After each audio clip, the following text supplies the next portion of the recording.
What's going on, everybody? I hope everyone's having a fantastic evening, a fantastic afternoon, a fantastic pre-noon, no matter where you are in the world. I'm Hasan Piker, and this is the HasanAbi broadcast coming to you live from sunny California, Los Angeles, folks. We are live and alive, and I hope all the boys, all the girls, and all the MBs are having a fantastic one, because it is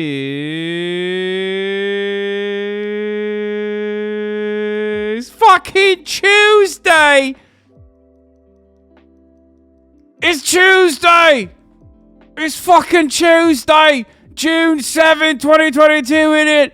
That's right, folks. That's right. It's fucking Tuesday, innit? It's simple as.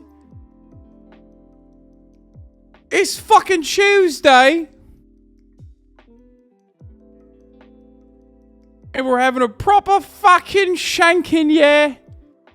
It's the Platinum Jube, bruv. It's the Platinum Jubilee. It's the Platinum Jubilee. It's Tuesday, and it's also election day here in California. It's the primaries. 10K shirt, let's go. That's fucking right. I'm wearing my $10,000 a day shirt right now. It's a fucking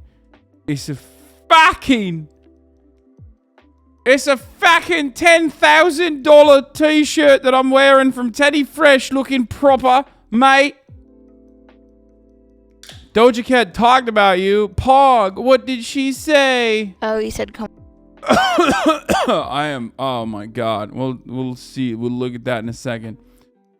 Are you speaking at the DC or LA March for Our Lives? I'll be at the DC rally. No, at the LA one, bruv. At the fucking LA one, bruv.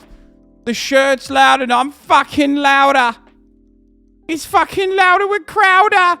Anyway, would you say that Boris Johnson's no confidence vote is bad for the Ottomans? No, because he won, dude. Because he didn't have to. Dude, he did the race, okay? He beat the case and he did the race. The fucking Ottomans are back, boys. Jubilee's over. No more, please. Jubilee's never over. The fucking PragerU, bruv. Wish my mom a happy 68th birthday. She wish you a happy 30-year-old day. She watches you, Carter and Mike daily. What the fuck? Really? Damn, okay. Your mom is a part of the fucking... Your mom is a Hasan twit person? What the fuck? This is absolute madness. Happy birthday to your mom. Hostwit is just fucking crazy. We got all manner of people on there. All sizes, backgrounds, colors, creeds, you know. What is this? Someone from Hasan Tweet got quoted in an article about John Oliver being a furry.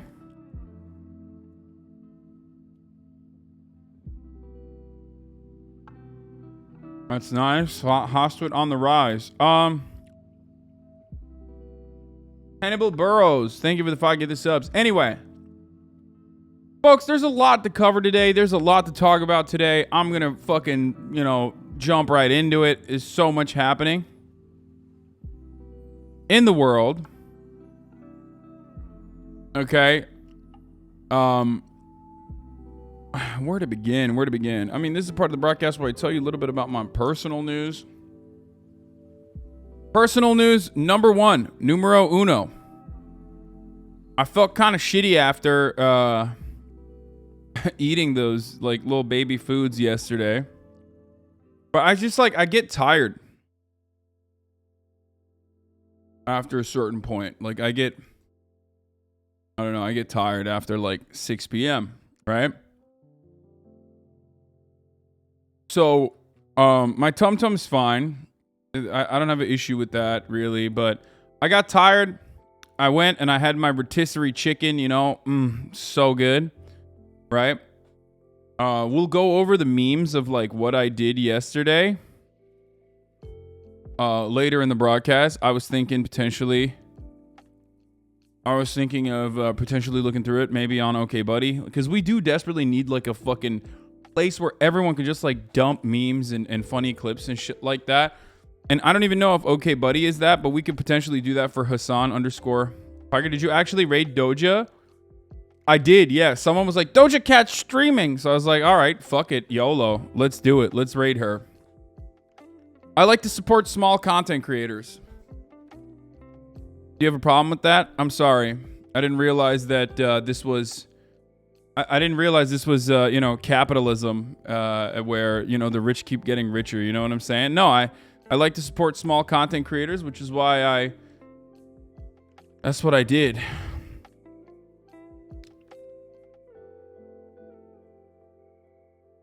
So, yeah. Anyway, I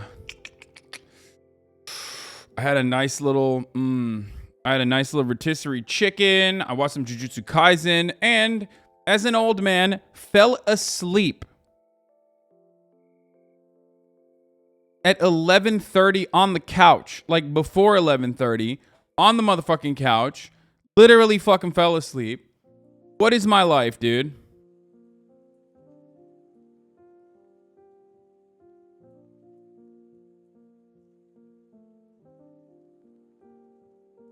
Why do you look like a Christmas tree? I don't know, because I'm wearing some Teddy Fresh. Which episode are you on? I'm on, they're in the forest. I don't want to spoil it. Just in the forest. And some you know, strange turn of events occurred. Anyway, it's very good. It's really good. Jujutsu Kaisen's really good.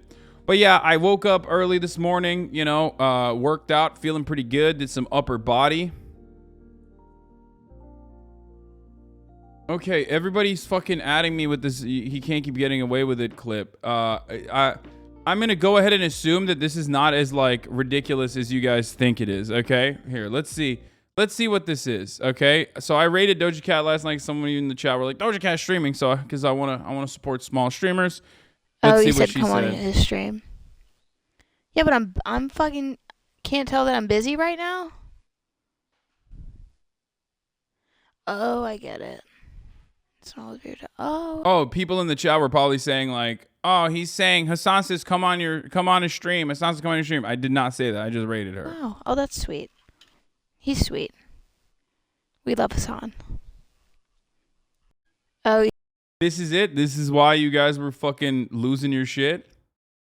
This is the he can't get... At this point, it's like if a woman does not have an immediately negative opinion of me, you just say, oh my God, dude, like, that's wild. Yes.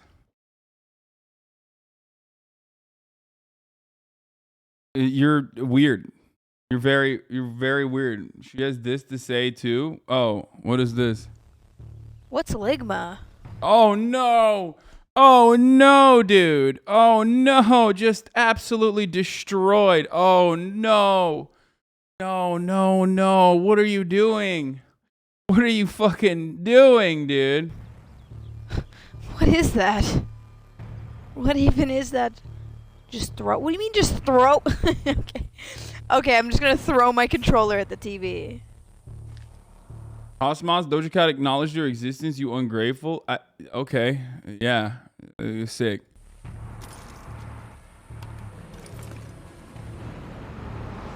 What is she playing?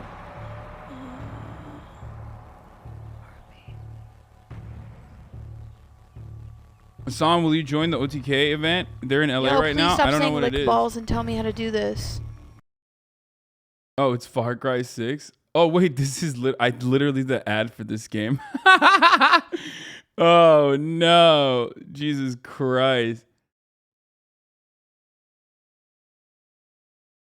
Oh, geez, some Lord mercy, dude. What the fuck? What the fuck?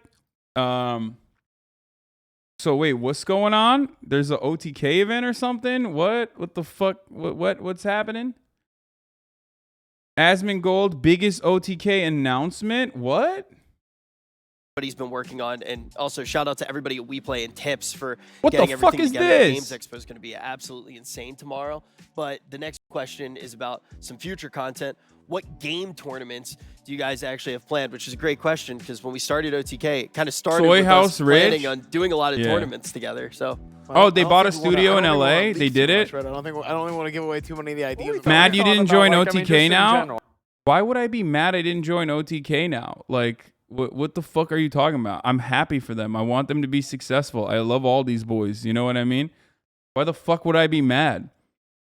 Like, it's crazy. Like, damn, why did we not think of this? dude, what is wrong with chatters, bro? I swear to God, you have like such severe mental illness, dog. What the fuck? Well, Nick has his. Be less mentally ill. That would be amazing. What's wrong with you, dude? Oh my God. We did the league tournament. Yep, with Emmy. He's like, you mad? It's like, well, I could have. I probably still could. You could even just have like a Mario Party get together here with Mizkif's face on the big I can't screen, even be you know? fucking happy for my friends without having some like weird fucking fandom getting upset Hammer? Yeah. on behalf of like other That's a good dummies. idea. Can we have lava in here? Yeah, can we That's good. Yeah, get we'll lava see. in here? Or? Yeah, we'll get some real lava in here or something like that. That'd be great. And This is we've got fucking a lot of crazy, ideas, though. and Holy obviously shit. I'm excited. It's the thing is with especially the tech that they have is that the sky's really the limit with this kind of stuff, and we can do all kinds of crazy stuff. And Yelling especially "be with, less like, what mentally Rich was ill" talking to about with Twitch DMT, chat. Yeah, et that's cetera, never gonna is happen. that Yeah. we can like it advance things a lot farther without having to make sure everybody is like physically there, and we can fill in different gaps with this augmented reality and other technology like that. We'll go ahead. Oh yeah, it's just basically like it can add to an environment, it can create new environments, and it can even replace Schlatt if he can't show up. So it can do a whole bunch of. It's letting me send 16 gigs Yeah, of content into space in the we can SpaceX just rocket. have, What like, should I we can send? have a hologram of Schlatt at every single event now, if you want. Yeah, look, this is a project that they've been working on for a long ass fucking time. I didn't know the extent of it, obviously, but I'm happy for them. This is great. I don't know what will happen as a consequence of this, but I assume that they'll probably be in LA more frequently, which is cool. So we'll get to do more fun content together. It's We Play Sports Studio. They are sponsored by them now. I have no idea what the fuck We Play Esports is, so I don't know what that is, but it's an AR studio. Okay. I don't know. You like this? Employees at a GameStop walked out and posted letters for customers to shop at alternative locations. That's nice. Tournament organizer. Okay, sick. Apparently a big deal, though. I'm sure. John Oliver soon. We're not going to start out with John Oliver. We're going to do the... Miskiv is looking to buy a house in LA, leaked on his alt stream, bringing S-Fan and Emeru. Yeah. I mean, Miskiv, a lifetime ago, we were supposed to potentially live together. I was going to, be Miskiv's landlord, but I think he's just looking for his own space now. But yes, there was a point where I was going to landlord his ass. I mean, not really. You fucking idiots, obviously. Obviously not like that. You won't do the events. They do gaming events and you don't game Sag. Okay, shut the fuck up. Come on, chatters. Hasan, an aspiring landlord. 6 minutes of yesterday's vid was copyrighted, and during the 1 in a million reaction.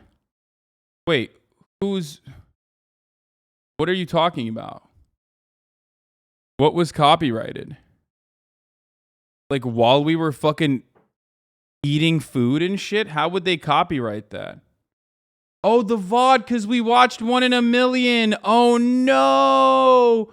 The fucking music video. Rich L. Campbell delivers once again. He delivered us a fucking L, dude. 1 in a million. It's actually good that it got fucking muted because millions of people that watch the VOD will no longer have the brain cancer that I have now. Because it's like one of those... It's literally one of those fucking things yesterday where, for those of you who don't know, yesterday we had, I had Cutie Cinderella and Maya come over, and Stavros joined us as well, and we played this like fucking insane game because Cutie and Maya are incredible. I love them so much. They basically were just like, we're gonna make content for you. Like, we're just gonna take time out of our days. We're gonna fucking literally, put money into your stream for no reason other than the fact that we are awesome people. And that's what they did. They came over, they had this like sick ass fucking idea, and I didn't even think about it. And it was on Cutie's birthday too. I mean, I love them. I try to help out as much as I can at any point I can overall. You know what I mean? Because they're so sick. Okay, this is not hate. I'm very excited for OTK, but like it comes across a little too corporate for me. Okay, so I'm not going to continue watching this. I'm going to go into the news and stuff like that. But you know, I'm really happy for them. I'm excited to see them. And yes, I did know that they were coming to Los Angeles, but they told me last second, which is why I'm kind of still butthurt. Okay, I literally was like, what the fuck? You're not gonna tell? You're coming to my hood? You're not gonna tell me like until the last fucking 2 days prior? It's bullshit. What happened to the Seacock? The Seacock is in the trash.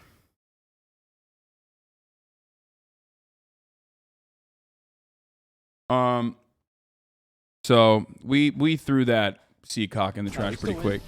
Myths Heck W impression? What the fuck is this? Oh yeah, for real. This is ridiculous. Like, this is worse than the fucking capitalist patriarchy that we currently live in. Okay. No. No, fuck you. I need to work on Hasan's laugh. Oh no. Oh fuck, man. That's not how I laugh, dude. What the fuck? That's bullshit. That's actually wow. That's not. Everything leading up to that was perfect, though. That was flawless.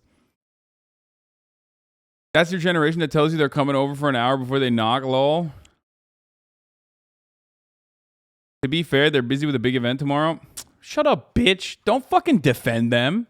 Don't defend them not telling me that they're going to be in fucking Los Angeles, you fucking dickhead. In the chat. To be fair, what parasocial Andy over here?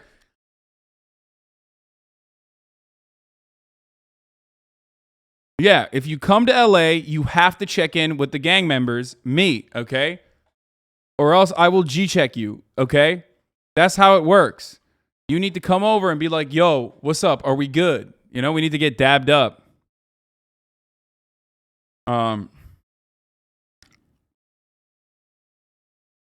A Zon laugh reminds me of the sweet sound of an M16 blasting freedom. Yeah. They need to bring you flowers. Exactly. You're way too Caucasian right now. Please stop. You are 45, buddy. Yeah, well, you know, your mom is 46 and we have sex and no one can cancel us for that. You know what I mean? The internet won't even consider that to be grooming. So shut the fuck up.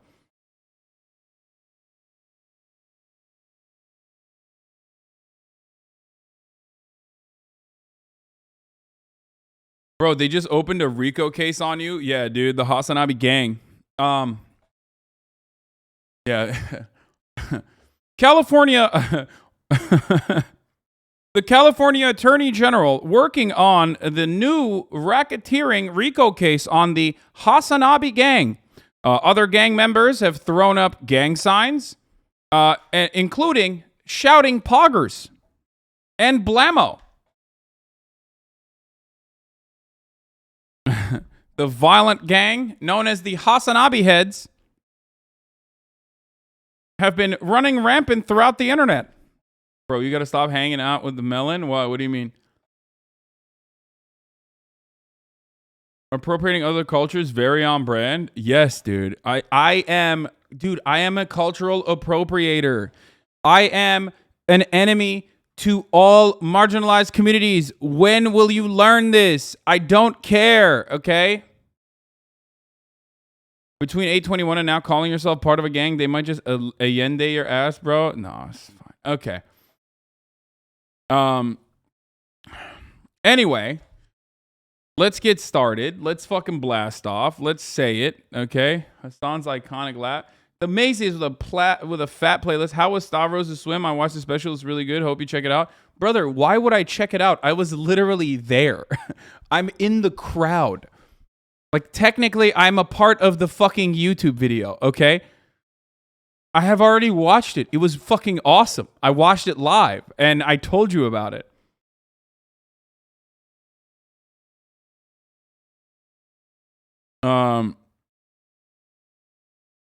Abi senin DC'den banladım. Açar mısın güya tecavüz güzelleşmesi yapıyormuşum. What?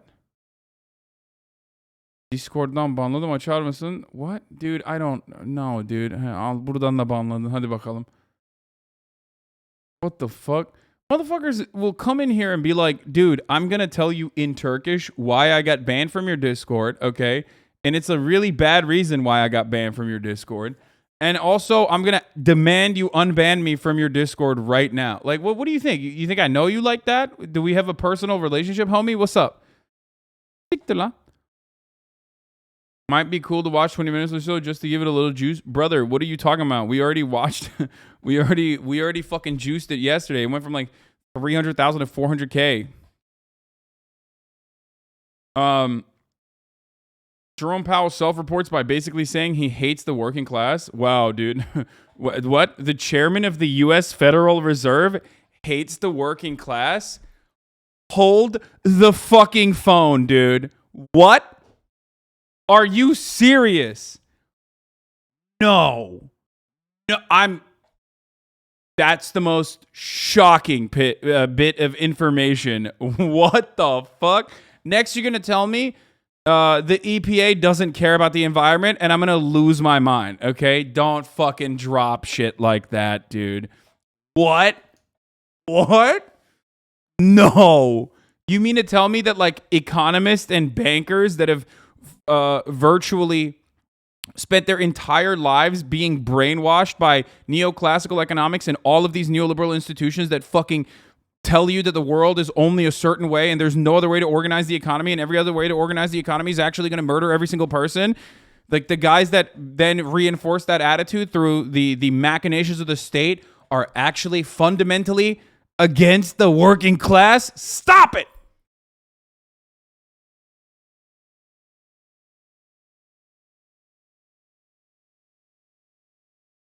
No shot. Anyway, all jokes aside, though, so let's blast off. Yes, I can't keep getting away with it. Yes, we got a Doja Fat. What the fuck? Doja Cat acknowledgement. Hasan talks ironically 100% of the time. It's actually annoying. Shut up, bitch. I'm not ironic when I said I fucked your mom, though. Oh, fucking got him. Oh my god, dude. Oh my lord. Oh shit. Okay, let's blast off. Okay, let's freaking blast off, dude. All right, I'm in a mood.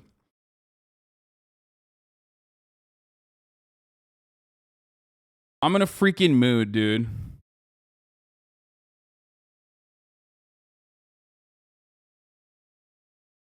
She said you were sweet. I am sweet, dude. Well, I'm glad that Doja Cat acknowledges that, because it's true.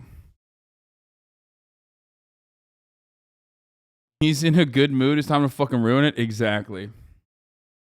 You need a better comeback than I fucked your mom and dad? No, I don't, because it's not even a comeback unless I come back to your house to fuck your dad again. It's Pride Month. That's right, dude. Also, you're grounded. I'm in a polycule with your family. How does that make you feel? You're fucking grounded now, bitch. I can't believe you're in a good mood when people are literally dying. That's why I'm in a good mood, because I'm a bad person. Her male assistant called you Daddy Hasan. Nice. Yeah,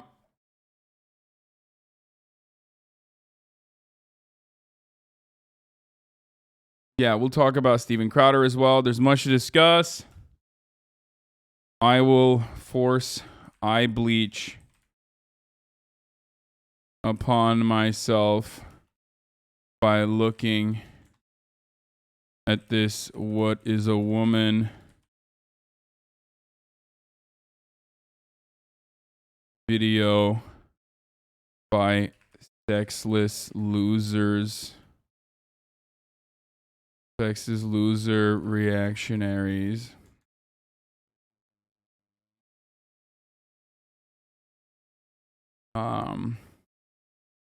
John Oliver on police and the Uvalde teacher. John Oliver on school police plus Uvalde teacher rips into cops for inaction. And more get in now. I do kind of want to talk about Dianne Feinstein as well, like the puff piece that was written about her, because I feel like that's important too. But anyway, all right. Does anyone have a good blast off meme or what? Did you see this?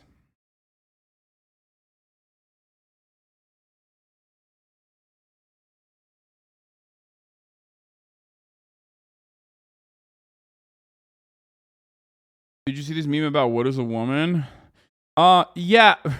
The irony for the record is that like they're trying to make a big deal about like this what is a woman is popping off, and it's like, oh, people have Googled that. It's like, yeah, that's a normal fucking thing that people could have Googled before the movie, you idiot. Especially if it hasn't increased dramatically. Okay? If what is a woman has not like fucking dramatically spiked, then obviously your movie does not have like legitimate staying power, okay? You fucking idiot. Anyway. My local sheriff talking about Sleepy Joe taking our guns. Hell yeah, brother. That's what I'm talking about. I love that. What else? No, I don't care about the hammer and sickle logo. Tucker hung out with Kid Rock. We'll look at the Matthew McConaughey fucking. We'll look at the Matthew McConaughey video as well. This is part 3 of What is a Woman? No, I'm not gonna look at that. I'm not doing part 3 of What is a Woman.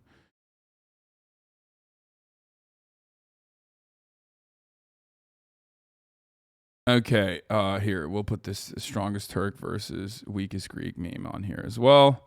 Dude, this is art. Every day I let you in on this art, making the blast off tweet. You know what I mean? The amount of work, love, care, attention that goes into making the blast off tweet, and then you don't even fucking retweet it. You know what I mean? I'm putting all this effort, I'm putting all this juice on here, asking you to juice it back. Okay? I'm juiced the fuck up right now.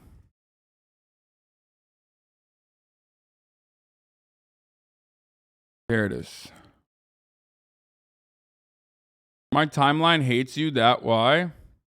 That's a bit of a self-report, dude. Honestly, if you have a timeline full of people who hate me, that means you have a bad timeline. Straight up. At this stage, I think in my career, either you're a Norman that's like heard of me tangentially and you're like, oh, that's that guy. Right? Or you're like the type of person who's like, yeah, I sometimes watches YouTube videos on YouTube. He seems like a chill dude. Or you're one of those people who's like, well, I actually despise him because he has betrayed the revolutionary Marxist-Leninist principles. Or or vice versa, you're like one of the LARPing anarchists who's like, oh, I hate him because he's like actually transphobic because one time he was describing dead naming and he actually used like Caitlyn Jenner's dead name to describe dead naming. And ever since then, I've made it my life's mission to kill him. So, like, both of those other fucking hater groups are just, like, psychotic. You know what I mean? Everybody who hates me is a weirdo. Normal people can hate too. No, fuck no. 1,000,000%. 1,000,000% I don't agree with that. I have Matt Walsh's What is a Woman stolen and uploaded in 3 parts. I don't want to watch it. I'm not going to watch the full thing. But there was like a 6 or 7 minute video out there.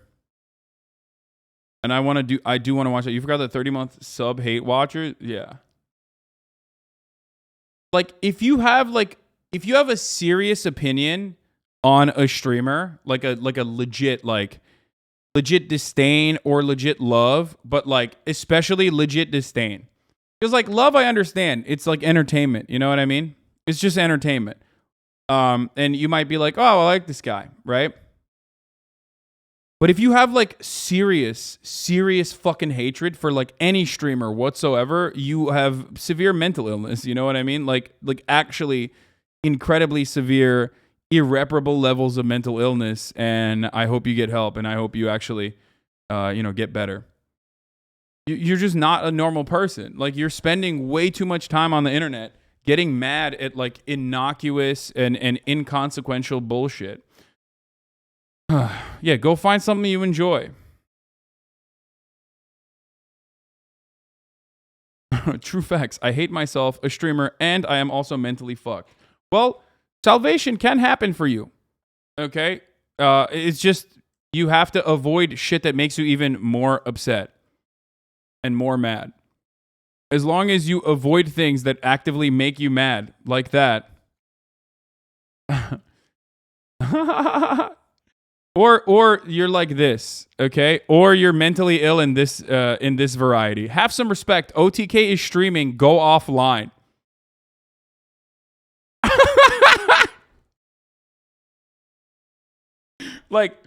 Like parasocial relationships is one thing. Like, you can love Misgive, you can love Asmongold, you can love Nick, you can love Rich L. Campbell, Sear, Jay Schlatt. I love all of those boys, right? I love them. Like, I actually know them, so it's a little bit different. But then there's also parasocial relationships cultivating with a fucking organization where you're like, the organization I have a parasocial relationship with. That's got to be a joke, though. I think he's probably memeing. So I'm gonna untime them out to see what they actually mean.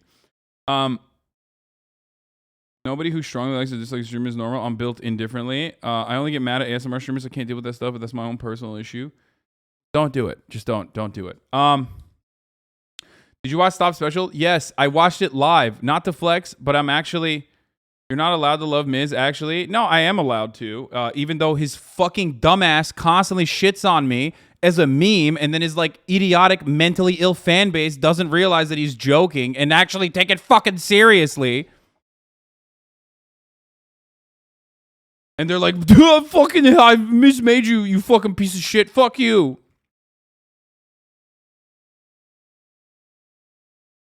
Anyway.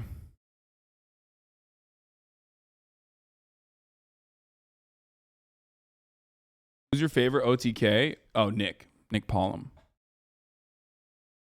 PragerU dropped a new goofy video series on Marxism. Understanding Marxism. The enemy of being is having. Okay. Once again, we be with another incredible fucking awful video for me to watch and give me complete brain disease. So here, let's start off with something a little fun here. Law and Order Sheriff. Hashtag Law and Order Sheriff. Lee Sheriff Carmine Marceno. You should really stop making Italians join the police force. You know what I mean? Joe Biden wants to take your guns away from you as a lawful gun owner, not in Lee County. I've spent most of my life protecting your constitutional rights in a uniform. Your right to bear arms is absolute, and I will protect that.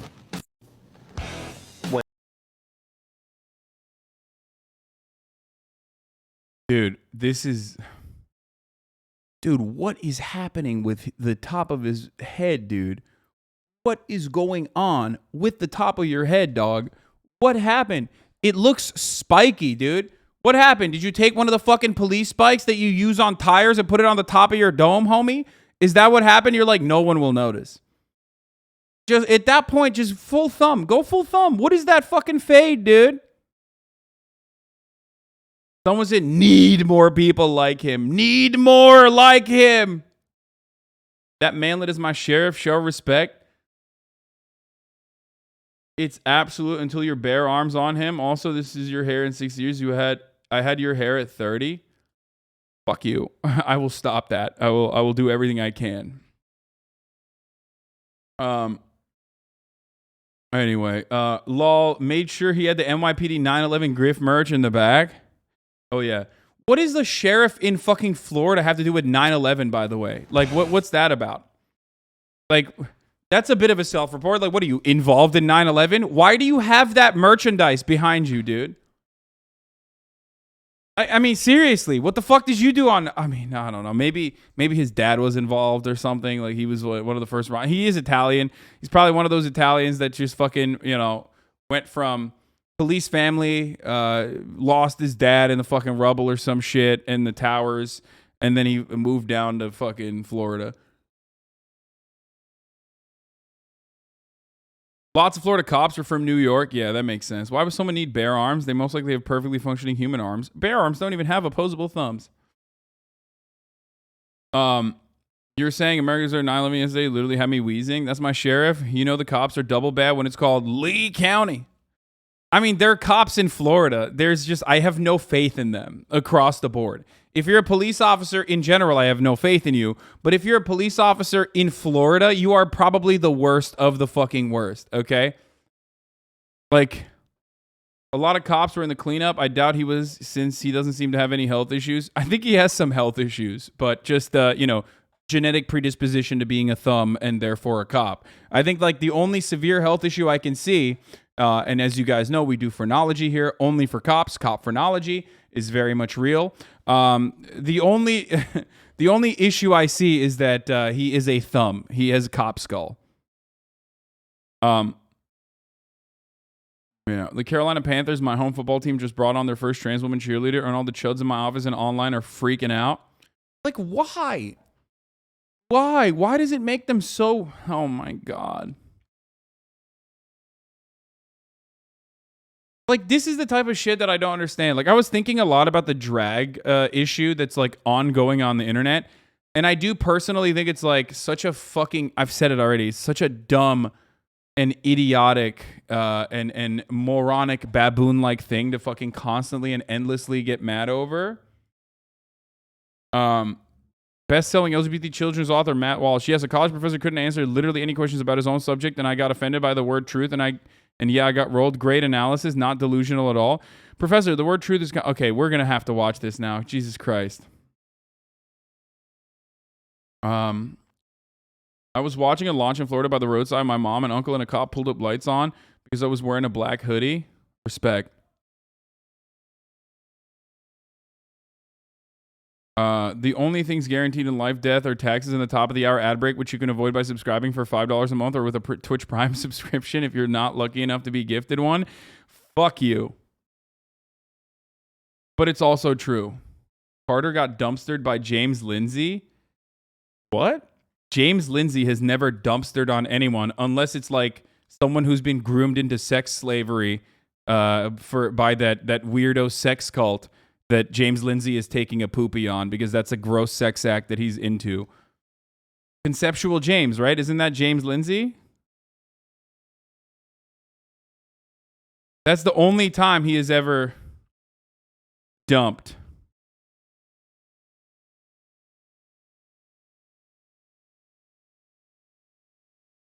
Good joke. No editing necessary.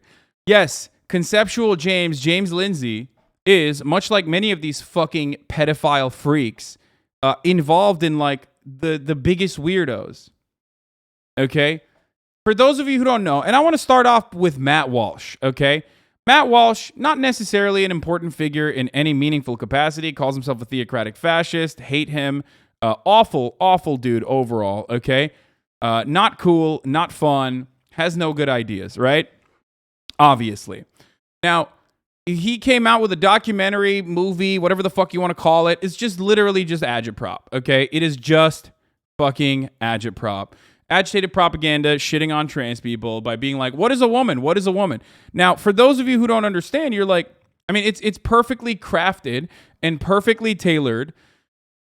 It's perfectly crafted and perfectly tailored to ask a super simple question. Like, it's great. It is a great way to get like Normans to be like, wow, people can't even answer this like normal question. That's crazy. Right?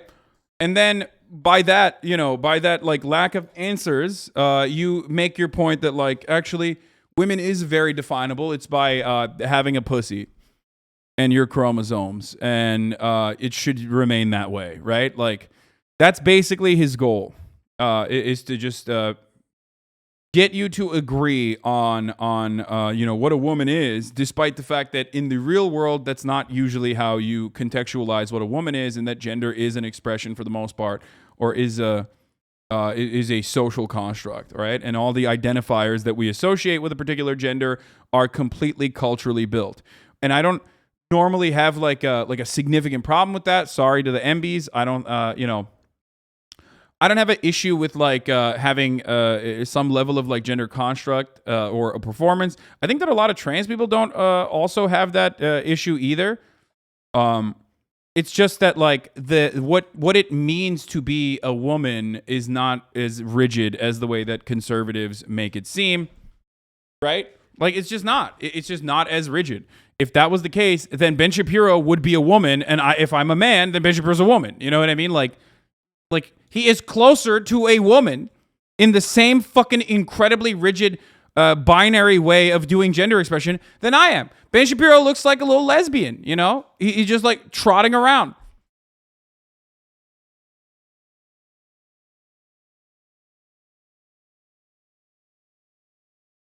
So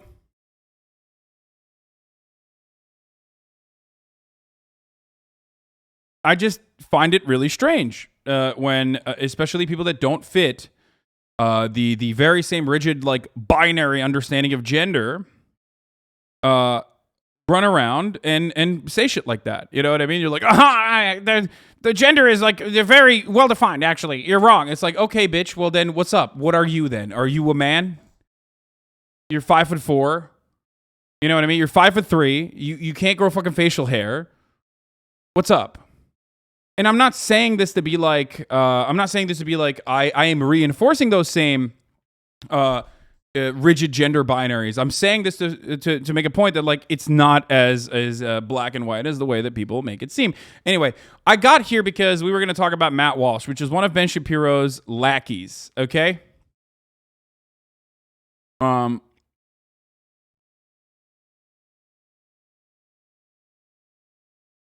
So let's watch. I have not seen a single fraction, okay, of this video yet. I'm literally watching this for the first time ever. No pre-watching, none of that. Partially because like I just did not want to subject myself to this, like at all. I did not want to subject myself to this at all. I don't care. So just casually dissing half a chat. No, dumbass, you are having a very hard time comprehending what I'm saying. If you think I'm dissing casually dissing half a chat, I'm saying you are best served to not actually abide by the rigid binary fucking understanding, outdated understanding of gender, if you yourself especially don't fit in those categories, okay? Your existence as a fucking man that doesn't fit in the macho, masculine, like big, broad-shouldered, hairy fucking guy attitude is 100% every single day destroying the binaries that you personally think you believe on. Personally think you believe. Do you get it? Are you implying all men have to be over 5'4"? There you go. That's again. No, I'm implying that you do have a narcissistic personality disorder and maybe a litany of other mental illnesses to think that I'm implying something that I did not say at all. As a matter of fact, I said the exact opposite of said thing, but you chose to understand what you wanted to understand because, you know, you want everyone to focus on you, and that will make you feel alive for a brief moment. The person who is implying that would be someone like Ben Shapiro, okay? And that's the thing. Gender is a construct, okay? Gender is a social construct. So you can very easily make it narrower and narrower and narrower or as expansive as you want. So Ben Shapiro saying, no, actually, you can be 5'4" and have a voice like I do. And also on top of that, not be able to grow facial hair, but you can still be a man as long as you have a penis. Okay, well, who says? You know what I mean? Some people don't consider that. So what's up? Who says? We came to an agreement that that was it. That is what made you a man. Okay?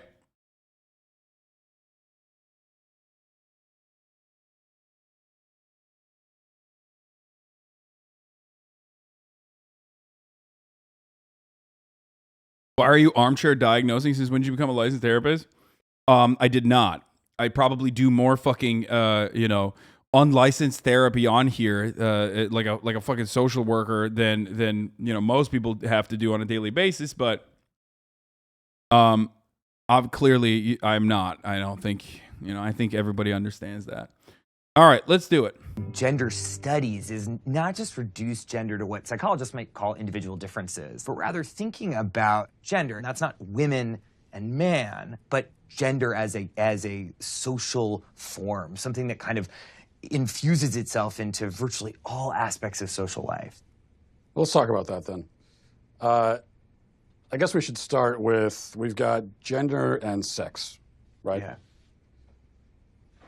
What's the difference between the two? Is there a difference? I saw that in your questions and I thought, my goodness, this is what we spend an entire semester kind of thinking through. But what we tend to think about in the social sciences. God, I hate academia. I'm sorry. I like immediately it's like, just fucking, I think everyone in academia, if they're going to do media like this, if they're going to do hostile interviews like this, you have to go through a course where you figure out what the fucking, conservative talking point tree is, and then immediately speak against the talking point tree, okay? Because if you try to, like, pontificate on this and be like, oh, well, theoretically speaking, we spend an entire semester on this, like, no. He's going to fucking use that against today is that sex refers to a set of biological characteristics, and gender is a social construct or category. What I think is often misleading about that characterization is allowed to be sort of... Wait, what? He did not just cut him describing it. He did not skip.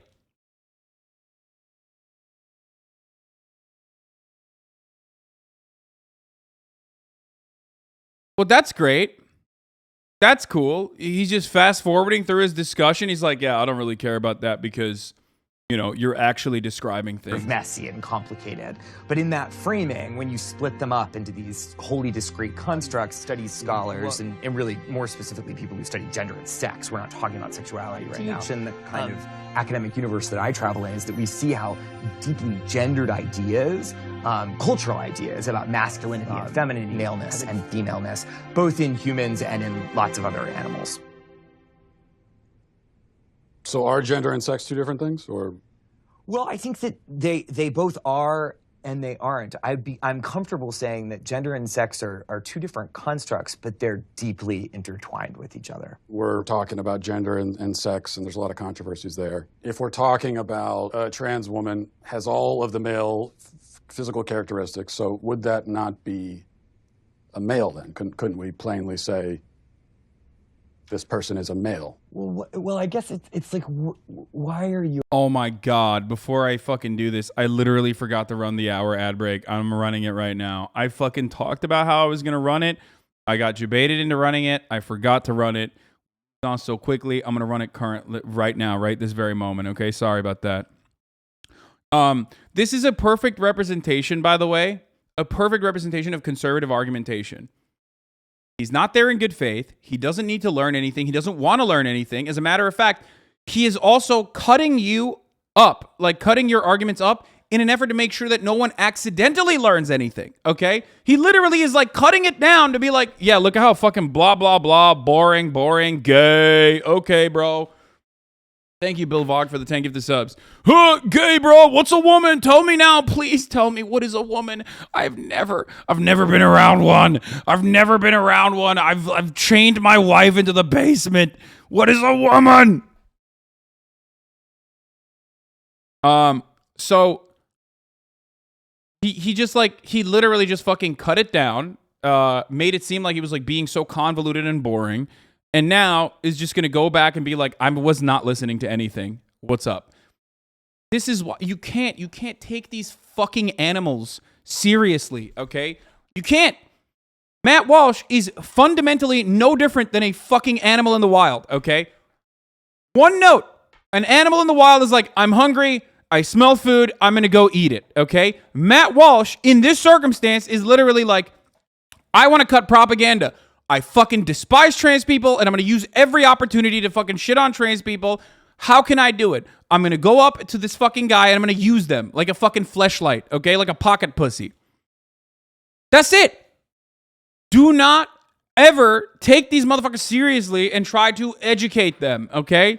That's the difference. There are plenty of people in the wild that get their fucking talking points from idiots like Matt Walsh, who might be misconstrued, who might be misguided, who you can change the opinions of, okay? But Matt Walsh is not one of them. He's not there. Steven Crowder changed my mind. He doesn't give a shit. He doesn't ever want his mind changed. What a hypocrite you are.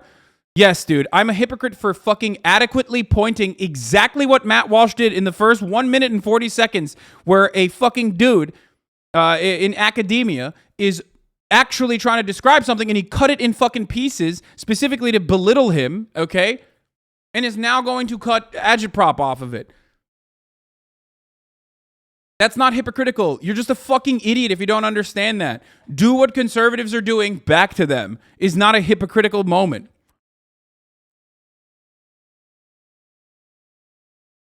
So here is what I'm basically stating. There are plenty of people in this community that come into this community with misguided opinions, right?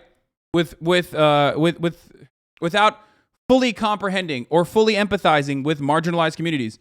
And they say stuff that we would consider to be passive aggressive, or they sometimes say things like they engage in what is known as microaggressions, right? And people get very fucking mad at those people in this chat as well. But what do I always tell you? No, you say, let's hear everyone. Then you say, just don't listen to that guy. Dude, you are too stupid to function if you think that's what I'm saying. I'm currently in the process of describing to you literally where you use charity and good faith and where you don't, okay? And you use charity and good faith when you're not talking to these professional animals, okay? They are literally fucking parasites. They are talking point machines. You, if you are in good faith and you think that these guys are in good faith, you will always, why do you patronize marginalized communities so often then? What do you mean patronize? What? Why do I have so many brain-broken, mentally ill people in this chat every fucking day? I swear to God, this is the worst part about Twitch streaming. I should just never look at chat and just continue on with my rhetoric and continue on with my commentary without ever looking at these fucking idiots. Do you only insult your viewers? Dude, I am not insulting you personally. I'm insulting that person who says you're a fucking hypocrite. How is it so hard to understand? Are you schizophrenic? Do you think I'm talking to you directly? I am right now, but do you think I'm talking to you directly through the internet? Is that what you think? Why is it that like every time I try to fucking make an argument, people are like, well, that's directly about me. And I actually misconstrued exactly what he was saying. And he's actually signaling to me over the internet. Stop. Now listen to me, okay? Listen to me. Listen to my words. Be as charitable as you possibly can because I'm trying to describe it. I'm trying to describe exactly what I mean. There are plenty of people who come in here who are misguided. There are plenty of people who come in here who want to understand in good faith. In that process, they will sometimes engage in microaggressions. In that process, they'll sometimes say things that are actually mean and hurtful to marginalized communities. I am protective over those people in those situations because I think that there are plenty of people in this community that have learned and don't actually believe in the same things that they used to believe before they came into this community. So obviously I believe in changing. I believe in rehabilitation. I believe in learning, okay, and becoming a better person. And I despise whenever people use your past self against you. I say this all the time. I don't do it unless it's like currently still, unless you have not demonstrated change whatsoever and you're still a gigantic piece of shit. Okay? It's very frustrating. I also need to stop saying mental illness all the time because I recognize that there are so many people who do have mental health complications who are undergoing that daily struggle on a daily basis, but aren't gigantic fucking pieces of shit, obviously. And then they also immediately turn around and think, oh, he's vilifying mental illness again. I'm going to make it my life's mission to derail the chat now. So there is that too. Okay? Okay, so there are plenty of people, especially in this community, for example, that have changed their attitudes and minds about trans people. That's a one very basic thing. Why? Because I am a cishet, I'm a cishet dude that I'm a white passing cishet dude that fits the standards. Thank you, Kagura2, for the 10 tier 1 gift of subs. That fits the standards of what people would listen to, what people would trust, what people consider to be trustworthy. It's just the way it is, okay? So I try to use that privilege for good to educate people. And that's why a lot of people have had their minds changed. They openly fucking admit that, right? They openly admit that, especially on trans issues and numerous other things. So That's fine. You can be someone who is like, well, maybe I was a little misguided by people like Matt Walsh. Maybe I was a little misguided because gender is plays such a fundamental role in everyday existence. Like it's coded into every part of our fucking lives, right? White passing, lemma fail. I mean, I'm white. I say I'm white. Don't get caught up in like stupid things, okay?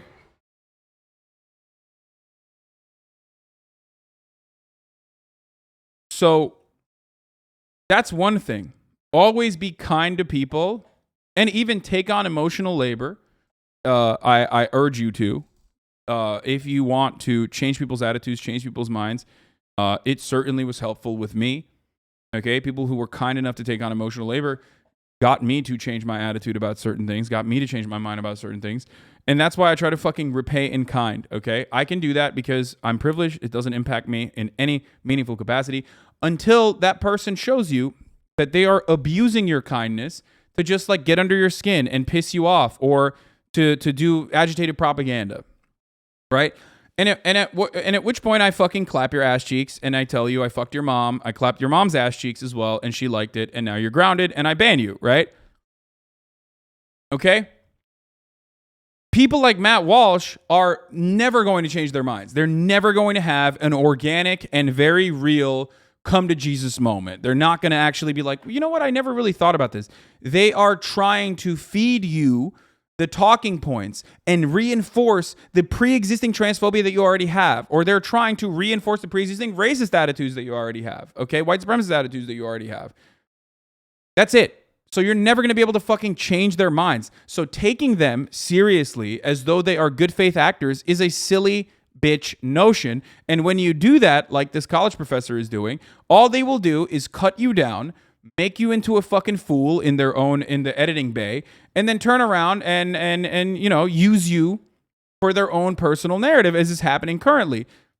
Well, I think that they both are and they aren't. I'm comfortable saying that gender and sex are two different constructs, but they're deeply intertwined with each other. We're talking about gender and sex, and there's a lot of controversies there. If we're talking about a trans woman has all of the male physical characteristics, so would that not be a male then? Couldn't we plainly say this person is a male? Well, I guess it's like, why are you asking the question? I think I want to understand sort of why that's so important. So if someone tells just you... to sort of understand reality, you know?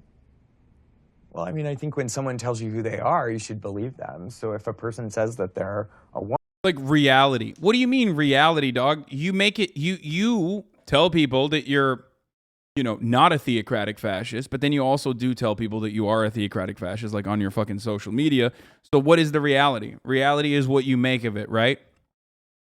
When it comes down to gender, once again, the entire existence, and I'm going to use a term here that's going to be offensive to trans people, so trigger warning, okay? The very existence of traps, okay, or people, the very existence of passing implies that, like, people are personally, which, by the way, that is a transphobic thing, for the record, okay? That is a transphobic take. Transphobic word. Don't use it, obviously, because it still comes from a place of, like, otherizing trans women and claiming that they're not actually women, which is inherent to transphobia, okay?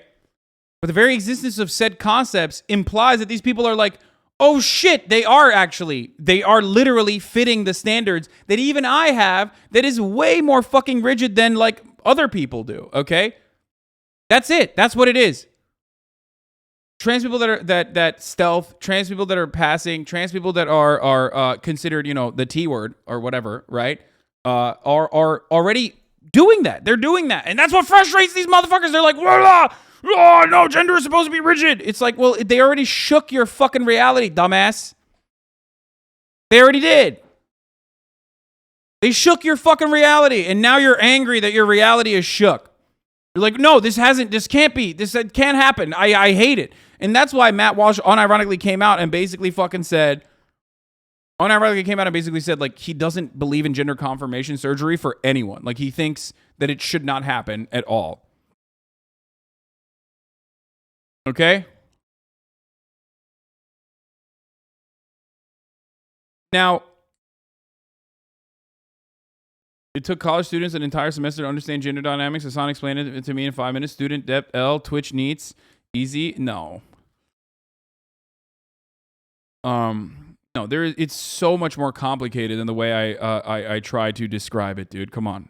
Woman or they're a man, then that's them telling you their gender is. I'm not so sure what social interactions would have to do with maleness or femaleness that would. Well, I'm not even talking about social context. I'm just trying to start by getting to the truth. You know. Getting to the truth of what? Yeah, I mean, I'm really uncomfortable with that language of like getting to the truth again in social. No, you see, he shouldn't say he's uncomfortable. He should fucking he should retaliate in the situation and be like, "What do you mean truth? What is the truth?" Okay, and then use, and this is a little bit of a trust scummy argument, but you know, I think I found it very helpful in like as an introductory point to like get people comfortable with the idea of not being transphobic, and I have seen demonstrable success in this community as well. But like that's the reason why I always fucking I'm not a trans medicalist by any means, but that's the reason why I always use fucking what's his name? God damn it. Fucking Buck Angel, okay? Here, if you want to understand that gender is completely a fabrication, a expression, a sequence of like markers that you point to, you can look at someone like Buck Angel, okay? Now, obviously, Buck Angel has some controversial takes as well, and we're not going to get into like next level, we're just doing introductory to transphobia right now. So all the trans people in the chat, don't fucking freak out. We're only doing introductory to transphobia. So that's why I'm using this as an example, because it doesn't stop there, but it begins there, okay? You would never look to someone like this and point to them and go, that's a woman. You just would not do that. Like, Matt Walsh wants to live in a world where he's like, that man needs to use the women's restroom, and that man is actually a woman. Like, he literally is just like, if you were to point to him in a crowded room, right, and go, hey, can you grab my bag? It's next to that bald man, okay? Everyone would understand exactly what you mean. If you were to point to Buck Angel and go, can you get my fucking bag? It's next to that woman. Everyone would look at you like, are you out of your fucking, where is the woman? What are you saying? Okay? So the irony itself is that because gender is an expression and because it's an ongoing thing, right? It's like a thing that you wear every day, but it's become such a normal part of our lives and a normal part of our existence that like we just don't even comprehend it. Okay? Because of that, people like Matt Walsh unironically want to deny the reality in front of their fucking eyes. Okay? It is a performance. That's it.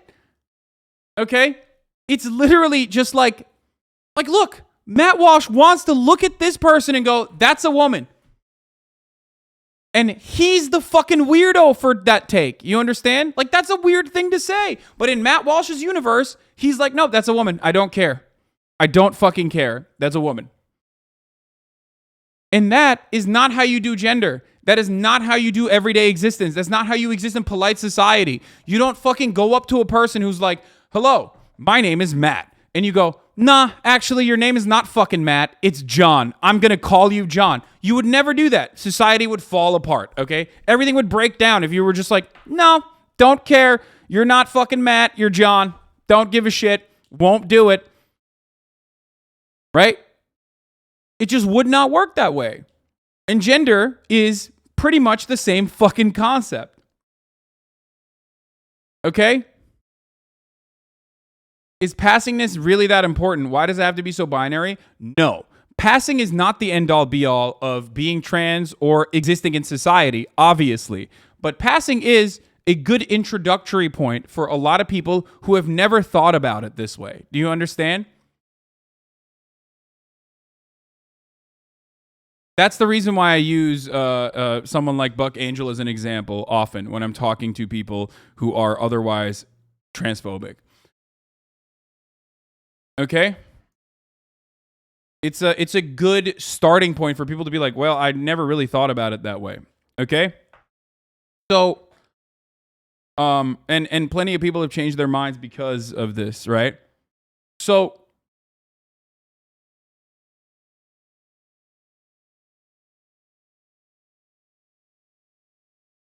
these guys are just scared that being attracted to a trans woman makes them gay. Exactly. No, that's like part of it for sure. That's like a fear. I think that's a very real fear that a lot of these fucking weirdos have, and that's part of it. That's part of the reason why they're like so guided and so motivated. They're afraid of girl penis, like, and not afraid of it in the sense that like, oh my God, this girl has a penis, but more so afraid of it in like, oh my God, what if I like it a lot? What does that say about me? Why you see so many of them fucking turn into chasers, you know what I mean? That fetishize trans people. Lots of transphobia tends to be rooted in homophobia because they immediately sexualize trans people. Exactly. You always bring up, yes, I myself am a chaser, not a trans chaser, but a bald chaser, and that's why I bring up Buck Angel, of course, because he's fucking bald. Yes, that's right. I'm coming out. I'm a bald chaser, okay? Not an accident. I love my balds. All right. All jokes aside, though. All jokes aside. Yes, when I mock you baldies, I'm doing it from a standpoint of loving you, okay? Just want to let you know that I had a discussion about trans issues, men and women's sports and such with some friends, and thanks to the things I learned here, I was able to actually make a good case with quite a few people listening. It was awesome. Thank you. Fuck yeah. That's the whole point. That's why I do this shit. Okay?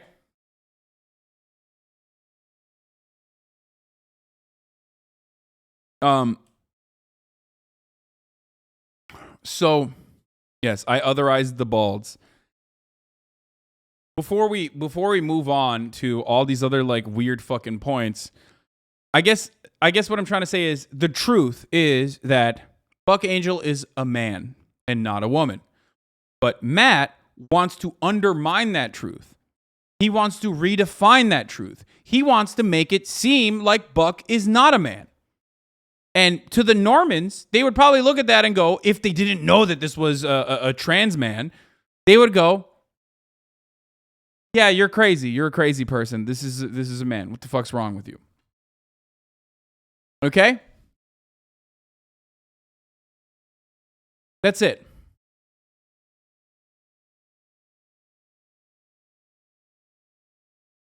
How would you respond to people who say this argument is reinforcing stereotypes and gender norms? I've had people use that point against me on this issue. I mean, there are plenty of trans people who do want to fucking reinforce gender stereotypes. Like, gender is an expression.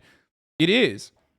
And it's for the way that society currently operates, it's a helpful expression for a lot of people, right? Like, I'm in favor of abolishing it, or I understand if you don't want to, if you don't feel like you fit into either gender or anything like that. I get it, I respect that. But,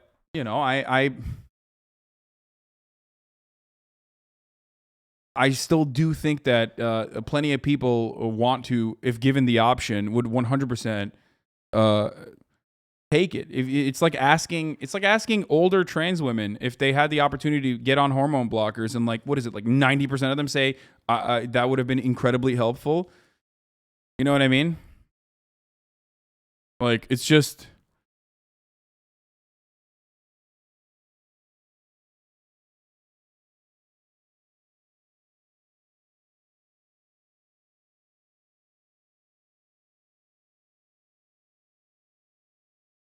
Anyway, passing and appearing stereotypically masc was a part of my initial transition, but now that I'm confident, socially male, I can embrace the more femme aspects of myself. Like, passing feels like a step to overcome initially.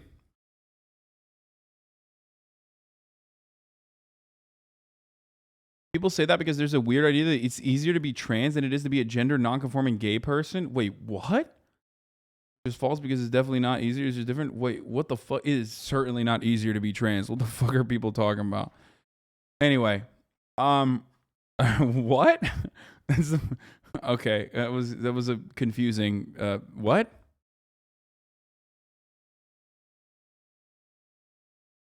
I've never heard that, but that is the most. That's a common TERF talking point. Yeah, dude, TERFs are. Dude, being a conservative or being a TERF is like a diagnosable mental illness. I swear to God.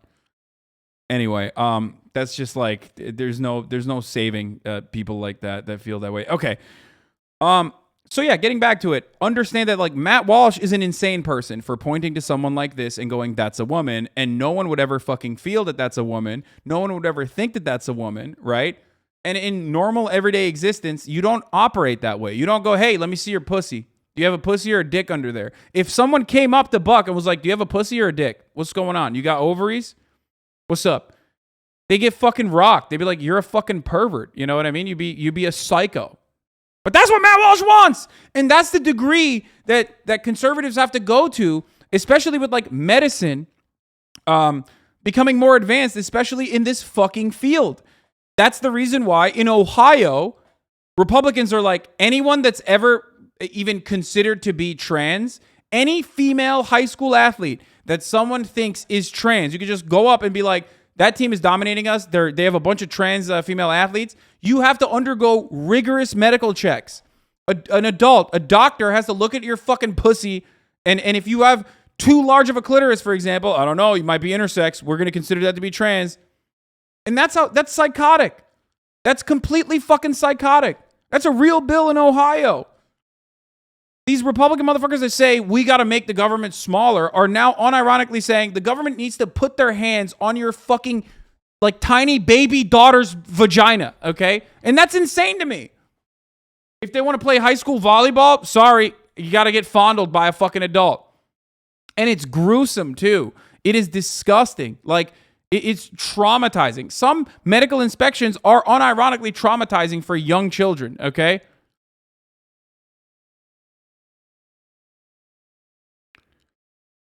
So just remember that. Remember that when we're having this conversation. Like that's what they need to do. They need to do like blood tests to see. Like they need your chromosomes. Like what? Do we have to fucking literally wear our chromosomes on us as like a bracelet or something? Like how fucking psychotic is that? That's insane. That's not normal. That's 1987 George Orwell Animal Factory, Animal Farm, brother. Animal Crossing, brother. Motherfuckers are like, let's do Gattaca. You know what I mean? Daily checks, rigorous checks on people's gender. Like, that is an insane, insane fucking way to live, okay? And it betrays the supposed conservative values of small government that they espouse. It betrays everything, and it's fucking stupid.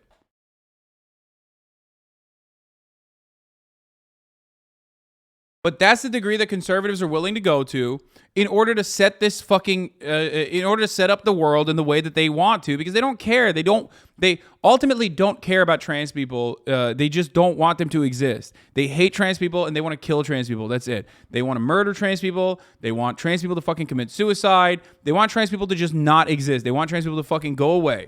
Okay? That's what it comes down to. And any professional conservative pundit that tells you that that's not the case and that they're simply like protecting children or that they're simply fucking protecting the sanctity of female sports.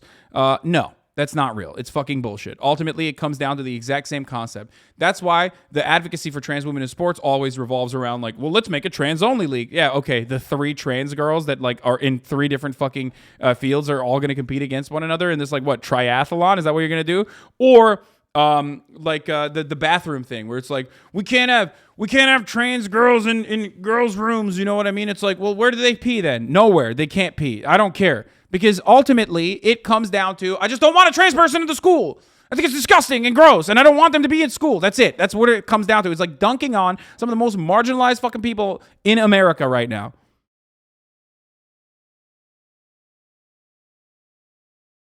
Why is that uncomfortable? Because it sounds actually deeply transphobic to me. And if you keep probing, we're going to stop the interview. If I probe about what the truth is? You keep invoking the word truth, which is condescending and rude. I'm saying to you... How is the word truth condescending and rude? Why don't you tell me what your truth is? And you're walking on 30 seconds more of thin ice before I get up. What my truth is? Well, I don't think I really have a truth. I think that there's just the truth, like the reality. And so we should... Oh, yeah. Oh, dude, of course. A conservative claiming that there is an objective truth. Color me surprised, folks. Okay? No, obviously that's not the case. If that was the fucking case, you wouldn't try to murder trans people, okay? For how they make you feel. Like, oh, my truth is the objective reality, which is why I'm trying to literally continue grabbing on to like the prior understanding of gender as desperately as I possibly could, because holy fuck, my reality is shaking every time I see a sexy ass fucking trans girl and then I find out that they were they were assigned male at birth. That fucking gets me really, really riled up, which is why I'm a genocidal anti-trans freak now, okay? If that was the fucking case, you wouldn't give a shit. Begin by trying to figure out what the reality is. Uh-huh. And why are you concerned with when someone else tells you that they're a man, or even if they use the word male, why are you concerned with not believing them? Well, you keep bringing it back to, how do you respond in a social situation? But, that's what I do. I'm a social scientist. Well, right, but we're in a university. This is a place of understanding truth, isn't it? Or absolutely, we pursue truth, and I'm a social scientist, and that's what I do. But you just said the truth is transphobic. That you would say that if you're saying the truth is that I get to say you're not a man, show me your genitalia, that's transphobic. No, I don't want to see anybody's genitalia. I just mean someone can make a statement about themselves that could be untrue. Like yes, that is the case, except in civilized society, in polite society, the concept of what your gender is a complete fucking expression, okay? And you are a psycho, which is why I go back to this. You want to identify this person, this man, as something but a man. This is a fucking man. Every single person, unless they're like a gigantic fucking transphobic person who like knew prior that Buck Angel was assigned female at birth, right? Like, every single person would be like, that's a man. Matt Walsh is like, nope, that's not a man, because I found out additional information, and I think that like, every part of the expression, every part of like his expression is even fitting the societal standards of what we consider to be a man, okay? Even in our rigorous understanding of gender, which is not the fucking end point, okay? That's just the beginning point. And I still don't believe that. I still refuse to admit that. I still refuse to recognize that. He is the one who is being untruthful, okay? He is literally trying to set up a standard where it's like, I need to see your dick and your pussy. Don't care how old you are. Matt Walsh wants to fucking see people's dicks and pussies before he interacts with them, and that is psychotic. For example, if I were to say that I'm a black man, would you accept that, or would you be skeptical? Are you black? Are you African American? Are you biracial? I don't think so. Okay, well, you don't look that, and I don't think it doesn't sound like that's a genuine statement of who you are. Okay, so that's my point. I could make a statement about who I am that's incorrect. Of course, I think it's well established that human beings can lie, yes. Or not even lie. I mean, I could just be mistaken. Yeah. I'm not sure where you're going. I guess this all comes down to really one question. Especially women, gender, and sexuality studies. So what is a woman?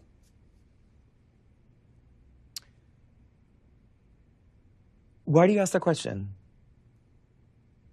Dude, ask him questions back, dude. Just you got him when you said, what is the truth? It was great. It was awesome. Because he was like, my truth is, okay, what do you want? You want to fucking do pussy inspection day at school? You want to do penis inspection day at school? What extents are you willing to go to? What is a woman? Okay, what is a woman to you? I just really like to know. What do you think the answer to that question is? Well, I'm asking. That's why I came to a college professor who's. Oh, dude, I'm just asking questions. The documentary. Matt Walsh took literally the most annoying fucking trait of debate perverts on the internet and basically made an entire documentary around it with the express purpose of just like trying to fucking trigger people by being an absolute buffoon. Okay. That's it. That's the starting point. That's the ending point. That's precisely the only thing that's happening here. Holy fuck, dude. Holy fucking shit.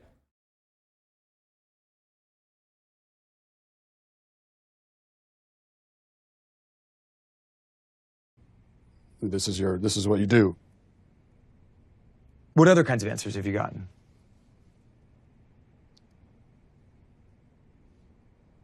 A lot of like this, where you're not answering, and I've gotten a lot of that. So I think it's interesting that you say that.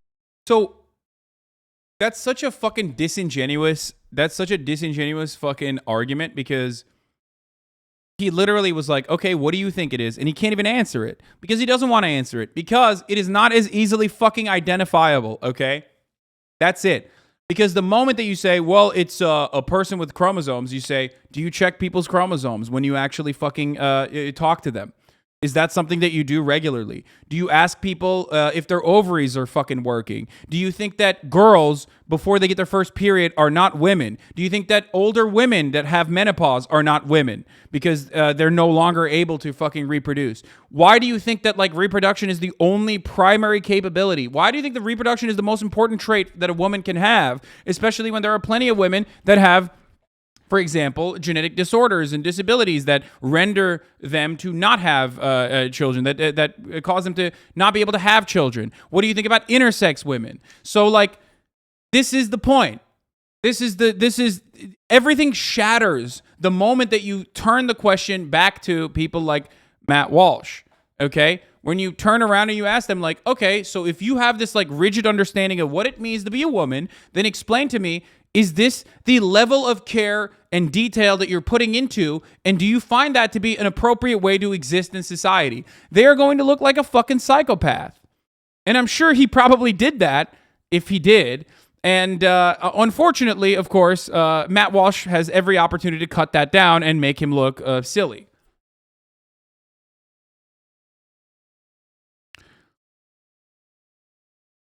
That some of the people you've interviewed have been reluctant to answer it, and I think that has a lot to do with the questions that preceded it, and the way that you've conducted yourself in the interview. How have I conducted myself? How do you think you've conducted yourself? You just really don't want to answer the questions, do you? I came today very willing and enthusiastic about answering questions about women and gender sexuality studies, which is so the work that I do. You wanted to answer questions about women's studies, and so shouldn't the first answer you should be able to provide is what exactly is a woman? Well, for me, it's actually a really simple answer, and that's a person who identifies as a woman. But what? Yeah, like, there you go. Boom. Okay. Someone who identifies as a woman. Yes, people can be bad faith. Okay. Yes, people can lie. That is a thing that people can do. You know who does it all the time? Conservatives. Maybe we should abolish conservatism from society. If you truly are really fucking triggered at the prospect of someone lying about being a woman when they're not a woman, then the people that we need to fucking throw in prison are conservatives. Because I've never met someone who's like, I'm actually a woman that's not really a fucking woman, but I've met a lot of fucking conservatives who like to do that for an argument, or because they want to make a point, or because they want to fucking go and like deadlift or something at a competition. So fucking yeah. If you believe that people who are lying about their fucking gender, specifically for some kind of gain, it should be in prison, then we're locking up every conservative that's ever made that argument, okay? That's it. No one else. No one else goes to jail, just the conservatives, okay? Which we should do for good measure regardless. I do believe that. You know what I mean? Rehabilitation over incarceration. Re-education.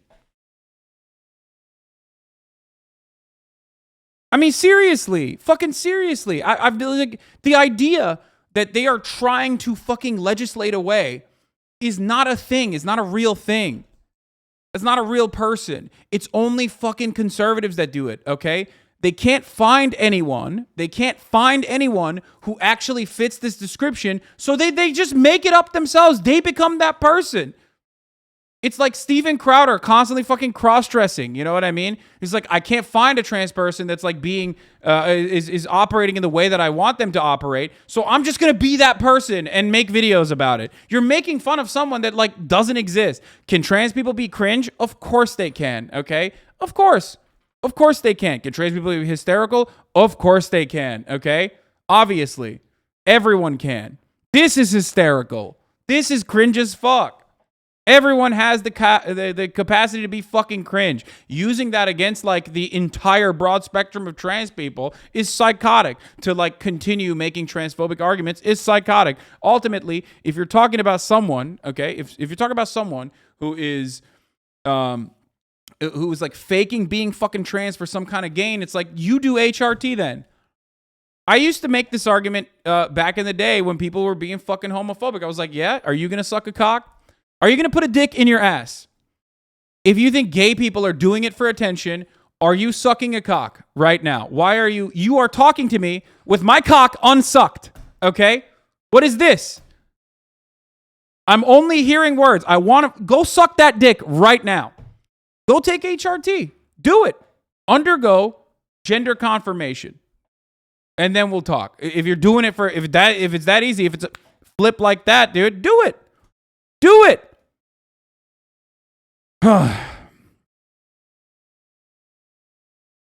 It's the same exact principle. It comes from the same exact place. The bigotry is the exact same and the talking points are the exact same. Okay?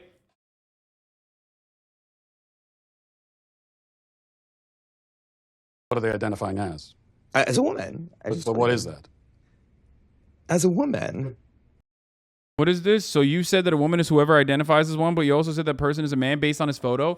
Because I'm not a fucking weirdo, dude. Obviously, we make these fucking assumptions, dog. So if someone fucking tells me that they're not, then of course I'm going to change the way that I gender them. What is wrong with you, dude? What the fuck? Like, yeah. I don't make assumptions on what someone's name is, but once they fucking tell me what their name is, I don't go, nah, actually, I'm gonna keep calling you whatever the fuck I was originally. Okay? Like, why do you make it seem like I'm not even running around being like everyone needs to fucking immediately tell you what their gender pronouns are immediately as soon as they start the conversation. Okay? Would that make things easier for a lot of people? Certainly. But would it make it a little bit more, cluttered? Would it make language a little bit more cluttered, especially in the transitional period into having that become the norm? Absolutely. Okay? Maybe it's because of my own personal privilege in this regard, but I do understand that, and I do understand how difficult that would be, but I have no fucking problem telling people what my gender pronouns are, and no problem asking people what their gender pronouns are, and trans people will fucking tell you. Trans people will literally tell you what their gender pronouns are. You know what I mean? They will tell you that. They will tell you. If you're wrong, they will correct you. And people are like fucking terrified, I guess, of like even misgendering someone because they think like a trans person is going to kill you. If you are accidentally misgendering someone, okay?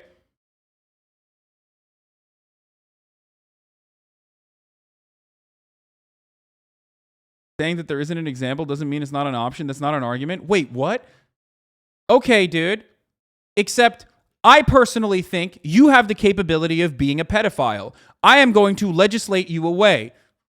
Okay, I am going to throw you in jail. Okay, I'm going to stop you from fucking actually operating because, hey, it hasn't happened yet, but you could be a pedophile. So I'm just going to throw every conservative in jail going forward because, hey, it can happen. Actually, there are plenty of examples of conservatives being pedophiles, so it's not even a good fucking example in this conversation. So we should throw every conservative in fucking jail because they're pedophiles. Homie literally just admitted it. He's like, well, just because a trans person hasn't done that doesn't mean that they're capable of doing it. That's not a trans person doing it then, you fucking jackass. That's a cis person lying. There's a difference between a trans person saying, this is my gender, and there's a difference between that and a cis person being like, ha, I'm a woman because I want to fucking deadlift more than all these other cis women. And then like cutting a fucking YouTube video. I agree. We should send you to a re-education camp if you do that. How about that? Do you know what a circular definition is? I do. It's sort of like what you're doing right now, where a woman is a woman. Mm-hmm. Because you're seeking what we would call in my field of work an essentialist definition of gender. I think it sounds like you would like me to give you a set of biological or cultural characteristics that are associated with one gender or the other. I'm not seeking any type of definition. I'm just seeking a definition. Yeah, and I gave you one. Yeah, you want crack, my dude? Peace. Yeah, exactly. Using biology is psychotic. Dude, the biology argument doesn't suit your purpose. You are wrong, okay? The concept of intersex people, the existence of intersex people completely diminish even the biology argument in the way that you think it is, okay? It doesn't even exist. Well, that wouldn't happen if we didn't have trans kids, right? What is your suggestion? You're trying to fucking murder them then, I guess. Incredible stuff, dude. Biology. Like, biologists don't agree with you. There is no biological argument, you fucking idiot. It's just other unrelated fields telling you that, like, oh, actually, like, it's biology. Lol. That's it.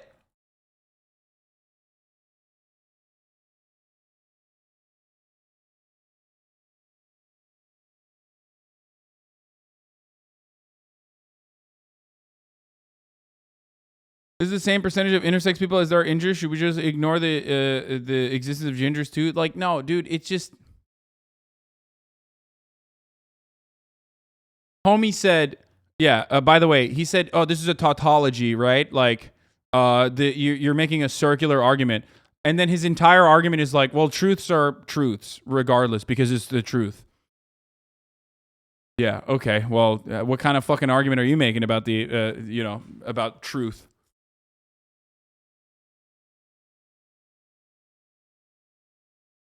But I always mention this, and it's something that people need to understand, okay?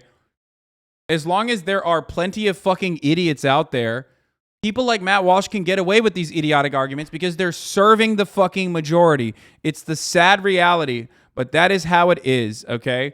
So just remember that. That is the sad, fucking, pathetic existence. The sad, pathetic reality is that as long as there are dumbasses who are just basically reinforcing our preconceived, sometimes antiquated cultural norms that every institution is also, basically fucking reinforcing alongside them, there are plenty of people who are going to agree with the conservatives, okay? One of the most damaging cultural norms is the top of the hour ad break, for example, because at the top of the hour there's a 60-second ad break, and everyone's like, "Damn, bro, I hate that culture. I hate that cultural norm." They say, "I don't want to see those ads," and I tell them, "Look, all you need to do in that circumstance is subscribe, which you can do for $5 or for free with a Twitch Prime. By connecting your Amazon Prime account to your Twitch account, you can get one free Prime subscription a month. You could use that here on your favorite broadcaster for free, or you can get gifted a sub like Tetra Doesn't Laugh, just gifted 5 subs. You can get one of those 5 if you're lucky. Sometimes people aren't that lucky. So here's the 1-minute ad break. Now, thank you, Aisha Esquire, for the 10 gifted subs, allowing 10 people to no longer see the ads as well. Here it is.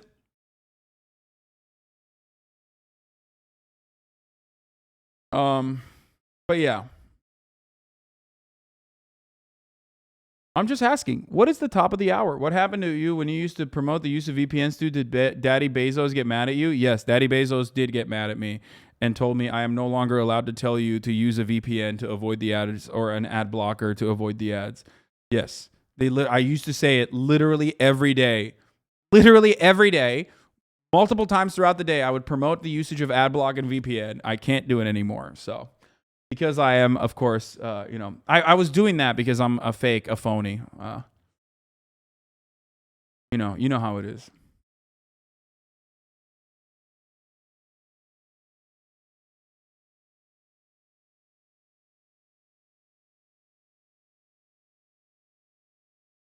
Smokey the Kid, thank you for the 5 subs. So yeah, I don't know. I mean, the Matt Walsh thing, like, is just perfectly crafted, basically to trigger as many people as possible. Luckily, it's paywalled, so like it doesn't really matter. I think it like greatly diminishes its reach in that regard. I personally refuse to watch it because it's just like a whole bunch of nonsense like that. From what I understand, they also quite literally own themselves, where they like show a shirtless 15-year-old trans boy, who by their own definition would mean that you're showing like, you know, a shirtless girl, which would make it underage child pornography. So clearly, like, they don't fit those same, they don't believe in the same definition that they are trying to enforce. You know what I mean? Because if that was the case, if that was literally the case, if trans men were actually women and trans women were actually men, then showing a shirtless 15-year-old, okay, who got top surgery, a shirtless 15-year-old boy would mean, a trans boy would mean you're showing a underage girl. So just remember that. Also, it's just really fucking creepy in general. Here, going off on the fucking Steven Crowder bonanza that are, you know, because remember, LGBT Pride Month, obviously, like, this is a great opportunity for every single one of these, like, freaks to come out and be as, like, awful and as cruel as possible to some of the more marginalized people in society currently. Before I do that, actually, I do want to show you something else. If you want to understand, like, the main hypocrisy of conservatives who fucking constantly claim that they personally care about that they personally care about, like, children, right? Young girls. Like, Matt Walsh is not a person that cares about young girls, okay? He only cares about young girls in the most gross, disgusting, slimy, freak-like way possible. Here's Matt Walsh. Let me be honest with you. If my own son, God forbid, came to me and admitted to repeatedly sexually abusing his minor sisters, I don't know that I'd immediately run to the cops. Matt Walsh said this, and he's pictured here with pedophile defenders Michelle and Jim Bob Duggar. So, like, you know what I mean? It's just like Matt Walsh himself, not exactly a fucking, not exactly a great defender of children. You know what I mean?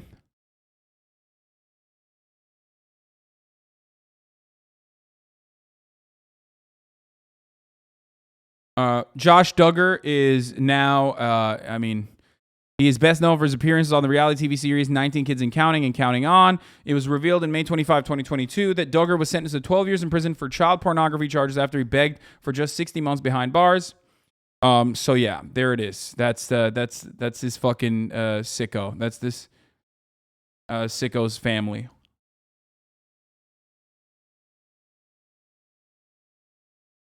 Okay. Well, that's an effective personal attack.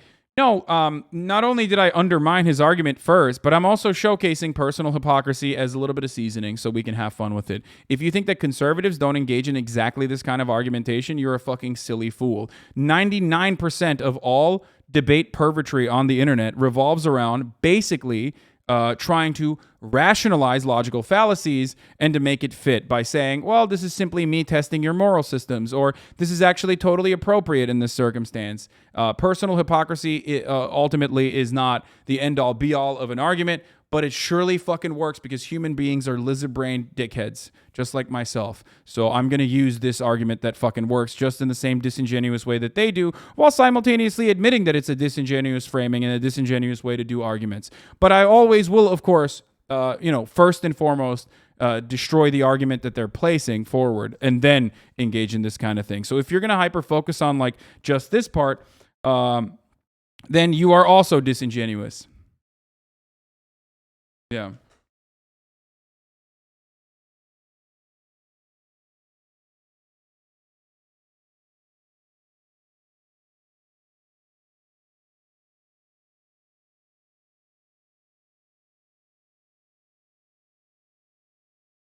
All right, I gotta respond to this text message. Okay.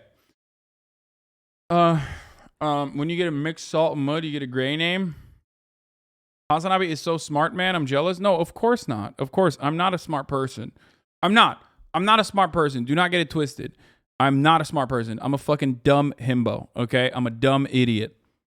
I just, I guess, have a little bit more empathy than a lot of these fucking sick freaks.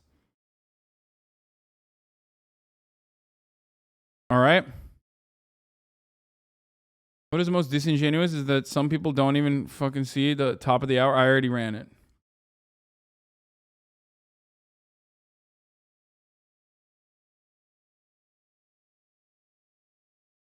When I call someone a dumb bitch and people on the internet clip that part of the argument to make it seem like that's the only argument that I'm launching, they are engaging in an incredibly disingenuous way to vilify me.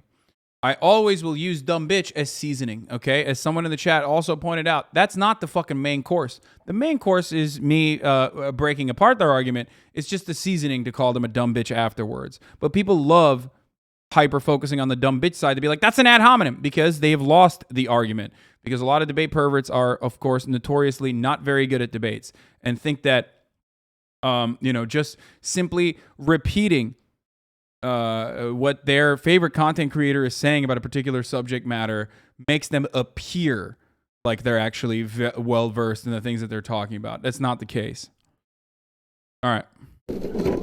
How many Here's shots Tucker does Carlson Grandpa talking get? to Kid You Rock. got some meaty bass in there. Come on, baby. Look at that. A lot of pressure. Oh, he hit it. What are you building here? Redneck paradise.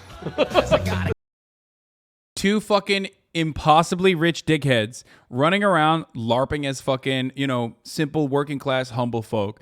Kid Rock literally grew up in a fucking rich ass house in a rich ass neighborhood, acts like he's white trash. Tucker Carlson, literally the recipient of the Swanson frozen food dynasty, turns around and acts like, he's one with the working class. Two elitist motherfuckers like you. What has ever made you think that I make it seem as though I'm like a working class individual at this stage in my fucking life? Okay. I have openly talked about my background. I have literally constantly, I'm an elitist fucking dickhead. I'm a bi-coastal elitist. Look at me. I got my nails painted, dude. I look gay as fuck. Okay. I'm the most bi-coastal elitist looking motherfucker. I've never been like, oh man, I'm such a, I'm such a fucking, salt of the earth kind of guy. I fucking hate that shit. I don't do that at all. I openly tell you, like, no shot. I can't do any fucking regular labor. I can't do any of that. But it doesn't matter. I am honest. I'm always honest with you. And you don't even care, okay? I'm honest about it. I'm honest about my background. I'm honest about the struggles that I've had. And I'm honest about the fucking privileges that I've had. But you think that it's enough to just be like, ha, got you. You're privileged. It's like, bro, I know. I've said it first. You can't use that as an own against me. These motherfuckers don't do that, though. You a real soy boy. Yeah, I mean, I can fucking outlift most of you soy motherfuckers, but I'm not running around. I'm not running around being like, oh man, I'm such a salt of the earth kind of guy. Shut the fuck up. You are closer to being poor than you are being Swanson rich. Stop giving these dishonest cunts even a crumb of ground. That's true, but it still doesn't matter. Because I am still definitely more privileged than a lot of people in the chat. Camouflage double wide up on a hillside. Double wide Shirley, we call it trouble wide. Oh, that is so cool. It's Redneck Disney World. Oh. I'm gonna dig deeper, toe guns, that's the spirit. Nice. Thinking that. It's leprechaun music. Braveheart. I'm gonna fly like a G. To my fans, I love you dearly. To you critics, haters, and trolls, go f*** yourself. Fuck yeah, dude. Life of a rock star. Dude, this is the reason why conservatives are so bent that, like, there's no conservatives in, like, Hollywood, okay? This is the best they can fucking scrounge up. You've benefited from a capitalist economy. No, motherfucker, I exist in a capitalist economy, and the fact that I'm able to fucking still see a crumb of success triggers you to no fucking end, because you yourself desperately lick the boot, thinking that the boot will finally one day allow you to wear it. Okay, but that's not happening. So you fucking spend all your goddamn time mad at motherfuckers who are telling you, like, no, the system is actually designed in the way to fuck you over. But you're, like, too busy shooting the goddamn messenger, dude. That's it. That's it. That's it. That's the only reason. It's okay, though. You can get better. Just take a deep fucking breath and remind yourself that, like, I am not the reason why you feel the way that you do. Okay?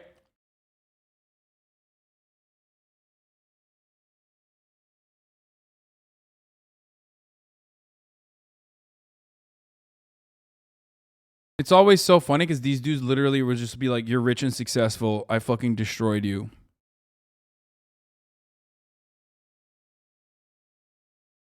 I fucking clapped your ass cheeks, says Alpha Wave. Let's hear it. I hope he has some good takes in there. I clapped your ass cheeks, dude. You are hot and you're successful.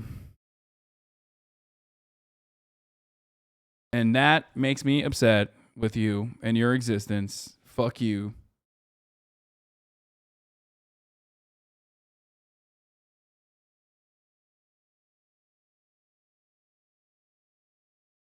Okay.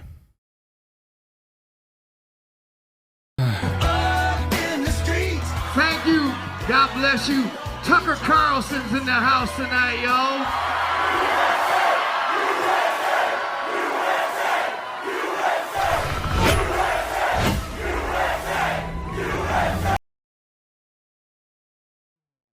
Oh, God. Fuck yeah, baby. All right. So let's get to, now that we're done with Matt Walsh, let's talk about Steven Crowder real quick. Bro, just imagine if people even tried half as hard to argue for unions as they do to blame you for capitalism, I guess. I don't know. Life could be better, but who cares when we can blame Hasi, apparently? Dude, it comes from a place of helplessness. I talk about this all the time. You feel helpless. Feel like systemic problems are impossible to tackle. That is by design, okay? You're getting fucking ringed through every goddamn day of your existence, where people either A, tell you that other solutions are damaging, horrifying, and bloody, like the Black Book of Communism. It means like 7 gorillion dead, okay? Or they tell you good things simply cannot happen, okay? So then you internalize that. You internalize that despair. And there is some truth to that, okay? You internalize that despair, and there's some truth to that despair as well, okay? Because labor has lost and capital has won very, very successfully. So when you can't fucking solve systemic problems that require long and complicated solutions over the course of many years with a lot of organizing, you just basically start flinging randomly at whoever the fuck you can. Republicans do this. Republicans do this all the time, but they do it for a purpose. At least they're like defenders of capitalism. You know what I mean? I'm talking about when leftists do this like poverty cult attitude. This like, you need to be a poverty preacher. You need to fucking, you need to say that socialism is when you're poor, and that the poorer you are, the more socialist you are.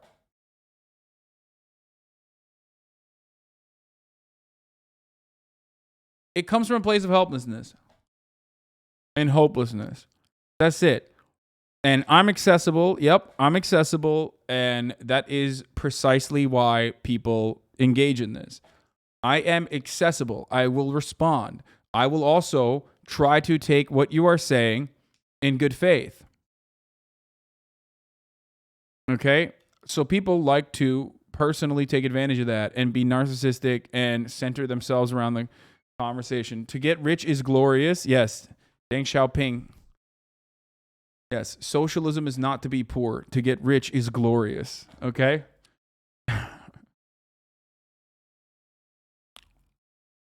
It becomes this, look, I dress like this just in drag.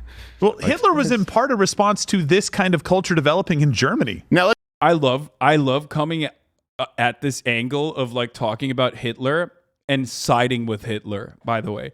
This is the fucking peanut gallery along with Steven Crowder talking about Nazi Germany, and yes, you heard it, siding with Hitler, which is the greatest fucking self-report of all time. Let's be clear. Of course, no one is defending Hitler or saying that he terrible. Oh, dude, wait, what? Wait. What do you mean no one is defending Hitler? But like, he had some good ideas. Is that what you're saying about the trans stuff? No one is defending Hitler or saying that he terrible. The only point that he would jump on. Whoa. You could never say that about Jews, and you shouldn't be able to, obviously. You can never say that about the many victims of Nazi Germany. The only reason why you can say that about trans people is because other people unironically agree with Steven Crowder. So tell me how, like, there isn't fucking this kind of incredibly violent attitude against trans people. If he literally said that exact same thing about Jewish people instead of trans people, everyone would be like, that's insane. Trans people were also victims of Nazi Germany. Okay? They were. But people can come out in 2022 and literally fucking say, no, that was actually an understandable reaction to trans people's existence. Okay? That's the only reason why he can get away with saying that, because other people also fucking agree with them. Oh, whoa. And if you think that they are not going to fucking advocate, you can say the same thing about Ethan bombing the NRA building. Oh yeah, that's the same thing. How many videos has Ethan cut about bombing the NRA building and like justifying it, and regularly talking about bombing the NRA building, and like cutting videos where he like straps shows you how to fucking make bombs, about show how you make bombs, where to get the tenorite, and how to fucking place a bomb in an NRA building conveniently, because that argument doesn't fucking work. These guys literally are talking about transgenocide on a regular basis, trying to justify it.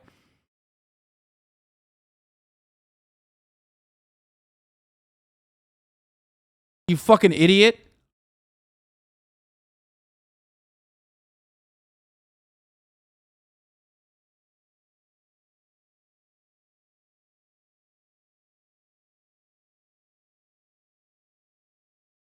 Yeah, hatred of trans people, when your hatred of trans people is more powerful than your hatred for Hitler. That's what this is.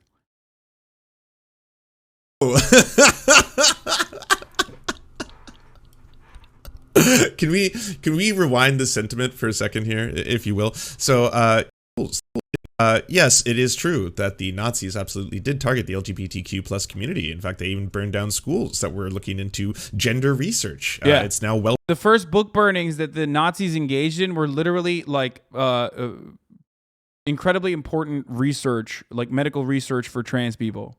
That's what they get. That's what they went after. Those were the first book burnings. Documented at this point. So if you are basically saying the quiet part out loud, that hey, by the way, you degenerates, you're gonna lead to us becoming fascists. Gonna be all like, we're all gonna become Nazis if you don't stop this. If you don't cut it out, we'll go Nazi on you. We'll go full. It becomes. Yeah, that's it. That's straight up. That's the implication. There's no way to misunderstand this point. Like, I don't understand.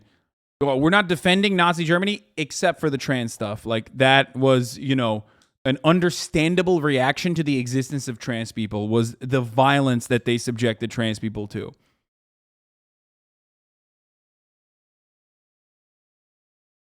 That's it.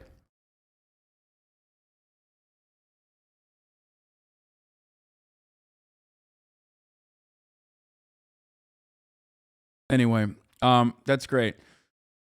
Kind of sad thought, but you're the only cishet man I've ever encountered, IRL or otherwise, that will go this hard for trans people. Dude, I'm a fucking idiot, okay? I just get very annoyed when I see people getting fucking endlessly brutalized for no fucking reason. That's it. Also, trans people are really good posters. I mean, some suck and are very cringe, okay? Straight up. Sorry. I see a lot of fucking... I see a lot of trans accounts on the internet that are just really incredibly fucking cringe. But then there's a lot of trans accounts that are very funny and very good posters, and it's important to defend.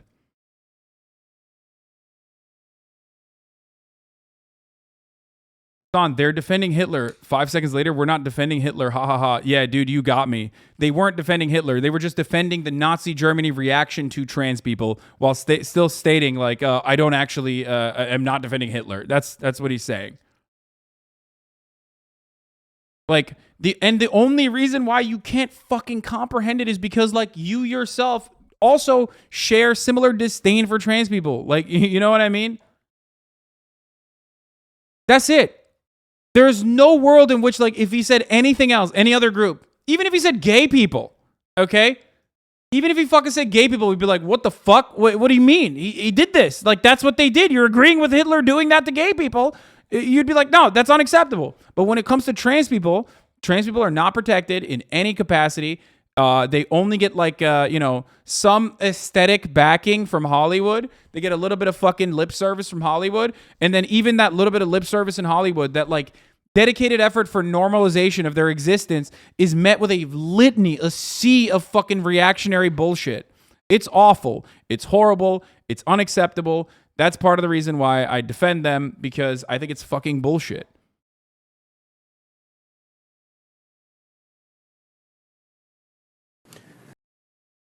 And for the record, remember, like, Steven Crowder's group literally fucking said, you know, this is the exact same attitude. This is trans people's existence is the reason why, you know, Nazis became Nazis, you know? That is infinitely more fucking violent of a take than, like, Ethan's fucking take about the NRA building, okay? And in that situation, they both took it back, right? But Ethan got banned for 7 days. Will Steven Crowder get banned for 7 days? I fucking think not. Fuck no.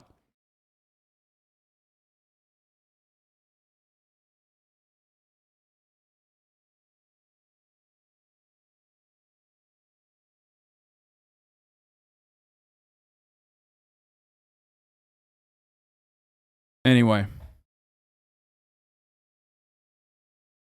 Not all NRA members are evil, Hasan. Are all trans people evil? What the fuck do you mean? I agree. I don't agree with the sentiment of like bombing the fucking NRA convention. After all, there's people who aren't even a fucking part of the NRA. There's like regular working class people that have to work those fucking events. You know what I mean? Like, not every single person is responsible for the violence that the NRA normalizes.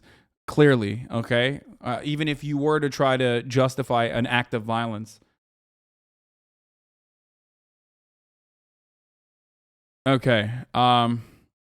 Uvalde teacher, we're moving on, and we're talking back to, we're moving back into Uvalde and mass shootings, an everyday part of reality here in the United States of America. Okay?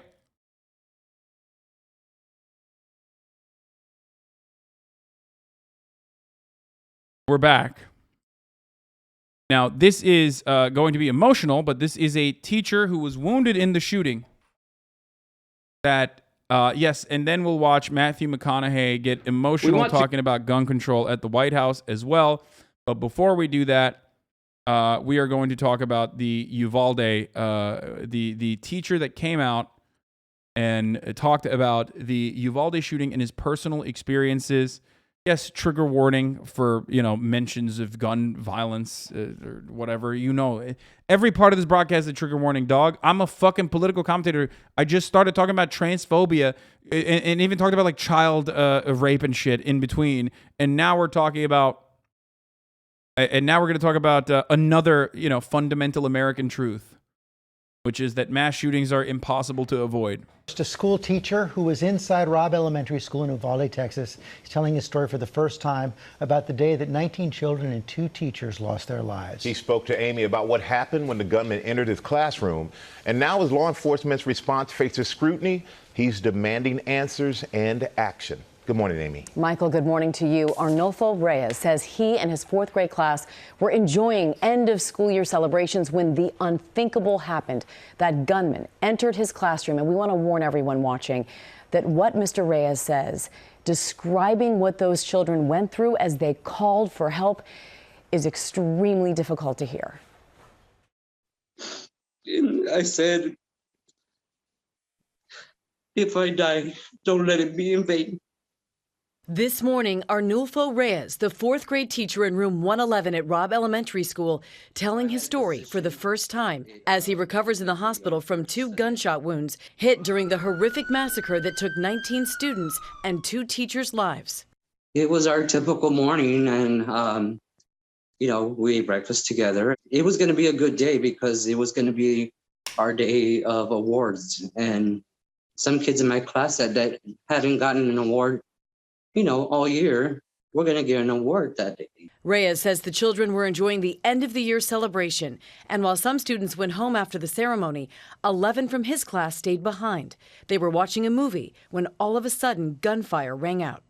The kids started asking out loud, Mr. Reyes, what is going on? And I said, I don't know what's going on, but let's go ahead and get under the table.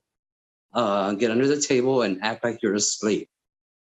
As they were doing that, and I was gathering them under the table and told them to act like they were going to sleep is about the time when I turned around and saw him standing there. The gunman entering classroom 112 at 11:33 a.m., then making his way into 111 through a connecting door, opening fire.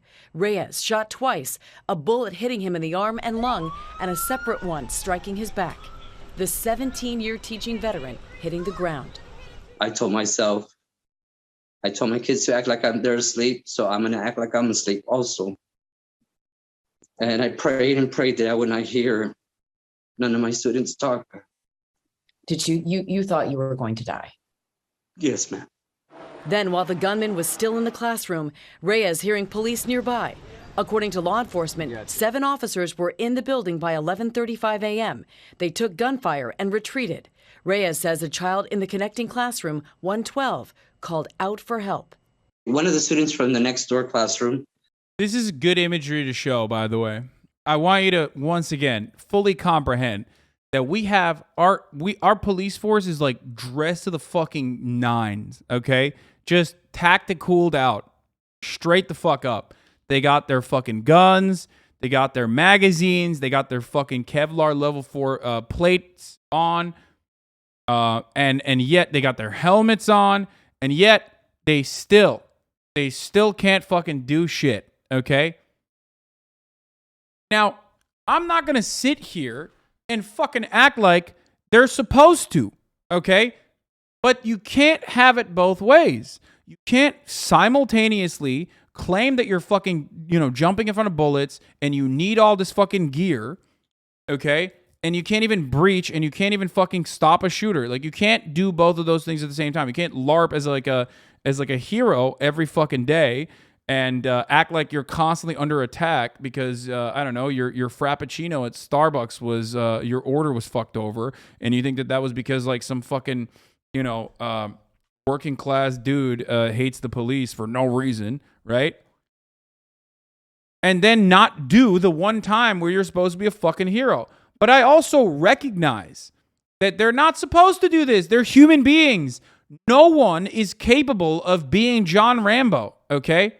No one is capable of being John Rambo. A fundamental fact I stress all the time. Are there instances where someone is a hero? Absolutely. But you're not going to be able to fucking perform at that level every single time across the board in every fucking city where a mass shooting might happen. So, what can we do? Well, if you recognize that, cops aren't the fucking heroes that they claim to be, and that the media presents them as, okay? And you also recognize that, like, no human being is like that, okay? And that there's going to be a lot of luck, or there's going to be a lot of, like, right place, right time circumstances that fit in instances where, like, they can successfully thwart a mass shooter, then there needs to be another systemic solution. That comes from regulating the flow of weapons in this country. That's why I'm an advocate. I'm an advocate for disarming and demilitarizing the police, and I'm an advocate for demilitarizing the American population. Okay? If you want to have a gun, and I, as someone who shoots guns, understand that it's fun to shoot guns, okay? You're going to have to go through some background checks. You're going to have to go through rigorous training. You're going to have to demonstrate that you are capable of using this weapon. Okay? That's it. That is an inconvenience. I admit that that's an inconvenience, but I think that that is an inconvenience that is worthwhile. Okay?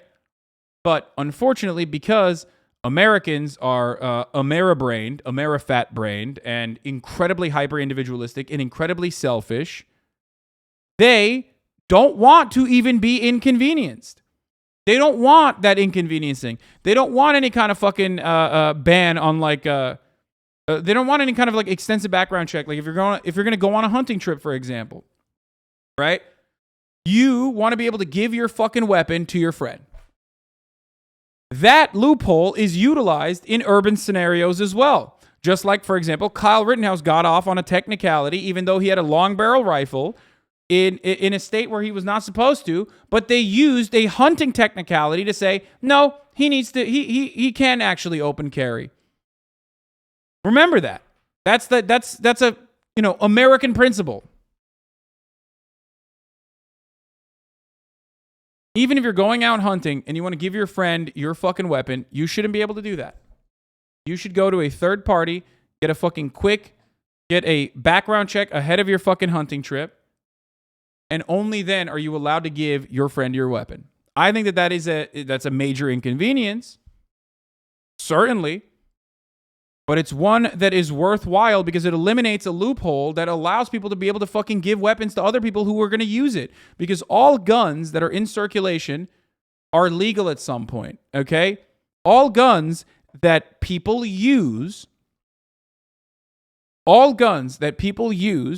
even if they're using it in the instance of a crime, even if they're using it as even if they fucking stole it from someone, were originally legal guns in circulation.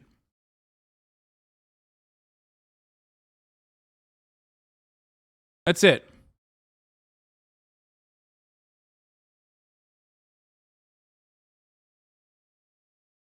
Fuck no, I'm good with background checks, but not before going hunting every time. Hey, dumbass, if you're going hunting, you probably have a hunting license, don't you? There's a fuckload of rules and regulations that revolve around what you can hunt, where you can hunt, how you can fucking hunt, that you abide by and you don't even fucking consider. I didn't say you have to do a background check every time you go hunting.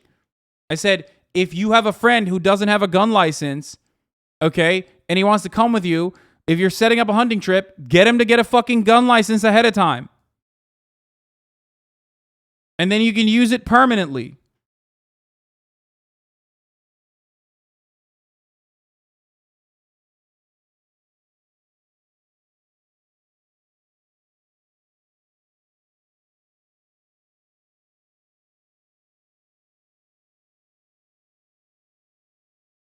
Holy shit. You don't need guns to mass murder. A car would do the job. I understand that. But there is also a level of incredible fucking safety that you need to demonstrate while driving a car, which has significant more utility for commerce, for everyday existence than a gun does. So shut the fuck up. Do you understand? Like, so what's up? You're trying to stop reasonable gun safety and regulation from happening while pointing at something that is, one, profoundly more impactful on the economy and your everyday existence, a vehicle, okay, especially in the absence of public transit, unfortunately, right? And you're pointing to that fucking, to that industry, to that example that already is heavily regulated. Yeah, I want that level of regulation for guns. If you find that like a car can kill someone, then you should recognize that, yeah, we should have a national gun registry and VIN numbers for all guns and basically a fucking DMV for guns. Because I agree, cars are incredibly fucking dangerous in the hands of people who are unlicensed, who should not be driving that vehicle. Okay? So I agree. I agree with you. There you go. Was saying, officer, we're in here. And then, but they had already left. And then he got up from behind my desk and he walked over there and he shot over there again. The gunman going back into room 112 and firing more shots. At 11:58 a.m., children from other classrooms seen evacuating the school. At 12:03 p.m., a child from room 112 calling 911, telling dispatch where she was. By this point, 19 officers were inside the building, but no one went in. At 12:10, 12:13, and 12:16, more 911 calls. Is there anybody inside of the building? Tom is advising he is in the room full of victims at this moment. Parents outside begging for police to save the children. You know that they're kids, right? They're little kids. They don't know how to defend themselves. You said you were praying. Do you remember what you were praying for? What you were saying? in your prayers? I prayed the Lord's Prayer. I prayed my Hail Mary. Reyes says eventually he heard officers come back, telling the gunman through the door they want him to come out to talk, that they don't want to hurt. Why do you people think they have such a knee-jerk reaction to background checks? Because Americans are fat, lazy, pathetic fucking slobs who don't even want to be inconvenienced and will unironically turn that into a much larger, like, convoluted argument about, you know, their rights or whatever. Okay, they're inalienable, constitutionally protected, God-given rights to fucking have a weapon of murder. That's it. That's literally it. They're unironically, if you've ever had a fucking gun nut argument with someone, they'll turn around and say, well, the cars are not constitutionally protected. It's like, dude, what the fuck are you saying right now? Okay, who gives a fuck? I wipe my ass with the Constitution, okay? Fuck yourself. It's just, we are pieces of shit. That's why First Amendment rights are not about, like, Julian Assange. First Amendment rights are not about Chelsea Manning. First Amendment rights are not about Edward Snowden. First Amendment rights are about you being able to say the N-word in public and not get your fucking ass beat, okay? That's the way they operate. These dudes don't care about the government fucking clamping down on free speech or anything like that. They only care about being able to harass like a trans person without any repercussions. That's what they think First Amendment is. And the same thing goes for the Second Amendment. It's not about a fucking well-regulated militia or the modern interpretation of the well-regulated militia that like happens to, you know, work along the NRA and the gun manufacturers, you know, bottom line and their interests, okay? Because they want to keep selling you all this fucking dumb shit. It's actually about, you know, it's actually basically about fucking not being inconvenienced to like have to get a background check, but when you buy a gun, that's it. Hurt anybody, but then silence again.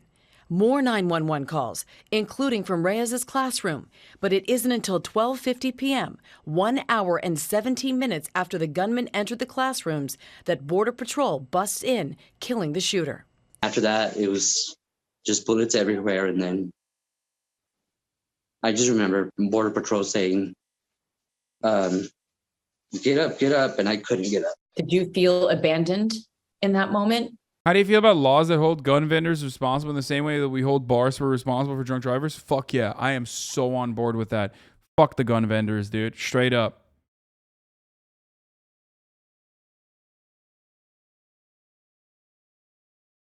Gun vendors can suck me, okay? I don't give a fuck. Yeah, absolutely. They should also hold gun manufacturers legally liable for their weapons of murder and the way that they market such weapons. They should hold the NRA responsible for doing a banned gun giveaway, basically offering a fucking starter kit, like a DLC for mass shooting. Hey, do you have an antisocial personality disorder riddled, you know, a teenager in your home? Here you go. Use Daniel's defense, exact same rifle used by Ramos in the fucking Uvalde shooting. That's crazy. You do that, you go to jail, dude. Fuck you, okay? You get sued so fucking hard. They should literally sue the NRA for every dime that they have for holding a banned guns giveaway, okay, in the immediate aftermath of the Uvalde shooting, and then take all those fucking funds and distribute it evenly amongst the victims, okay? And also, you should just go to jail by default. I do think that you should go to jail in general.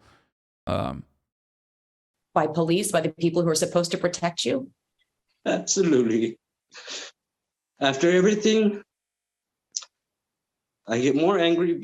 Yeah, well, people in Poland, you need to have a license to have a gun, are agitating for liberating gun laws using that exact argument. You can kill someone with cars, so we should ban cars. Yeah, except, like, you know, you can't ride your AR-15 to work, so that's one. And they don't have additional safety measures for guns in general.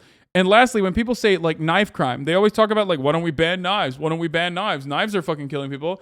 Okay, dude, if knives are so fucking deadly and dangerous as it is like a semi-automatic weapon, why isn't the American military using knives in Iraq? Why are they using guns instead? Do you think you can kill multiple people with a knife, like, easily, with ease, dude? Do you think it's easier to apprehend someone with a knife than it is to apprehend someone with a fucking AR-15? Why isn't it? Why isn't it that, like, every fucking military, if the knives are just as deadly as, like, these fucking weapons, why isn't every military using knives? Did they just not know that? I know the chatter is agreeing with me. I'm saying, like, this is what you can use as a counter whenever fucking any dumbass brings up that point. Okay? No one is saying this will eliminate crime in its entirety. No one is saying that this will eliminate violent crime in its entirety. People are just simply trying to make it as hard as possible to do these random acts of horrific violence, okay? Just like whenever people say, oh, well, AR-15s are not responsible for that many fucking gun murders. Okay, dude, I get that. I understand that handguns are significantly more damaging than AR-15s are. But I want to fucking legislate that shit too. I want to make sure that if you have a handgun, you should be able to, you know, show that you have, you can undergo a psych evaluation, okay, to show that you're not going to kill yourself with that fucking gun or others with that fucking gun, then that you have proper safety measures in place in your house and in general, all right? You can't use the existence of one other fucking problem when talking about a different problem. You can't just say like, well, I don't know, we shouldn't, you know, we shouldn't actually stop this house from burning down because, you know, technically the piping is actually really corroded in the house. There's lead poisoning in the pipes. There's lead in the pipes, so we should just let this house burn down. Like, okay, well, the fucking, you know, stop the house from burning down, idiot. That's not a thing. You can't make that argument in any other fucking situation.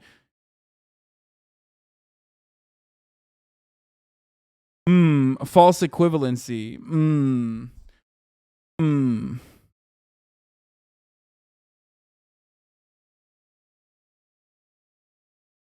Yes, 3 character references from your community as well. Because you have a bulletproof vest. I had nothing. I had nothing. You're supposed to protect and serve. There is no excuse for their actions. And I will never forgive them. I will never forgive them. How many students were in your classroom when the shooter came in? 11 students. So the shooter killed every single student in your classroom. Yes, ma'am. That's when I got you thinking, you know, this family lost one. This family lost one. I lost 11 that day. And I just went to my parents and said, I'm sorry. I tried my best. Of what I was told to do. Please don't be angry. Maybe Cos will fucking give him a visit too for speaking out against them and openly showcasing disdain for the police and the inaction that they demonstrated in a moment where they were needed the most, in a moment that they claim that they're in regularly, where they do the right thing regularly, which of course is not the case. Angry with. For those of you who don't know, by the way, that's literally what they did to one of the parents that actually ran in. One of the parents that was apprehended originally was able to run in and rescue a bunch of children from one of the classrooms. And the cops actually threatened her with a prior unrelated conviction that she had for speaking out to the media and saying that they fucking suck. Because they are brutal thugs, okay? They are jackbooted thugs. They are violent in all of the inappropriate places and not violent when that violent is a necessity, okay?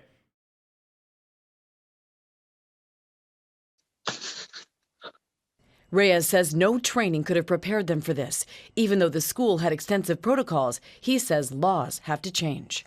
It all happened too fast. Training, no training, all kinds of training. Nothing gets you ready for this. We trained our kids to sit under the table. And that's what I thought of, you know, at the time. But we set them up to be like ducks. You can give us all the training you want, but it's gun laws have to change. It won't never change unless they change the laws. Reyes says he doesn't think he can ever return to a classroom, but he's making it his mission to honor the lives of his students and 2 of his fellow teachers. The only thing that I know that I will not let these children and my coworkers die in vain. Absolutely, I will not. I will go anywhere to the end of the world to not let my students die in vain. They didn't deserve this. Nobody in this world deserves this kind of pain. No mother, nobody deserves this. I will go to the end of the world to make sure things get changed.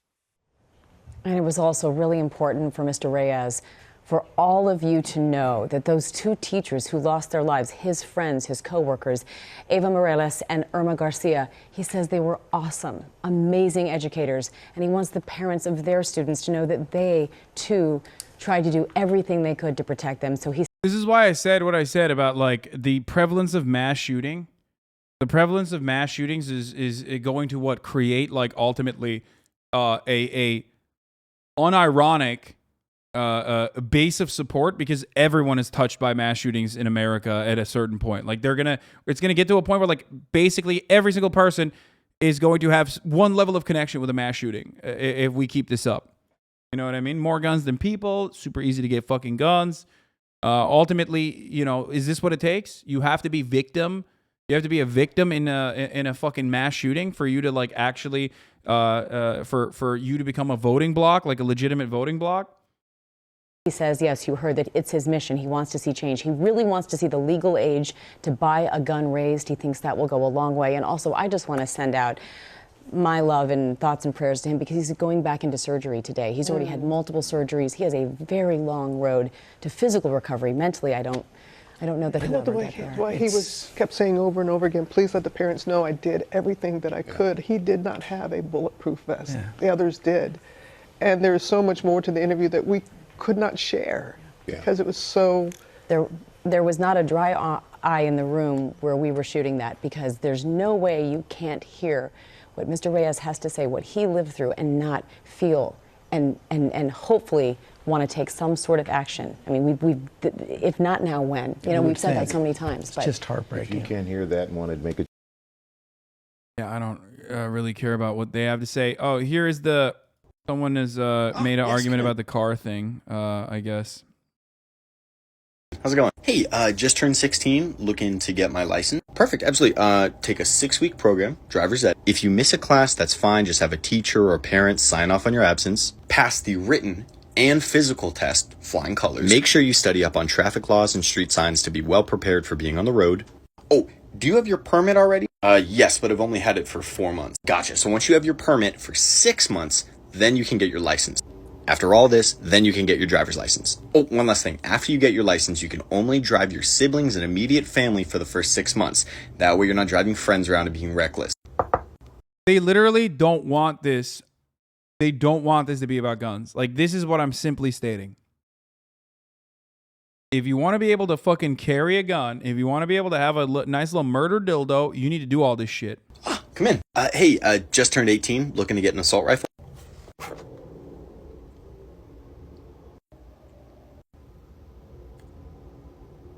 Do I need to sign? No. Do I have to, like, take a class? No. It's optional. Can I buy a handgun? 3 more years. We can't be... Ah, yeah. Yeah.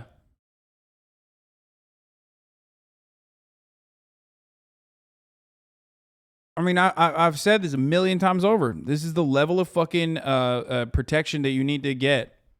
I mean, this is the level of fucking regulation you have for cars. And yet, for some fucking reason, we can't have that for guns. When cars actually have a utility far beyond being a murder machine. Whereas guns don't have any utility beyond being a murder machine. All right, here's Matthew McConaughey. All right. Talking about guns and gun control. Secure and safe schools, and we want gun laws that won't make it so easy for the bad guys to get these damn guns. So, we know it's on the table. We need to invest in mental health care. We need safer schools. We need to restrain sensationalized media coverage. We need to restore our family values. We need to restore our American values. And we need responsible gun ownership. Responsible gun ownership. We need background checks. We need to raise the minimum age to purchase an AR-15 rifle to 21. We need a waiting period for those rifles. We need red flag laws and consequences for those who abuse them. These are reasonable, practical, tactical regulations to our nation, states, communities, schools, and homes. Responsible gun owners are fed up with the Second Amendment being abused and hijacked by some deranged individuals. These regulations are not a step back. They're a step forward for a civil society and the Second Amendment. Look, is this cure-all? Hell no. But people are hurting.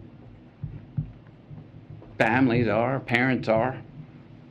And look, as divided as our country is, this gun responsibility issue is one that we agree on more than we don't.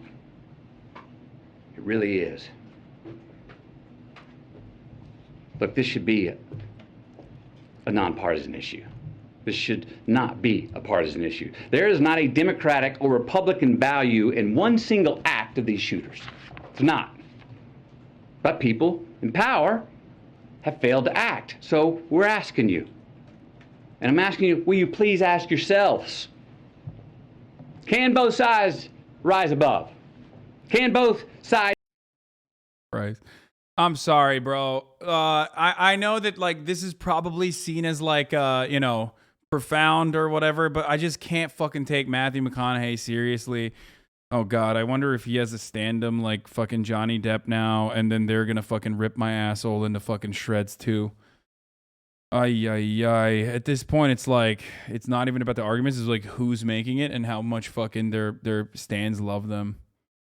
I'd see beyond the political problem at hand and admit that we have a life preservation problem on our hands. Because we got a chance right now to reach for and to grasp a higher ground above our political affiliations. A chance to make a choice that does more than protect your party. A chance to make a choice that protects our country now and for the next generation. We got to take a sober, humble, and honest look in the mirror and rebrand ourselves based on what we truly value. What we truly value. We got to get some real courage and honor our immortal obligations instead of our party affiliations. Enough with the counterpunching. Enough of the invalidation of the other side. Let's come to the common table that represents the American people. Find a middle ground. The place where most of us Americans live anyway, especially on this issue. Because I promise you, America, you and me, we are not as divided as we are being told we are. No. How about we get inspired? Give ourselves just cause to revere our future again. Maybe set an example for our children. Give us reason to tell them, hey, listen and watch these men and women. These are great American leaders right here. Hope you grow up to be like them. And let's admit it. We can't truly be leaders if we're only living for re-election. Let's be knowledgeable and wise and act on what we truly believe. Again, we got to look in the mirror, lead with humility, and acknowledge the values that are inherent to, but also above politics. We got to make choices, make stands, embrace new ideas, and preserve the traditions that can create true progress for the next generation. React harder. What do you want me to do? I just like, he's right. But also, what do you mean like centrism is the way forward? Like, just like reinforcing the same fucking weird attitudes that are not really in, they're just not real. It's not something in the wild. There is no centrism. We do agree on more than we think we do, but people also literally are just so easily fucking propagandized. Okay? Bridge building doesn't fucking mean anything in this situation when the other side won't even recognize the necessity for a bridge, let alone that there's a fucking river there. Okay?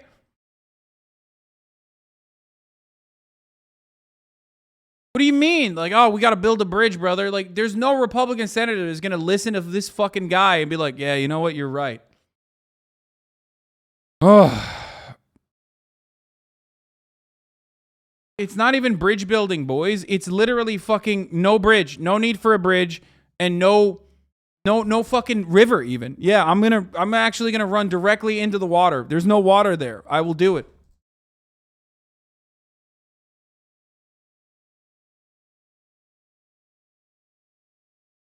Matthew McConaughey staying here just thinks it's a bit fucked up. You go out of your way to hate on him. Yeah, well, sorry. Sorry, Matthew McConaughey stands, you know. With real leadership, let's start giving us, all of us with real leadership, let's start giving all of us good reason to believe that the American dream is not an illusion. So where do we start? We start by making the right choices on the issue that is in front of us today. We start by making laws that save innocent lives and don't infringe on our Second Amendment rights. We start right now by voting to pass policies that can keep us from having as many Columbine, Sandy Hooks, Parklands, Las Vegas, Buffaloes, and Uvaldes from here on. Yeah, wait, where's the good part of it? Chatter linked me like a better part. I don't think this was as emotional as the way that people were presenting it. As shitty as it is, there might be a Republican voter that listens more when it's a celebrity doing some Hollywood-esque speech. No, we are. We are a nation of idiotic hog pieces of shit. On the liberal side, on the Democrat side, obviously, and also on the fucking Republican side. So we're all the same person. We are all gigantic, mouth-breathing, neck-bearded hog pieces of shit, ultimately. So yes, this kind of speech could potentially move the needle. Okay? It could. In the minds of some of these idiotic baboons. However, you also have to remember that, like, it's not. They're going to forget about it the moment that, like, a new thing happens. The moment that, like, the NRA tells you that, like, Brandon is coming to take your guns and, like, kill your children with a trans death squad at your doorstep. And then they're going to be like, oh, my God, you can't take my guns away. They're going to forget all about Matthew McConaughey and his fucking beautiful speech, you know? Just like you forget about the top of the hour ad break. That comes at the top of every hour, and I tell you it's coming at the top of every hour, and then you forget about it, and then I have to tell you once again, like, if you want to avoid those ads, all you need to do is subscribe. You could do that for $5. You could do that for free with a Twitch Prime by connecting your Amazon Prime account to your Twitch account. You get one free Prime subscription a month. Okay? You can also get gifted a sub if you're lucky, but not everyone is as lucky. You know, you make your own luck. This is actually Gavin Newsom. He does look like Gavin Newsom a little bit. It's just funny because, like, when Matthew McConaughey says the same shit that, like, Gavin Newsom would say while looking exactly like Gavin Newsom, people are like, oh, man, he's so great. Why? Because he has Southern charm. He looks like a more serious person. He looks like he has skin in the game. And Tristan Murray, thank you for the 10 gifted subs. And that's it. That's the only difference, is the charitability afforded to someone like Matthew McConaughey, even if he's saying the exact same shit.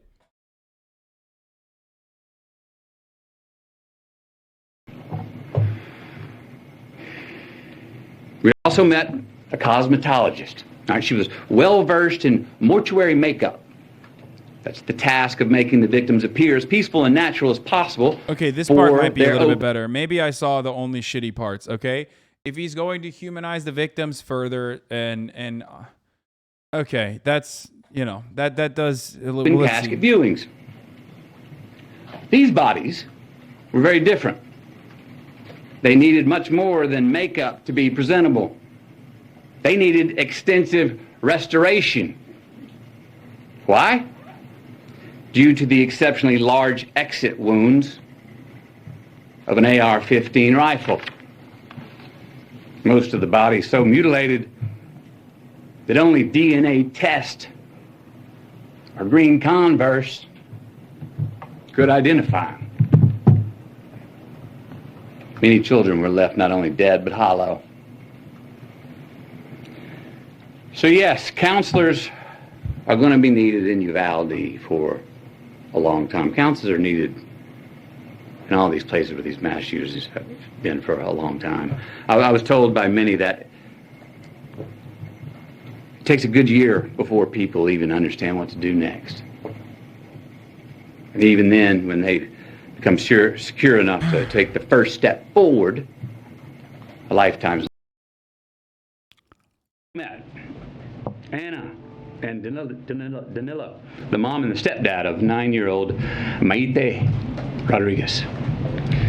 Now, Maite wanted to be a... Bro, does the White House not have a microphone? Like, are they unaware? Are they unaware of the existence of microphones? What is happening right now? Like, what? Why is this? Why is the fucking sound coming from, like, inside of a tin can? Yeah, the White House took that portion of the budget and gave it to the police, brother. They need it. They need to give it to the Capitol Hill PD, brother. What the fuck?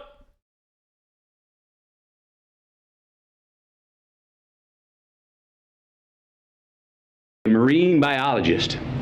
She was already in contact with Corpus Christi University of A&M for her future college enrollment. 9 years old. Maite cared for the environment so strongly that when the city asked her mother if they could release some balloons into the sky. Be very clear, that means they were shot in the face and were unrecognizable. If they'd been shot anywhere else, the parents would have been able to identify them by face. It's obvious to some, but I wanted to point it out. Their faces were unrecognizable. They didn't have faces anymore. Yes, dude. Yeah. That's what he's saying. Jesus Christ. Yeah. This is what, I mean, that's what the 5.56 does. That's what an AR-15 does to you if you get fucking shot in the face. In her memory, her mom said, "Oh no, Maite wouldn't want to litter." Maite wore green high-top Converse with a heart she had hand-drawn on the right toe because they represented her love of nature. Camilla's got these shoes. Can you show these shoes, please? Wore these every day. Green Converse with a heart on the right toe. These are the same green Converse on her feet that turned out to be the only clear evidence that could identify her after the shooting. How about that shit? Maite wrote a letter. Jesus Christ. Her mom said if Maite's letter could help. Okay, this part is actually a lot. I mean, like I said, this part is significantly better than the other shit. That it's still like odd because it's, you know, it's Matthew McConaughey. But you know, it might have some moving power, or maybe people will look at this and go, "Fuck you, you're a celebrity. You went Hollywood on us." I don't fucking know. I don't think that, like, I just don't have a lot of faith in America. You know what I mean? And in American society. It's from Uvalde. No, I get it, dude. I understand, but it still doesn't fucking matter.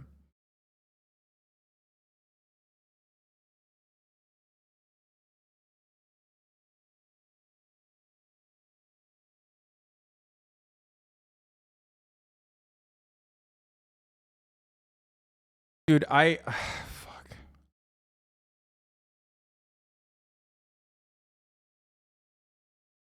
Like, part of this needs to be tackled at the ground level too. Part of this needs to be tackled at the ground level as well. Because, like, whether we like to admit it or not, it doesn't matter that a tragedy happened in his hometown. No, not from where I'm fucking coming from, dickhead. I'm talking about it doesn't matter in the eyes of, like, people who will say that's a libtard. Matthew McConaughey went libtard on us. And he's going Hollywood on us. That's what I'm talking about.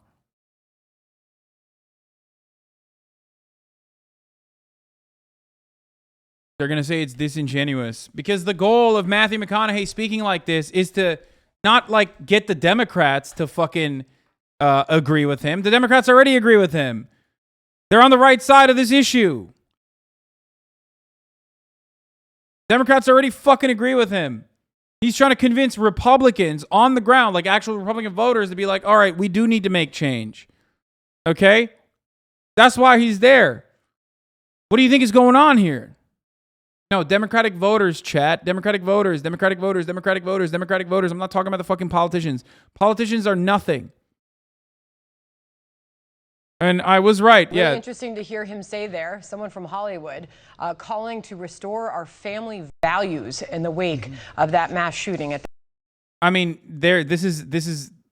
Do you not understand? They're literally saying like, Matthew McConaughey was positively calling for a restoration of family values. They're saying that's a good thing. Elementary school in Texas. Really? They're not saying this is a bad thing. They're saying it's a good thing. Him say there, someone from Hollywood, calling to restore our family values. And yeah, they're only picking up the restoring our family values bit.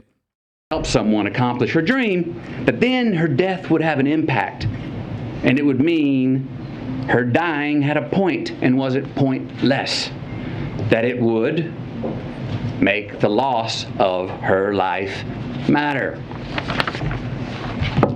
The letter reads, Marine biologist, I want to pass school to get to my dream college. My dream college is in Corpus Christi by the ocean. I need to live next to the ocean because I want to be a marine biologist. Marine biologists study animals and the water. Most of the time I will be in a lab. Sometimes I will be on TV.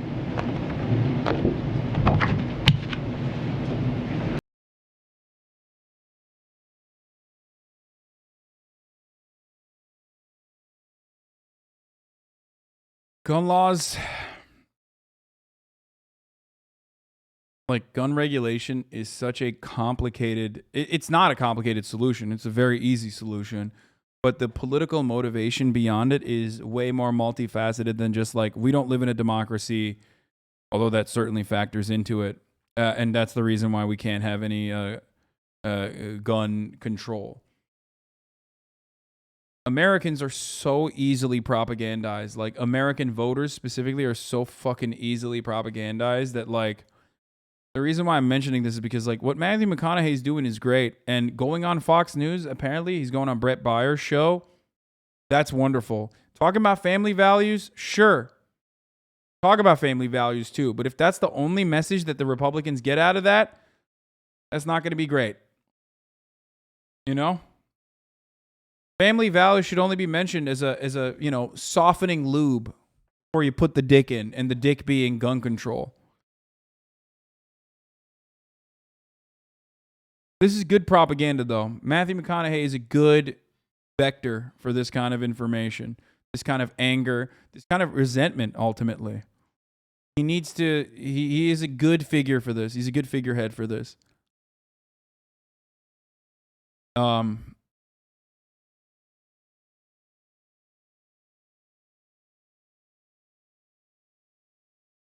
This is an isolated incident and truly no one gives a fuck. You could lay out these children on the sidewalk and Dems wouldn't get it done. Republicans would talk about prayers. No one gives a fuck. I don't know why people keep saying that's his hometown, man. Shut the fuck up. I know. It literally says Uvalde native Matthew McConaughey in the Chiron. Why do you think I don't know how to read? Do you think you are such a special little person who only you have been able to pick up on this truth, dude? I know. You're not actually bringing something new to the fucking table, dog. I know.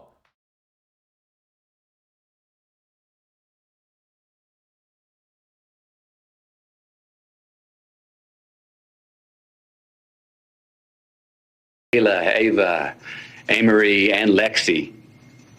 Start by giving all of them our promise that their dreams are not going to be forgotten. We start by making the loss of these lives matter.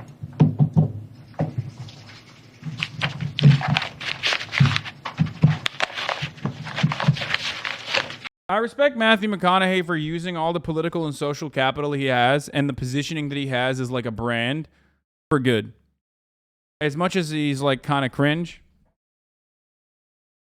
and as much as he's like talking about like centrism in many ways, ultimately, you know, it could be for good, especially if he talks about the necessity for gun control.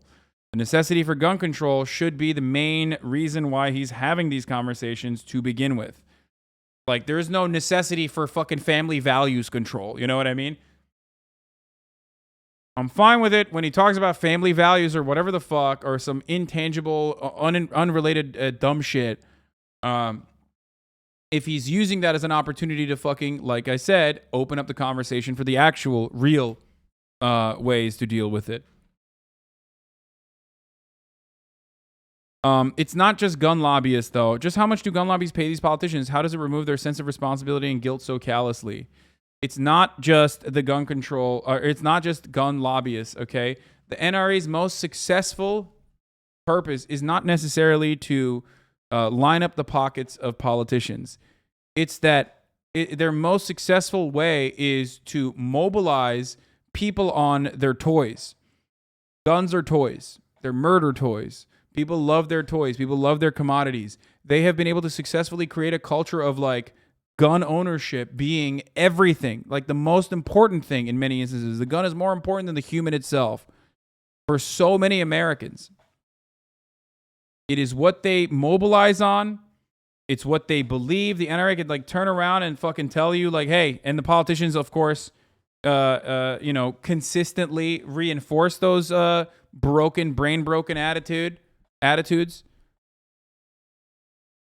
The NRA works at the behest of the gun manufacturers, and the gun manufacturers and the NRA simultaneously have been able to create a gun culture in America that dictates, especially because commodity fetishism is all we have, and our commodity purchases are our, you know, cultural signifiers. We get a sense of shared perspective, a sense of community from things that we purchase, things that we consume, like the Marvel Cinematic Universe or guns, no different, right? And gun solidarity is really, really, really important for like 50% of the country. Probably more important than like your political allegiances. Straight up.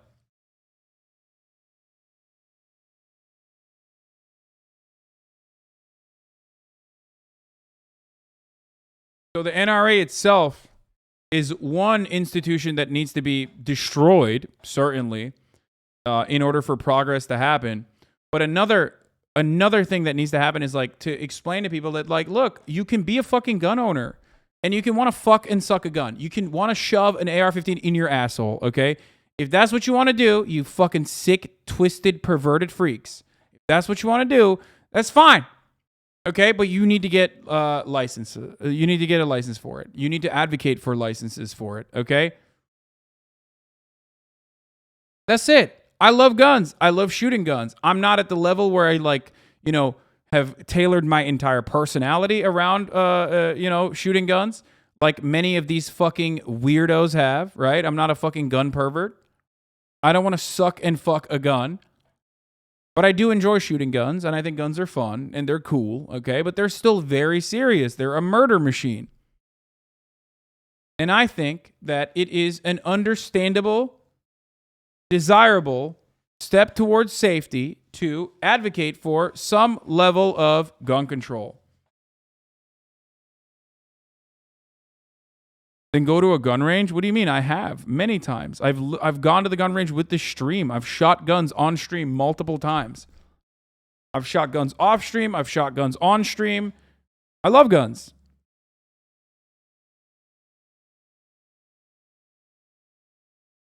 But I still think the level of safety and consideration for what is a tool for murder is not where we're at right now with our current level of protection and safety and security. Yeah.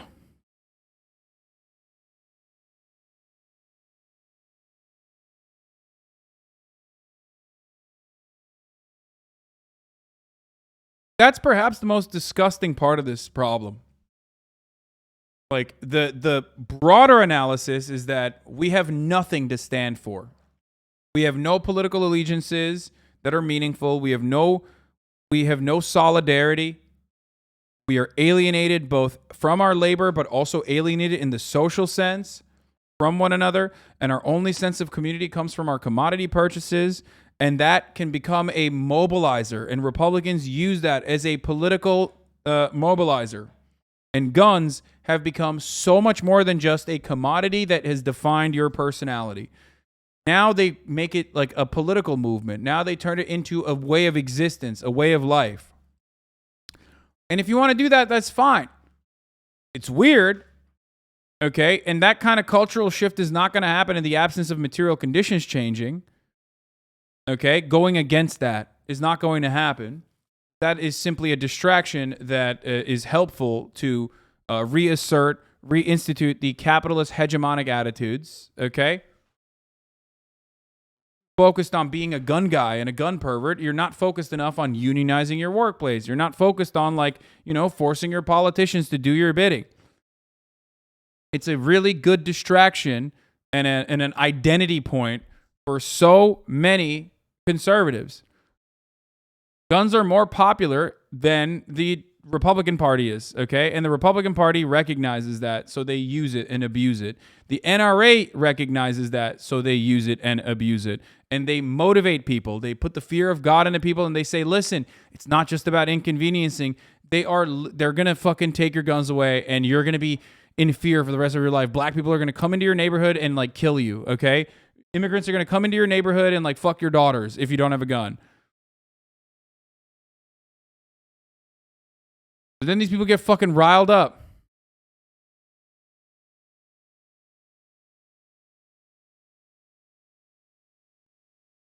So what you have to do is, in the absence of, like, changing that cultural attitude, which is not going to happen, right?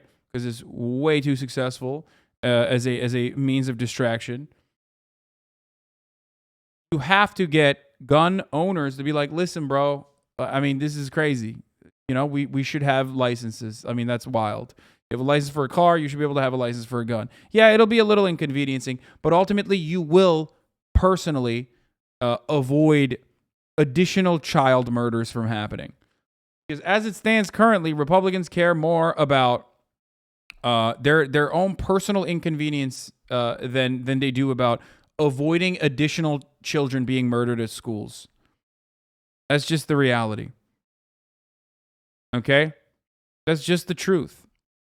It's just the fucking truth.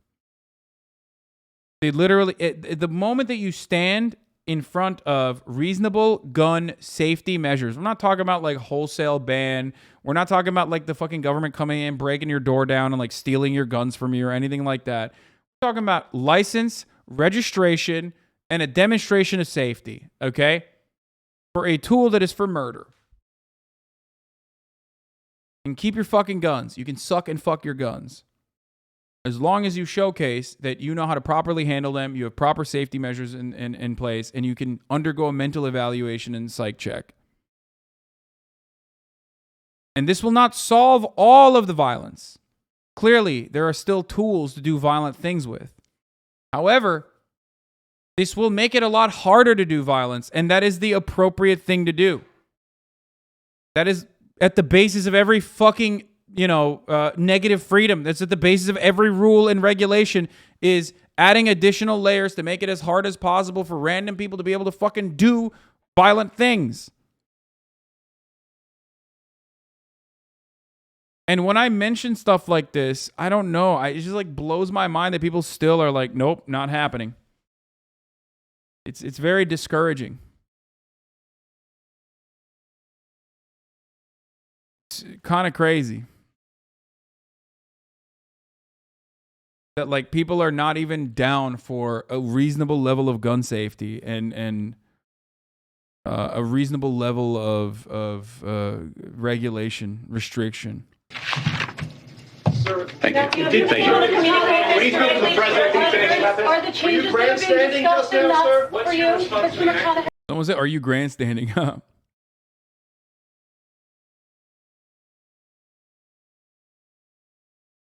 Yeah. Here's a son of a Buffalo shooting victim that asked the Senate, is there nothing you personally are willing to do to stop the cancer of white supremacy and domestic terrorism and inspires? To protect us, to protect our way of life. I ask every one of you to imagine the faces of your mothers as you look at mine and ask yourself, is there nothing that we can do? Is there nothing that you personally are willing to do to stop the cancer of white supremacy and the domestic terrorism it inspires? Because if there is nothing, then, respectfully, senators, you should yield your positions of authority and influence to others that are willing to lead on this issue. The urgency of the moment demands no less. My mother's life mattered. My mother's life mattered. And your actions here today will tell us how much it matters to you. What the fuck? Why the fuck are you guys acting like it's white supremacy? Hey man, I don't know if you know this or not, but you probably don't, Fat Pig Jim. Criminals don't license guns, bitch. It won't work though. Yeah, exactly. Well, you know, murder is illegal too, but it does happen regularly. I don't know if you know that, but should we abolish murder laws? Is that what you think is a good idea? Come on, bro. Murders are going to happen anyway, so someone could just like come over and murder you. Maybe. You like that? Would that be a reasonable fucking solution? No, so shut the fuck up. Also, mass shootings are so goddamn commonplace that this fucking dumbass forgot. Oh, chill? Wait, why? Why should I chill? Why should I fucking chill? Why would I chill in that situation? Are you chill? You don't seem fucking chill. Why should I chill? Idiot. This is talking about not Uvalde, but Buffalo, where the fucking mass shooter literally said he was trying to kill as many black people as possible.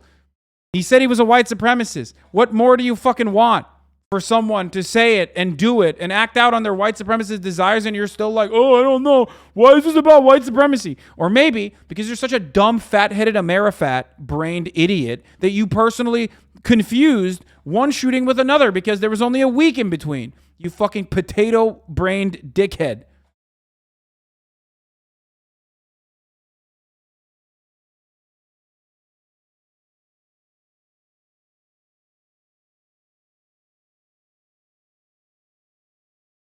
Criminals will still get it, dude.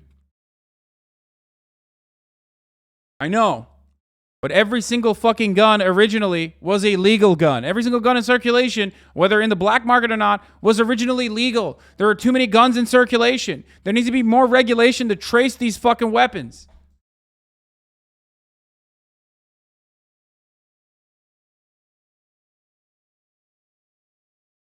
God damn, bro. Anyway, let's watch John Oliver talk about school police now. We're actually going to start with our main story tonight, which concerns what happened in Uvalde, Texas 12 days ago when an 18-year-old armed with 2 AR-15s killed 19 children and 2 teachers at an elementary school. People are missing. People are uninformed. Does that still make them stupid? Maybe they just don't understand. My friend, my lovely chatter friend, there's a difference between, hey, I'm a little uninformed, but like, what's going on? Why are they talking about white supremacy here? And criminals can still get guns, dumbass. Oh, what the fuck? What? Everything? You guys think everything's about white supremacy? Do you find the difference between those two statements? Do you see that? Do you see a difference between those two sentiments? Also, I'm sorry, but like, even if you are polite in asking a fucking question, if your position is like literally, personally, more deaths, okay? More deaths. I like the deaths. I like the gun violence. I want to do more. I don't give a fuck how polite you are. I'm going to be very impolite back to you because ultimately what you are advocating for is impolite, okay? Don't get sucked in to the fucking dumb liberal aestheticist attitude, okay? It's so stupid.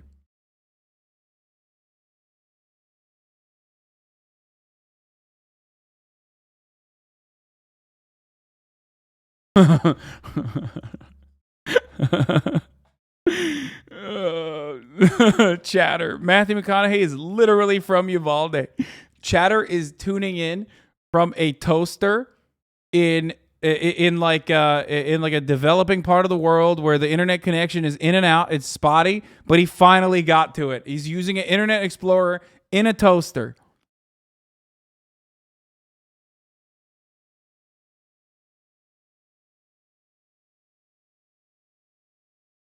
I know, it is a joke, yes.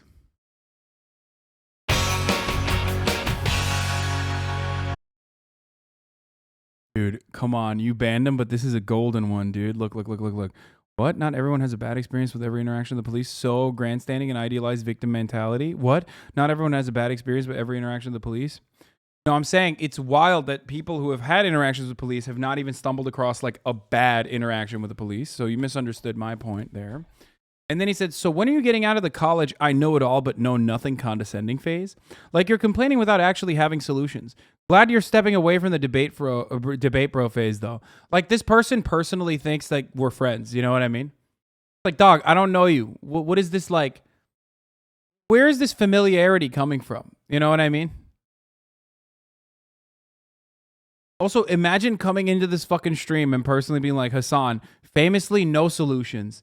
Famously never brings up solutions for this stuff. Glad you're getting out of the debate bro phase. Like, no, dude. Read my dono. Peter Pan, Jordan Peterson story. There's multiple factors. Read my dono.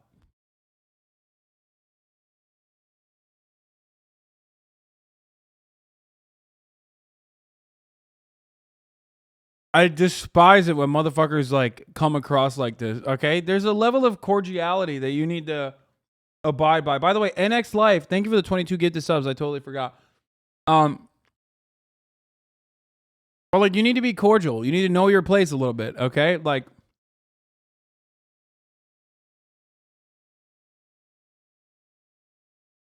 It's really fucking annoying when you come in here and you're like, huh.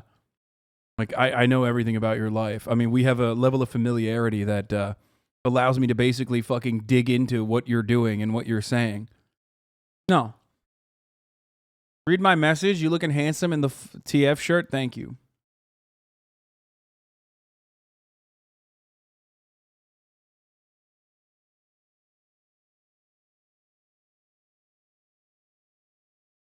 Anyway.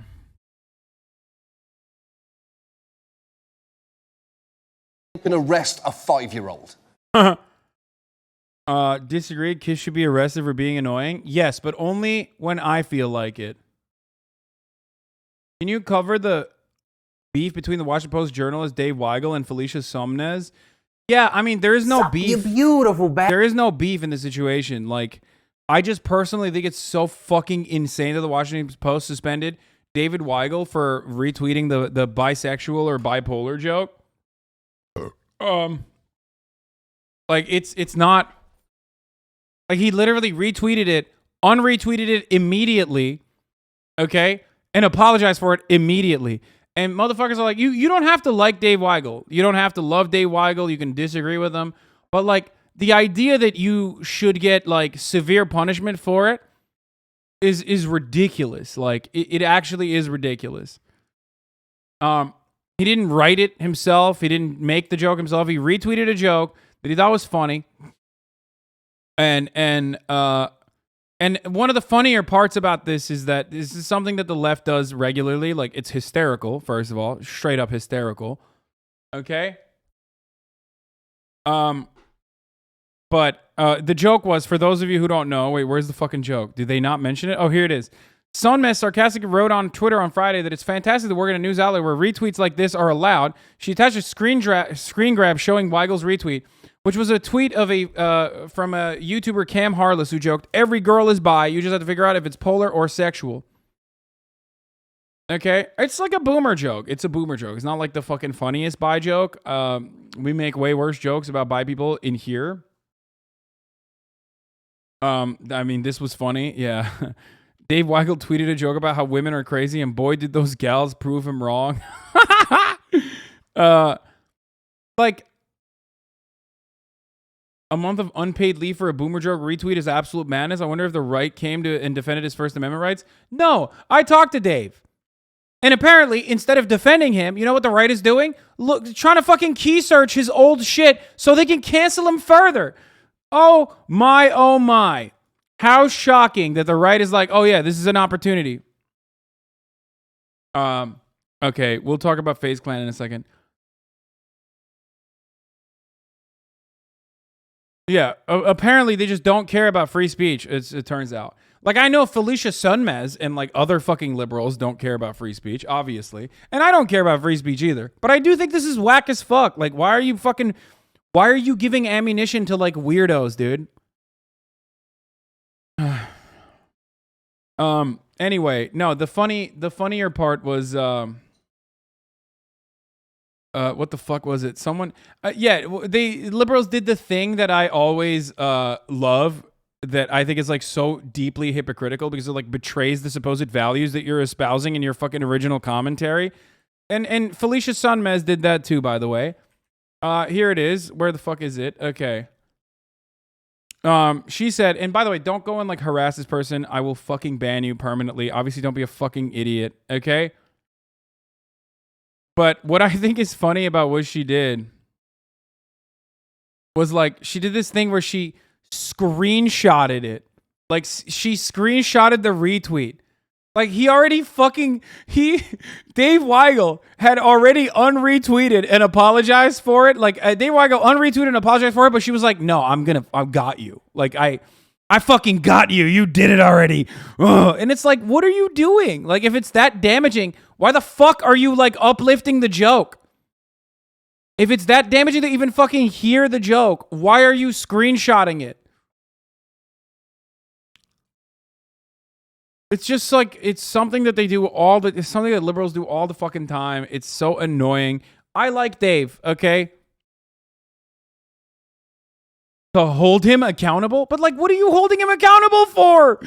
Retweeting a fucking joke that he unretweeted and apologized for? What are you holding him accountable for?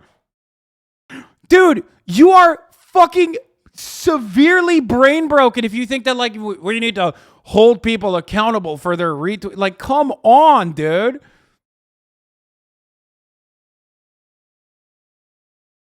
Yeah, here, this was what I was thinking of as well. Yeah, I'm glad you apologized for that joke, but you need to understand it does not undo the harm caused by people seeing it. Anyway, here's a screenshot of it.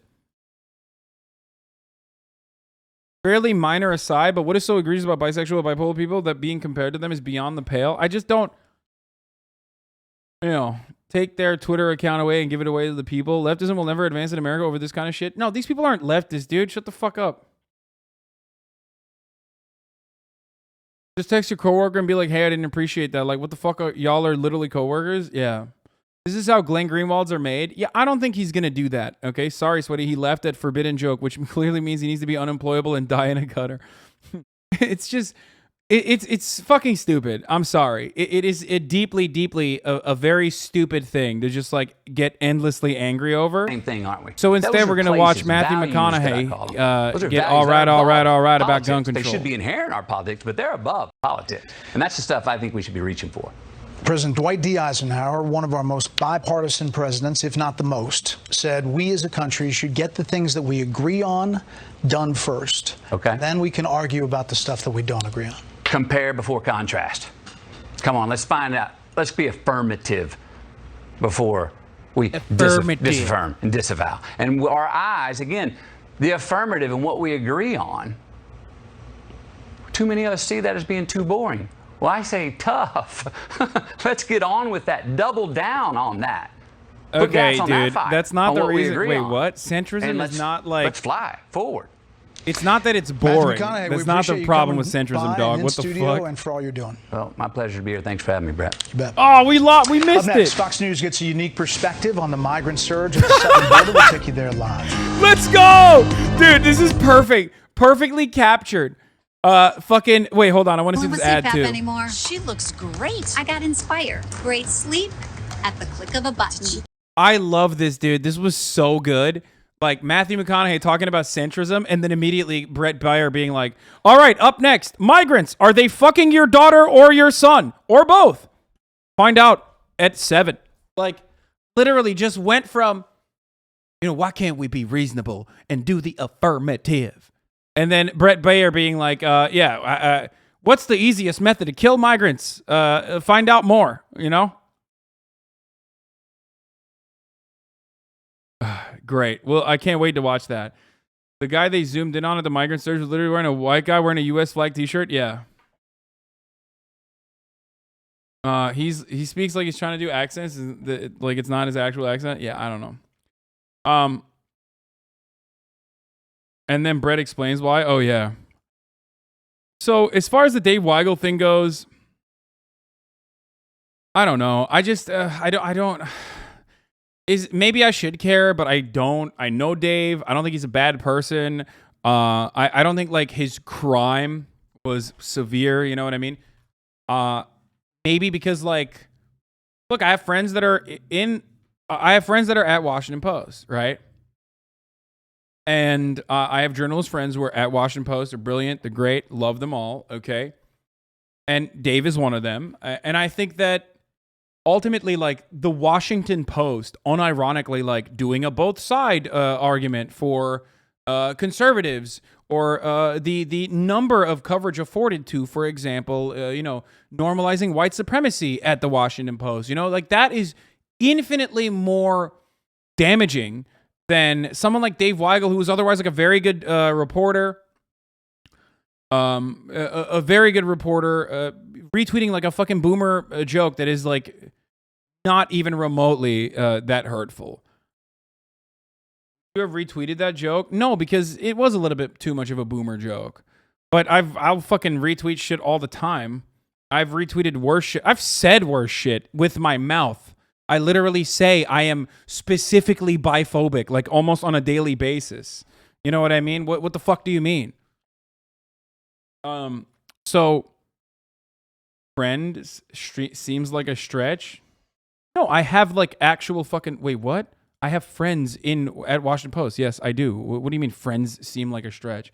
I'm saying I like Dave Weigel, separately from that, but you're biphobic? No, dude, it's a fucking joke, dumbass. What the fuck's wrong with you? You know what? Yes, I am. I am specifically biphobic, dude. It's the funniest version of bigotry because you're like even you've moved past like homosexuality, like you're fine with that, but you're like, I'm specifically biphobic.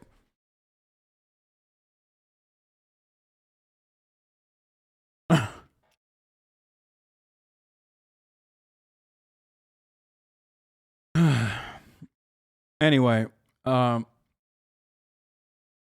have you considered that bisexuals are pretty cool? Yes, I have considered that. Okay, so they're probably looking for a reason to fire him. No, they are not firing him anyway. They are they're suspending him apparently until they are suspending him until like July, I think. It literally wasn't even on par with what Eaton said about tops bottoms. It's just a groaning joke, but the left will always eat its tail rather than tackle something that's actually important. Yeah, it's just dumb as fuck.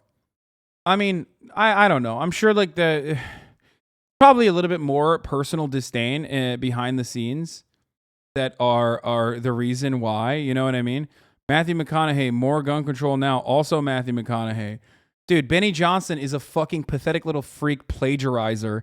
Matthew McConaughey actually is like, someone that people love. So if I were him, I wouldn't be shitting on Matthew fucking McConaughey. Get his ass in the QRTs, math stands. You know what I mean? Where's the Matthew stand-up?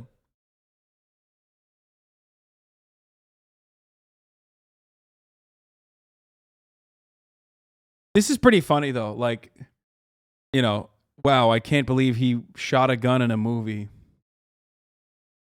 but wants gun control. Like,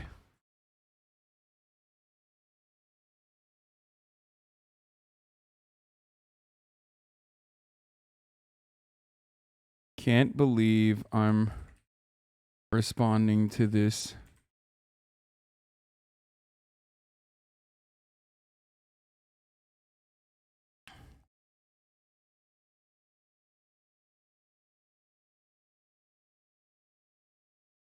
Actually, you know what?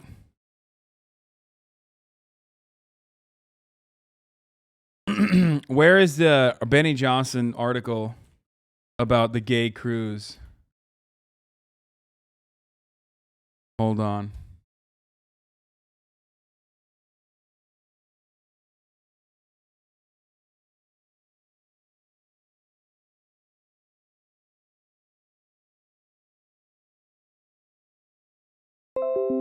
There it is.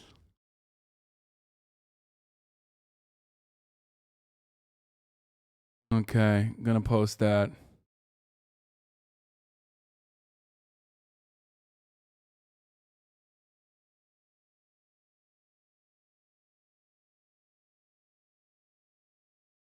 Biphobic people are just afraid of someone who fucks their mom and their dad. Let's go banger tweet incoming. Today might be the day Benny Johnson realizes actors are mimicking people who are not them. I'm against bisexuality because it's centrism. You're tolerating the bad ones, heterosexuals, by sitting on the fence. Okay, dude. People are going to take that shit seriously. Someone in the chat said Matthew McConaughey is literally from Uvalde. Okay.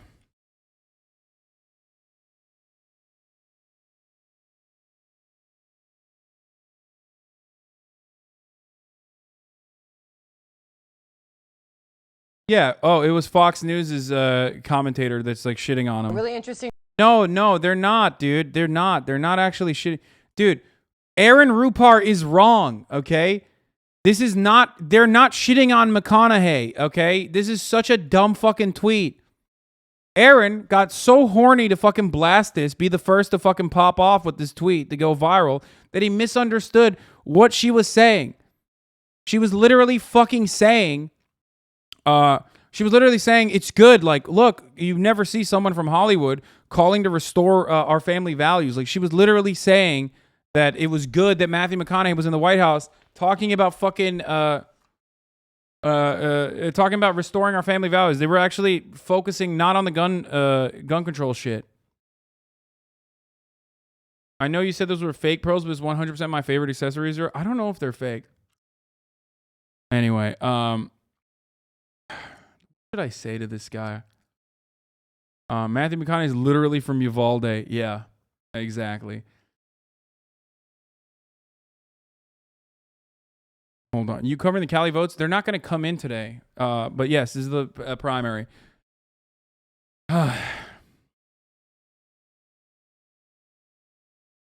I think you're wrong. I think she's pearl clutching and saying sarcastically how hypocritical of someone in Hollywood to claim family values. No, I don't think she was pearl clutching. I think she was like, objectively describing what happened.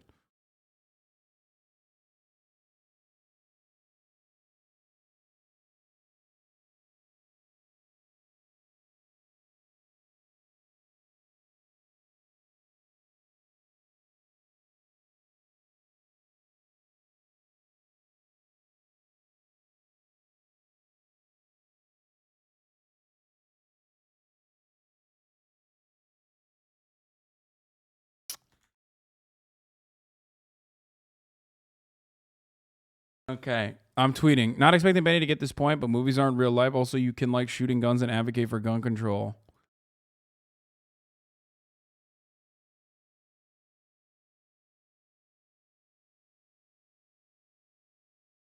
But that's too much nuance for a dude who got fired for plagiarism from BuzzFeed.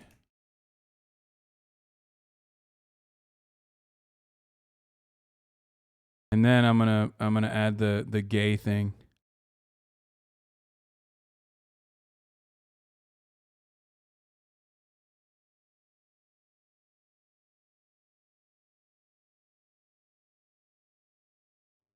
Clearly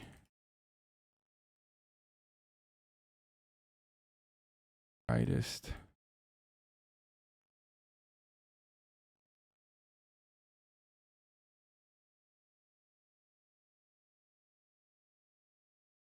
Then I'm gonna post the Benny gay thing. Do you work at BuzzFeed at the same time as Will? No, I don't think so.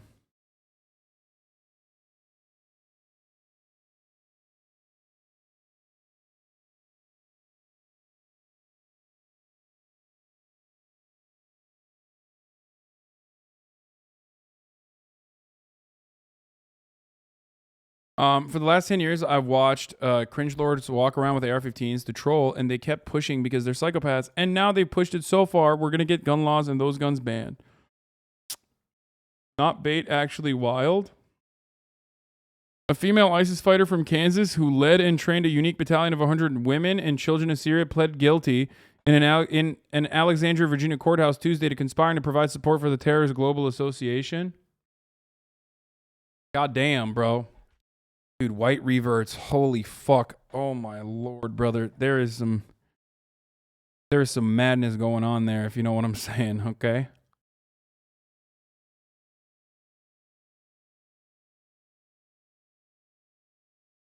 Fucking Kansas, dude. Fucking Kansas, dude. Do not let white women read the Quran. Yeah, exactly. That's my takeaway from this. Do not let white women read the Quran.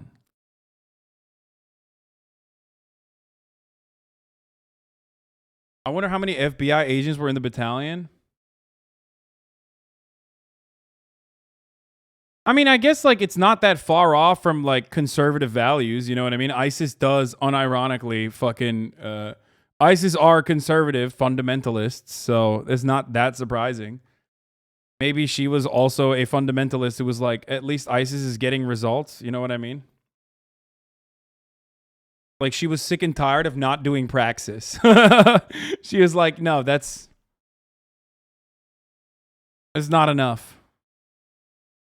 This whole like Christian conservatism movement is a bunch of pussies. Like they're not actually getting shit done. Meanwhile, the Islamic Caliphate, the Islamic State of Levant is doing the fucking bidding. That counts as reading theory. Didn't one of those chuds praise the Taliban after we left Afghanistan? One? What do you mean, one? Hello? One? Multiple. A lot of people, actually. Okay. The spam accounts are not okay, YouTube. How come when I block a user, all their comments on my channel don't disappear? You're not living up to your responsibility and letting the free riders have their way. Something needs to be done. The comment section is all cluttered by crooks. Yeah. Jordan Peterson wants a hug box. He wants a safe space.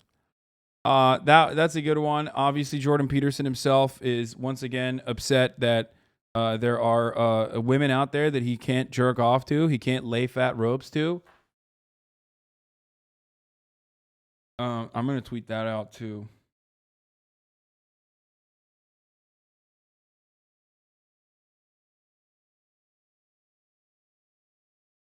Chimes in once a week. What he...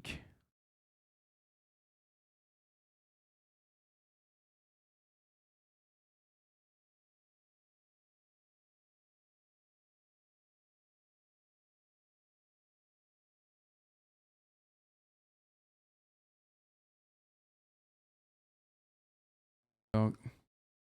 Charlie Kirk is out there tweeting pics of Hunter Biden naked with a gun. Wait, really? Stop saying hot ropes, please. I beg you. Please do not tweet those words. No, I didn't do that. I didn't tweet those words. I just said... I simply stated, I like this version of Jordan Peterson who chimes in once a week about what he's unable to jerk off to and how awful that is. Like the first NFL trans cheerleader, Carolina Panthers. Not beautiful either. Happy now, Twitter trolls? Like he thinks this is like activism. You know what I mean? Like this is Jordan Peterson's like a peak activist moment where he's like, I will not jerk off to the trans cheerleader at the Carolina Panthers. I will not. And you can't make me.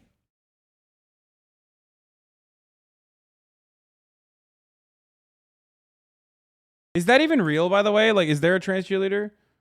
Carolina Panthers hires Justine Lindsay, NFL's first openly transgender cheerleader. That's great. It's just like, why is it so fucking triggering? Not understandable.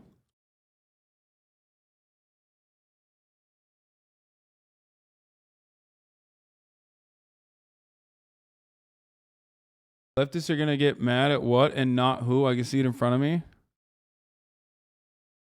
Wait, why? It's censored but still open off screen. What is this? Here's Hunter Biden with an illegally owned firearm in a hotel room with an illegally purchased prostitute while using crack cocaine. Also illegal. But if you're a law-abiding citizen, unlike the president's son... Wait, here, I'll show you this much at least. Here's Hunter Biden with an illegally owned firearm in a hotel room with an illegally purchased prostitute. Wait, what's up? Like, if it was legally purchased, you'd be fine with it, dude? What the fuck?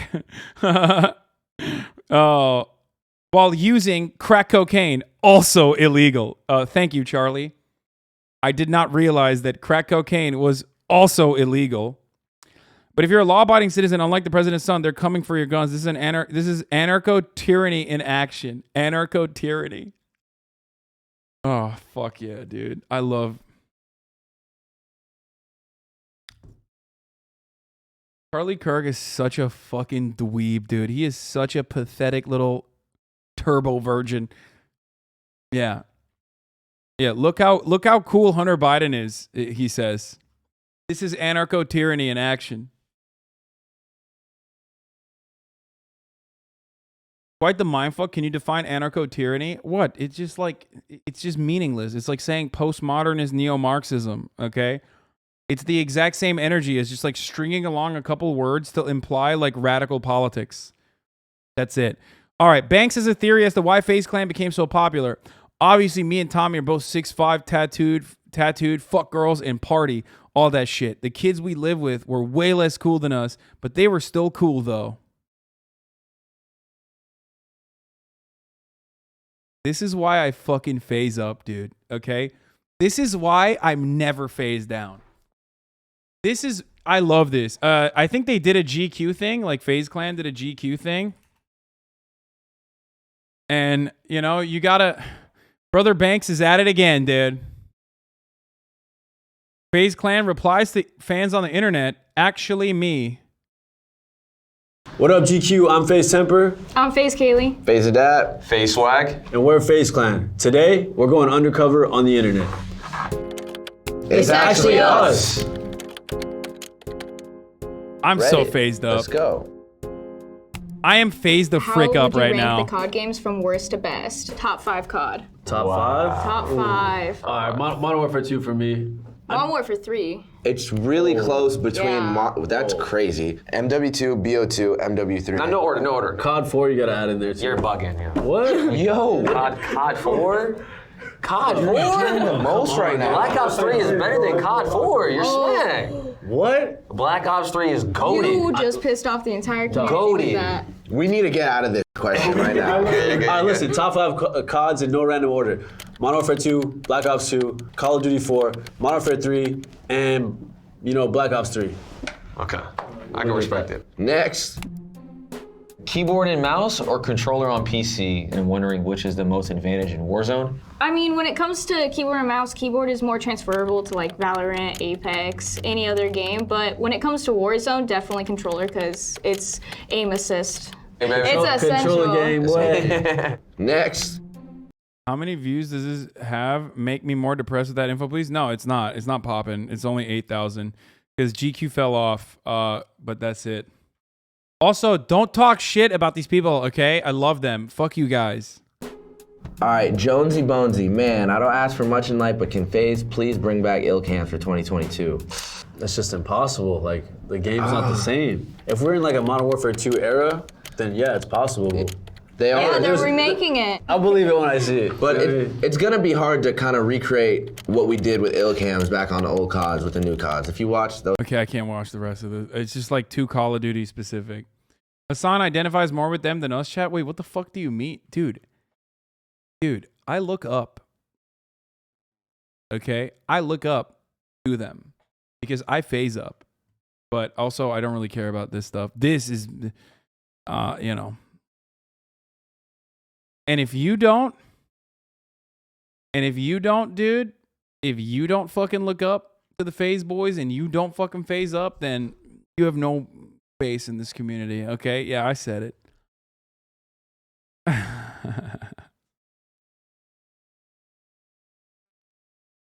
Anyway, yeah, that video was the less cool guys. Hey, chill, dude. Whoa. There's a bunch of cool guys there. Okay, I think Face Swag is cool, and obviously Kaylee, friend of the show. And the only person I don't know is Temper in that group, so I'm not gonna, you know. You may be bi-LGBT phobic, but you always been a phase ally. Oh, 100%. I am not an ally to the LGBT community. I am an ally. However, to the phase community. Kaylee on show whenever she wants. I still can't believe this was a real thing. Honestly, 2020 primaries were peak content. What the fuck? Oh, the tiebreaker delegate vote for the Iowa caucus was decided by a coin toss. Dude, don't bring me back, dude. This is triggering me, okay? I don't want to watch that. I admittedly have spammed this a bit, but I think you might find this both nerdy and as fuck and also right up your alley because Elon, no.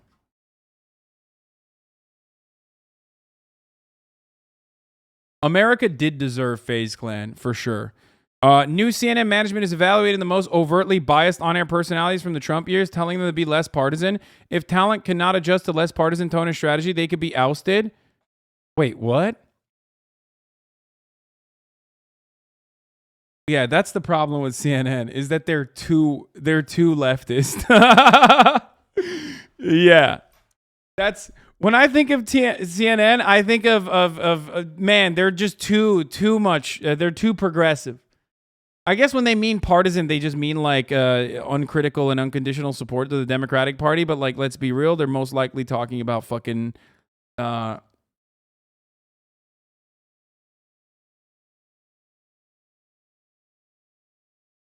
They're most likely talking about just you know, progressivism, I think. Yeah. Kyle Rittenhouse came out and owned the libs once again, by the way. So there's that. Look at how trigger alert, trigger warning. Kyle Rittenhouse is owning the libs.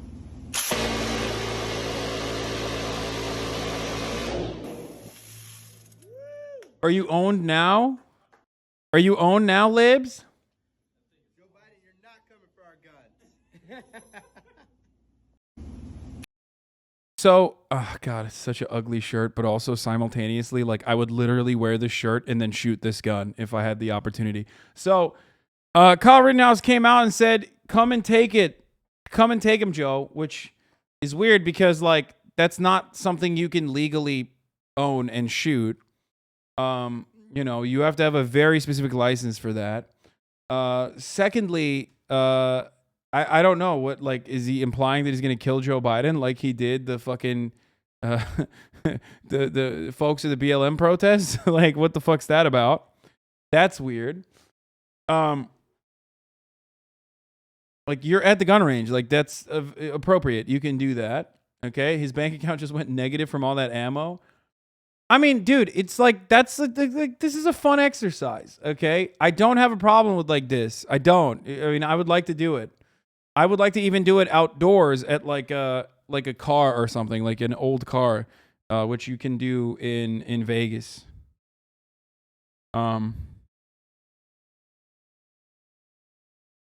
Sure. But it's just weird because he's like, "Come and take him, Joe." It's like, no one's coming for that, I don't think. So that's really weird. And then Cameron Caskey, friend of the show, says, "Come and take what? Your college acceptances? Fucking owned. Fucking got him." My only problem with this is that he's not behind bars. Like, chat will be at the top of the hour ad break. Good one, dude. Fucking good one. Thank you. Thank you for doing that. That was great.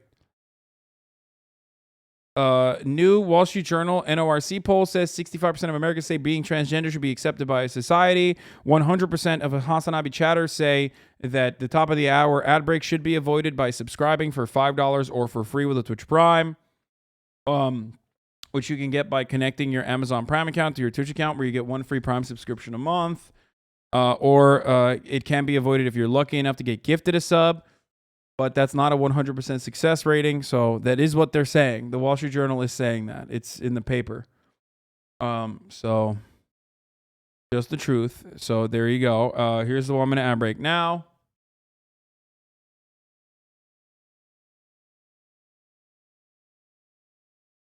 Okay. Anarchist and Nazi pipeline is real. What? So nuts, Lamau. What the fuck is this? Hey, NXLL Life. Thank you for the 28 gifted subs. Tanky's table got flipped at the Bay Area Anarchist Book Fair. I don't know why the fuck Tankies are here anyway. Tankies got kicked out of the event after the table got flipped the second time. Looks like the Tankies also got their statues seized by anti-civ anarchists. The crack Lenin one was used as a donation jar.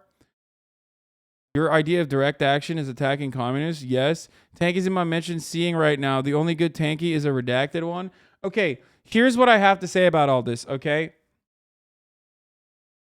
Most of these people are literally at the precipice of like ending it all. And no different than all my fucking haters, okay?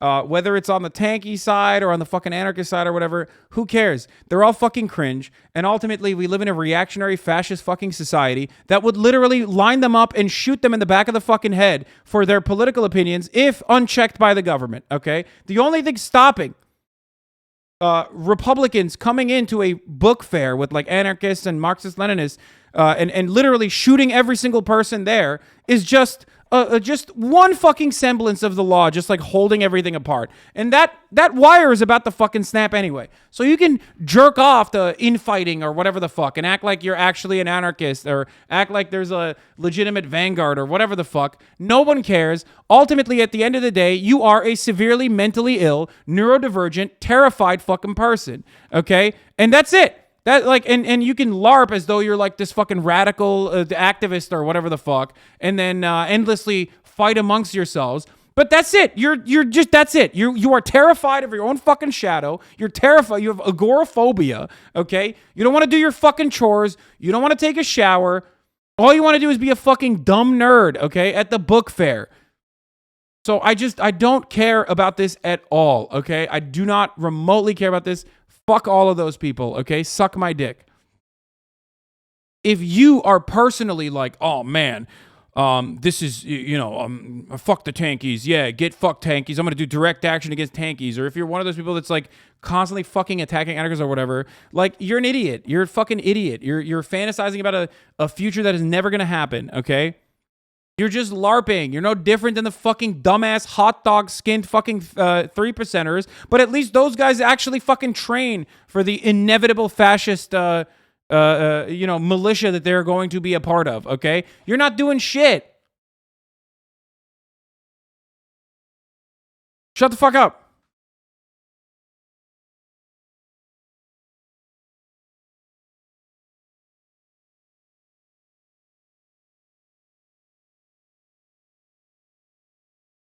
Anyway, I'm not afraid of my own shadow. I'm afraid of women. Thank you. Yeah. Me too, brother. Me. Ain't that the truth? God damn it. But yeah, it's so fucking stupid. It's so cringe. It's so LARPy. Most people would kill all of you. Okay. Most Americans would kill you. Like most Americans, if given an opportunity where they would not get like any sort of repercussion for it, would kill you.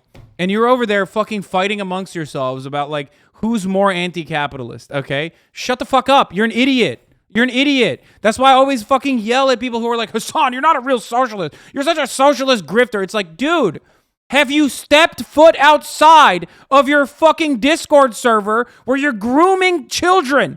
Have you stepped outside of that Discord server to see what the real world is like? That's not a fucking diss in the real world. Okay? Like calling someone a fake socialist is not a fucking, it's nothing. It's like, that's like the action, that's a positive. If someone's like, oh man, this guy's a real capitalist, everyone sees that as a fucking positive in the real world.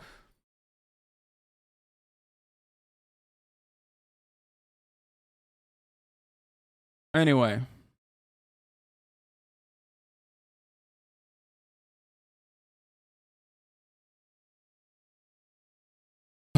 I'm more afraid of how many sodas you've taken today. Just 2, man. I haven't even drank that much. So I haven't drank. I drank a moderate amount of sodas today.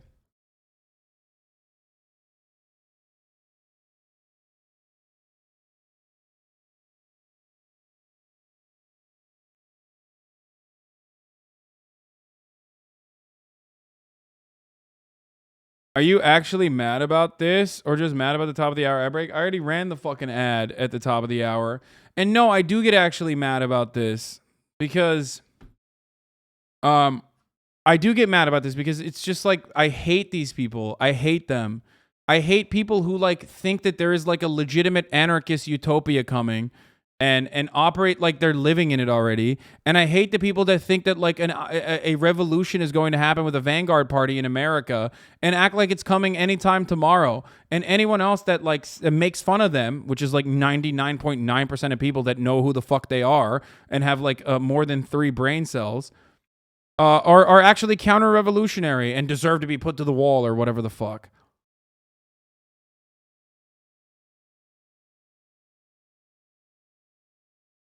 It's just stupid. It's so fucking stupid. You're dumb. Just have fun. Just enjoy it and make meaningful change wherever you fucking can. Okay?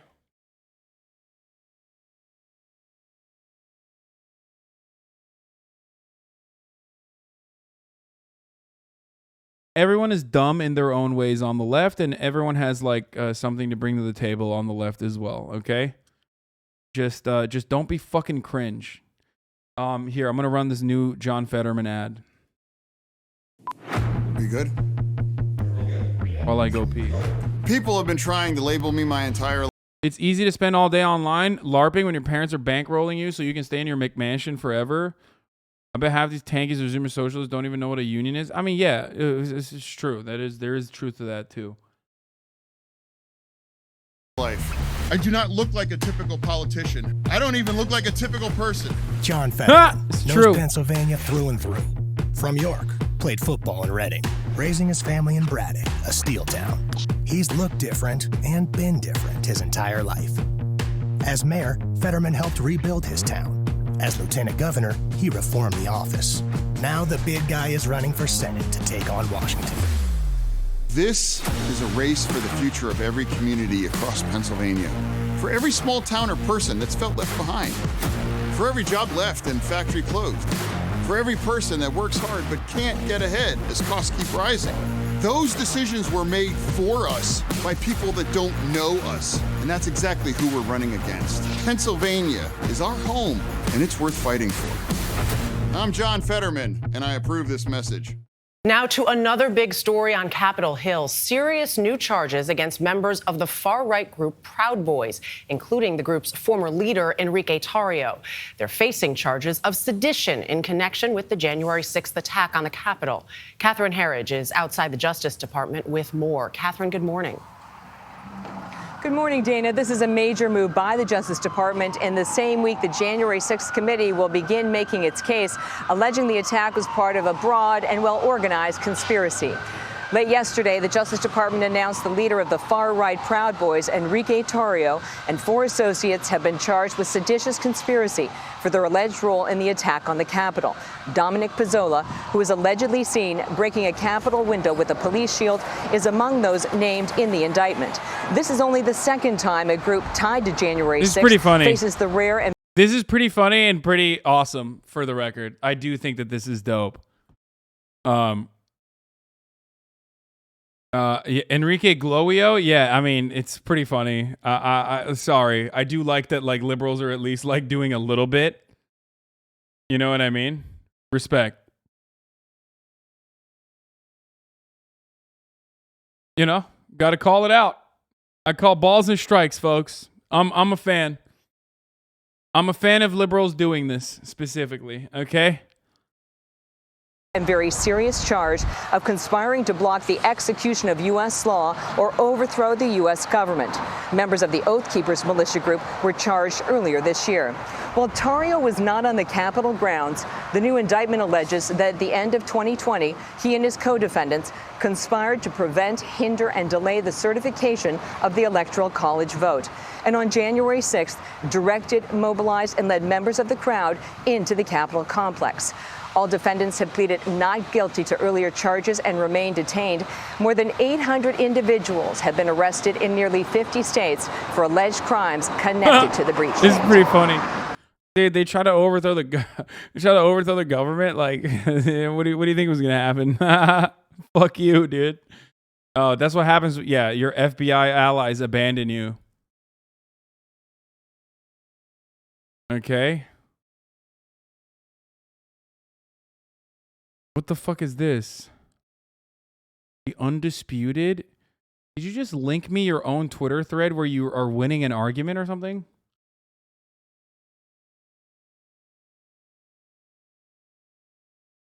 No. Stop fucking, okay.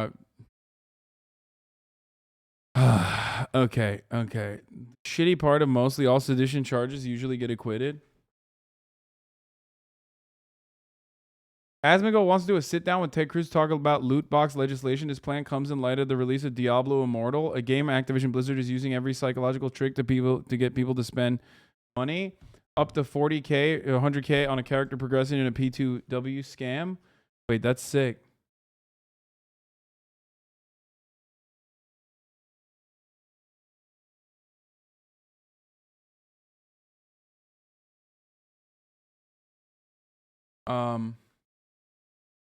It costs $88,000 to fully upgrade your character in Diablo Immortal. An analysis discovers that upgrading requires legendary gems that free-to-play players can't get. What the fuck?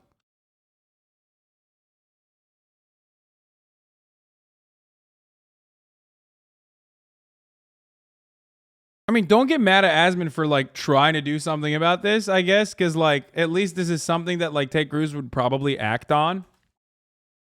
You know what I mean? Because you know their ass ain't fucking doing shit about gun control. Okay, if your immediate inclination is like, well, why the fuck aren't they doing anything about gun control? It's like, well, they're not gonna do anything about gun control. Oh shit, 8 p.m. You will be speaking at 8:50. Oh no. Wait. Oh, they want to do it on Twitch anyway. Okay, hold on. I gotta look at something. The BBC.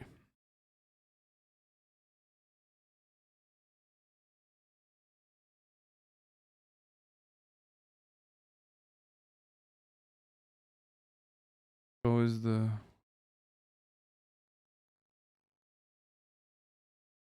all I'm up. Okay. You said yesterday they might ban video games, bro. This may happen. I mean, this is not even banning. This is good regulation around video games. So,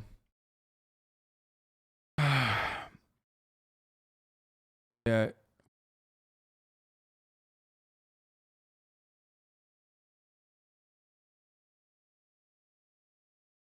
We already watched Tucker Carlson hanging out with fucking what's his face. All right, let's watch Understanding Marxism by PragerU. Why does anyone still care about Marxism? Karl Marx has been dead for well over a century. Hell yeah. Everywhere Marxism has been tried, it has left death and destruction in its wake. So right. In fact, nothing in the unlike capitalism, which is no deaths. Never forget. If famine, food shortages happen under a communist organization, that is because of communism's failure. But of course, if people, like the 14 million people that die every year as a consequence of famine, when capitalism has created a surplus of food, an abundance of food, those people are dying because they don't have their bootstraps, okay? That's it. Remember, communism, responsible for any death and all deaths. Capitalism, responsible for no deaths. I've made the greatest argument of all time. There you go. You can't deny it. That's the best argument, dude. Guy has the X-Pants hair. Yeah, this is the least reliable narrator, okay? Last 1,000 years comes close to the amount of tyranny, terror, and mass murder brought about by Marxist regimes. Yet Marxism lives. It may present itself today as postmodernism, multiculturalism, feminism, environmentalism, or critical race theory. But it's still Marxism. So, there must be good reasons why it is enduring. It would be nice to see your morning and evening prep may help smaller streamers coming from you. Wait, what? No, dude. Like, abso-fucking-lutely not. I already offered too much into my fucking life. You want the one moment that I'm, like, not on camera? You want to like, fucking go into like literally you put your tentacles in like the last fucking part of my life, dude. That's like to myself. Holy fuck. Even flourished in the face of unremitting failure. Say what you will about Marx the economist. He was a master psychologist. He recognized that there are many people in every society who are motivated by envy and resentment. Marx speaks directly to them. He tells them that their responsibility for the misery in their lives belongs to the capitalist system. Dude, this stuff is awesome because like no one has read any of Marx's work. So you could just like say whatever you want about Karl Marx and people would just be like, yeah, that's probably true. Yeah, no, this guy just fucking owned the entire school of thought. He owned all the fucking, he owned all the work that came before by saying Marxism is about jealousy. And the more jealous you are, the more Marxist you are. That's great, dude. That's fucking awesome. No like relations to the means of production and how societies are designed around commodity production. No fucking historical materialism. None of that. It's just Marxism, envy. And the more envious you bitches are, the more Marxist you get, motherfucker. Which is, by the way, the saddest thing because, like, unironically, some people do operate like that on the internet. It's a bad look. I'm just saying. Jealousy's a disease, love. Get better soon, yeah? If we can just get rid of that, he promises, we can eliminate poverty, inequality, exploitation, class conflict, war, and alienation. Not a bad list if you're looking to start a revolution. But there's more. Marxism assures us that this socialist utopia is close at hand, available to all, not in some distant future or in the next life, but here and now. All we have to do is overcome one little obstacle: human nature. Quite literally, it is the exact opposite. The understanding is that the contradictions inherent to capitalist society, which Marx was very much a fan of. He was a capitalism stan, I guess. I mean, he wrote a fucking whole book about it. Okay, he definitely wrote a lot about capitalism. Okay. The idea is that the inherent contradictions between the two classes will inevitably have to resolve itself, and that socialism will be the next evolutionary stage of mankind rather than fucking human nature. As a matter of fact, there are plenty of fucking takes against the idea that greed is a part of human nature. That the only reason why we think greed is a part of human nature is because we are living in a capitalist organization of the economy. That greed being a part of human nature under capitalism is like thinking that the black lung is a part of human nature because you work in the fucking coal mines, okay? That's kind of the point, that it's not about greed and human nature at all. Greed not being a part of human nature. Holy fuck. Why? How do they do this? Like, it's just, I mean, I guess this guy's a college professor, chat. He's a college professor. Marx expressed his deepest views on this subject in his economic and philosophical manuscripts of 1844. They can be summed up in one phrase. Oh, dude, let's go. The enemy of being is having. In other words, the desire to own things makes you a bad person. That's what?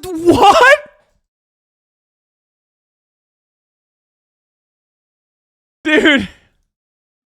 Oh, it's so good. It's so good. Greed is bred from inequality. Inequality is man-made. Brother, you never had a dipshit college professor? No, it's just like funny that this dude is literally... No, PragerU is not a real university, but he actually teaches at Clemson, which is, as far as I know, a real university, okay? He's a professor of political science at Clemson University. This guy's like... This guy who's just like making shit up. Okay? At Make Shit Up University is doing this. By the way, dude, this is how much reactionary politics has staying power, dude. This is literally no different than like people on Twitter, dude. Leftists on Twitter believe this. That's the worst part. That's what fucking kills me. Like leftists on Twitter unironically are just like, yeah, dude, that's true. You are a bad person for owning things, and fuck you, actually. Like that's it. That's how much it kills me when I see fucking leftist people like repeating ridiculous right-wing reactionary framing that they've taken on from the left. Not to blame. The blame belongs to capitalism. The most common interpretation of Marx's philosophy suggests that he opposed capitalism because it creates an unjust world of inequality, exploitation, and class conflict. Marxism... Wait, he's just going to move on from that as like a... Wait, hold on. Okay. Wait, he just left... Okay, that part was correct. Why is he... He just left that there and just moved on. Is he going to say like that's a bad thing? Like why that attitude is wrong or something? Because it creates an unjust world of inequality, exploitation, and class conflict. Marxism, according to this view, is all about equalizing income and social status. This is true. No, it's not! What are you saying? What the fuck? Dude, what? Dude, what the fuck, dude? Oh my God. Yeah, Marxism is about having a flat fee. Everyone needs to have equal fucking... Everyone needs to get paid equally. Did I misunderstand what he's saying? Am I like... Equalizing conflict. Marxism, according to this view, is all about equalizing income and social status. This is true, but it doesn't go far enough. Marx saw the accumulation of material wealth as dehumanizing. The more money and material possessions one acquires, the more estranged one is from his true humanity. And what was... Wait. I'm missing... Am I misunderstanding what he's saying? You're gonna die caring so much, dude? I don't... Okay.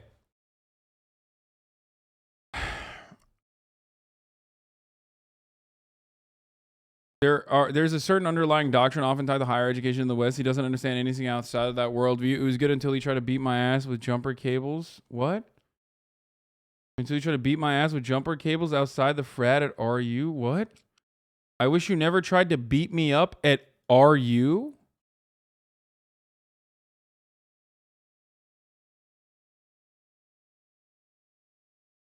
Why did you and your friends try to fight me and my friends outside the engineering frat at RU? I'll never forgive you for that. What? Are you all right, chatter? What the fuck?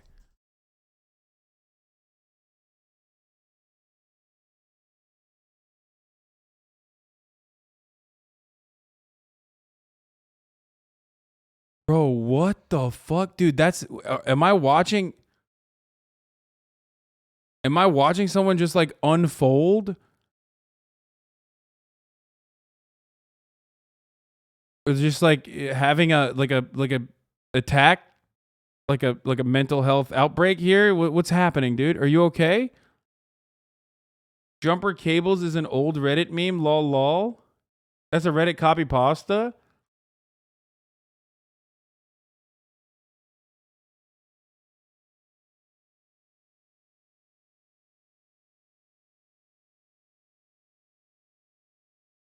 What is happening, dude? What? Explain yourself, please. 7-month subscriber.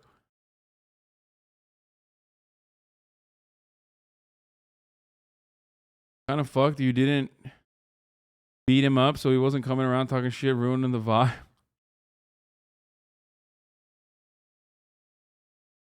He's gone. I love that, like, there's at least one person who now believes this chatter, by the way. Like,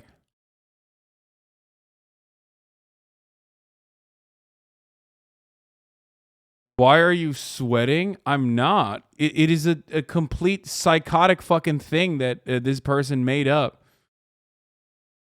Scroll up, definitely mental illness. If I give you my number, will you call me tonight before bed? If I give you my number, will you call me tonight before bed? If I give you my number, will you call me tonight before bed?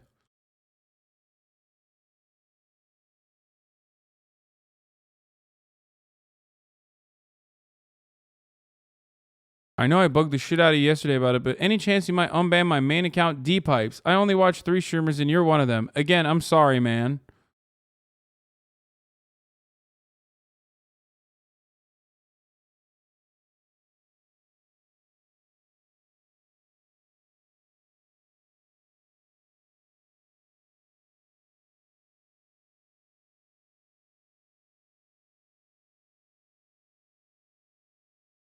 He is rehabilitated. Free him. Yeah, clearly. Let's check the logs on that one. Let's see what he said there. Oh, that account is suspended, dude.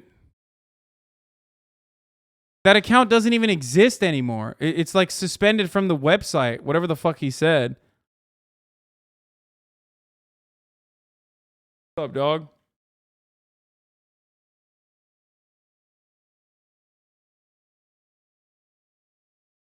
Bro, this kind of stuff makes me so sad, like, straight up. It's just like a... I think about it daily. Dude, I don't know you. I've never been around you. What the fuck is wrong with you, dude? I mean, I can't even...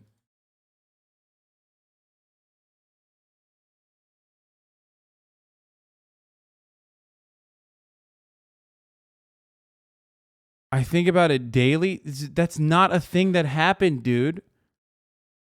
I thought he was memeing. He's like actually fucking serious.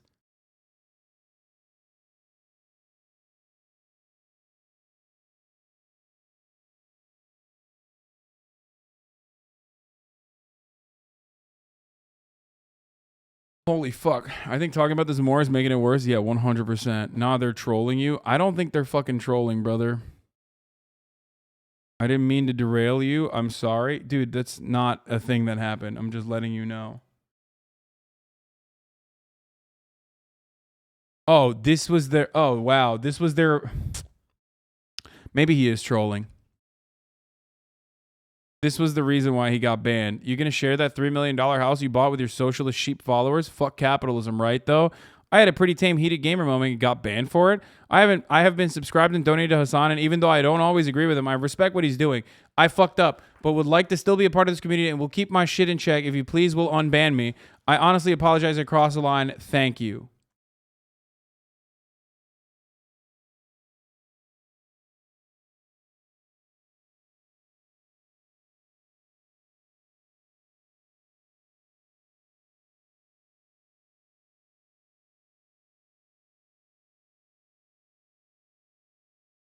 That was a dumb joke. Sorry.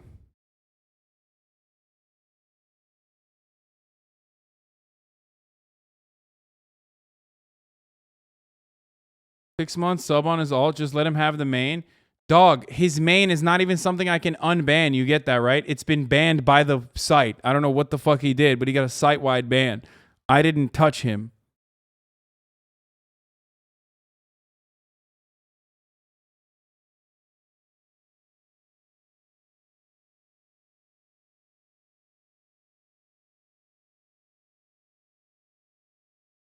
Beating someone with jumper cables is an old Reddit meme. He's 100% trolling. Bro, now you have to actually bring out the jumper cables? Yeah.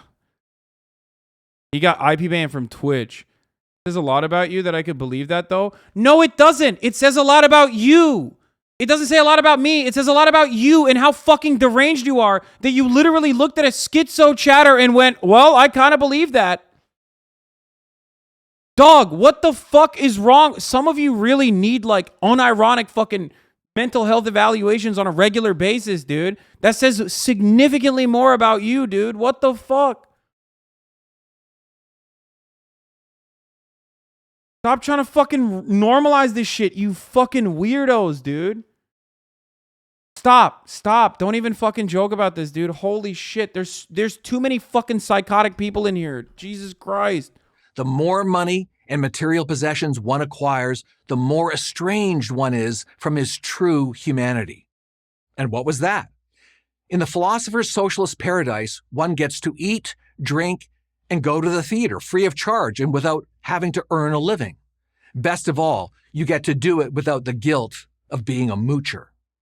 All you have to do is enjoy yourself. Or, as Marx put it, you can do one thing today and another tomorrow. Hunt in the morning, fish in the afternoon. I mean, this is correct. He did say this, except this is about having additional fucking free time for self-fulfilling activities as a consequence of like your control over your own fucking labor and the control over the means of production. Because as it stands currently, when you look at productivity increasing as a consequence of technological achievements in a way that even Marx could not have fucking foreseen, you still see wages remaining stagnant, and you still see the same fucking 8-hour work week, 8-hour work day, and 5-day work week, okay? Regardless of the fact that technological achievements should have opened up a lot of free space and a lot of free time for individuals, okay? But it didn't. You want to know why? It only improved productivity of the fucking average worker. And that made it so that you could fit more work actually into the fucking 8 hours a day that you're working and the 5 days a week that you're working. Because we have no control over our own destiny. We have no control over our own societal organization. We have no control over any of that when we have no fucking power as workers, okay? So, because of that, you just, every time there's technological achievements that occur, it's used basically against you.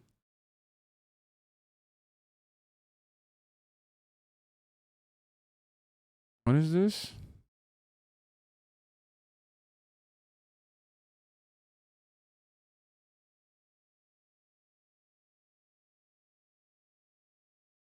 Nope. A bunch of people got fucking clapped for saying prepare the D, Jesus.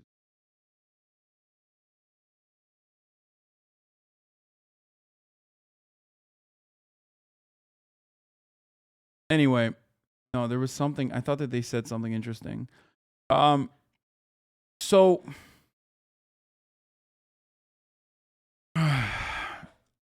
technological achievements are a capital almost always gifted to the capital owner by the scientist. I don't know what they were saying.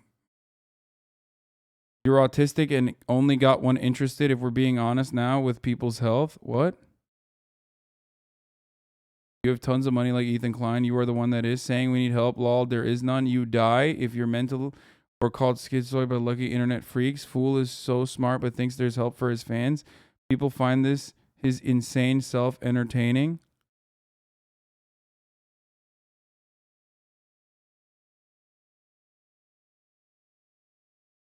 Bro, every time, dude. I don't understand. Every time. Anyway, let's just move on. Let's move on. We're no longer looking at I should never look at stuff like that.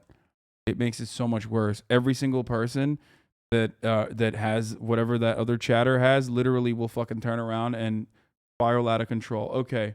And rear cattle in the evening. Yes, rear cattle in the evening. The chatter is kind of right, though. And yes, every single time I bring up like someone who is clearly mentally unwell and thinks I'm like directly communicating with them, there's at least 10 people who go, that's actually kind of true. Dude, if you feel that way when you see someone who's like clearly going through an episode, please just, take a deep breath and maybe fucking log off for the day, okay? It's time for fucking self-examination rather than the opposite, okay?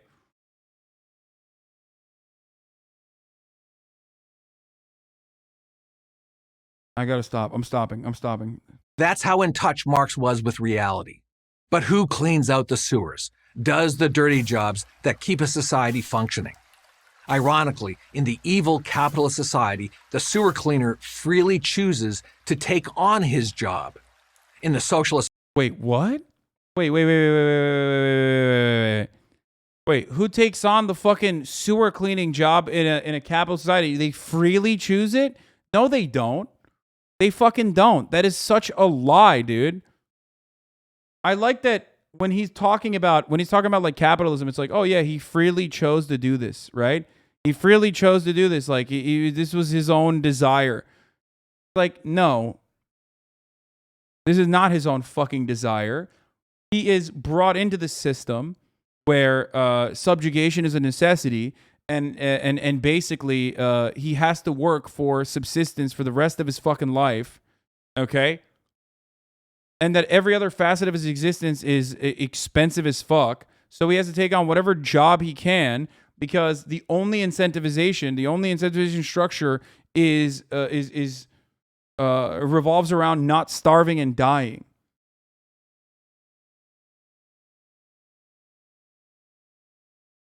Functioning. Ironically, in the evil capitalist society, the sewer cleaner freely chooses to take on his job. In the socialist paradise, coercion is almost always required. Marx never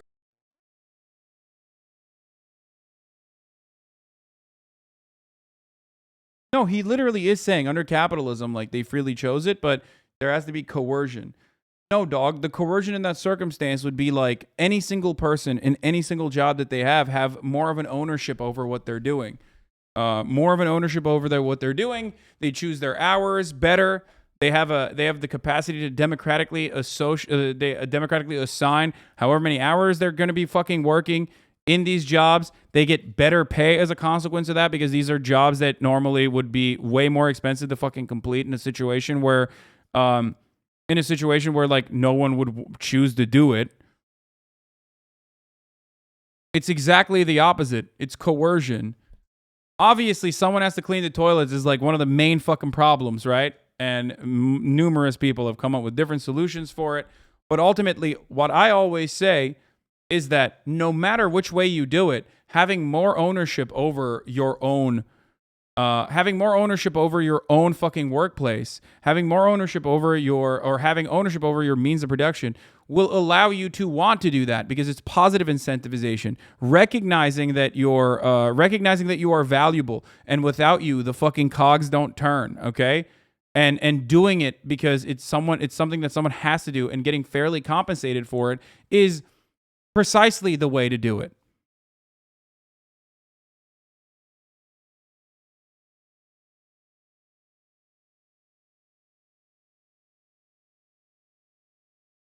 never bothered with such messy details. He left that to others. Unfortunately, those others always... People owning cleaning businesses would not go away with communism. The labor would just be owned by those who cleaned. Yeah, it's just like... It's a very strange attitude to have. Like, I mean, think about like pool cleaners and shit. You know what I mean? They all fucking unironically operate as like self-owner. Like they all have their own fucking businesses. You know what I mean? Like one guy usually doing it. That's, you know, you can do that. Turn out to be megalomaniacs like Lenin, Stalin, Mao, Castro, Pol Pot, and Hugo Chavez. They were the ones who brought Marx to life and in the process caused tens of millions to suffer and die. Contrary to Marx's claims, work freely... Dude, liberals have no fucking analysis skill, dude. They just don't have any, like, bone in them. It renders them useless when you need to, like, talk about material realities. Like, they just have to be like, no, it's because they were narcissists, dude. Like, it always has to be some, like, weird, intangible... like, you know, idealistic thing, like some spiritual problem. Also, PragerU is liberal? Yes, of course they're liberal. They're liberal in the European sense. Obviously. Not liberal in the... Okay, you can stop justifying the millions of deaths now. Cleaning sewers is a dangerous job. You can't have unwilling, untrained people in there. Facts. Okay, you can stop justifying the millions of deaths now. I'm not. 14 million people die of famine when we literally have an abundance of food on this planet right now. 14 million people die of famine-related diseases and famine. This is before we even talk about imperialism. This is before we talk about the many other reasons, the many other ways that people are fucking murdered pretty much under capitalism. And you turn around and you go, you can stop justifying the millions of deaths now. I'm poking, bro. Good one, dude.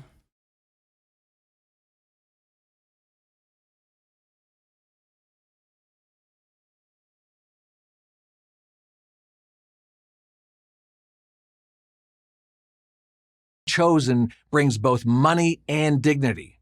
Furthermore, most people work best. No one is freely working under a capitalist organization of the economy. That's not true.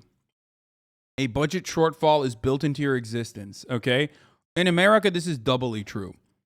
Ultimately, you only work because if you don't work, you do not have money to put clothes on your back, to put food on your table, and a roof over your head.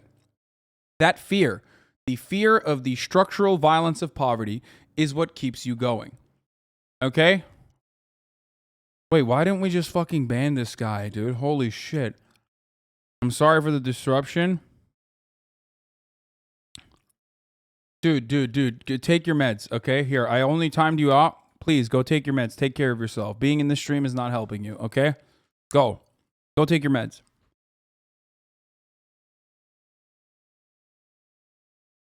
The jumper cable guy. Don't say take your meds. He just said it! He said he didn't take his meds today. Shut the fuck up! I read his fucking chat.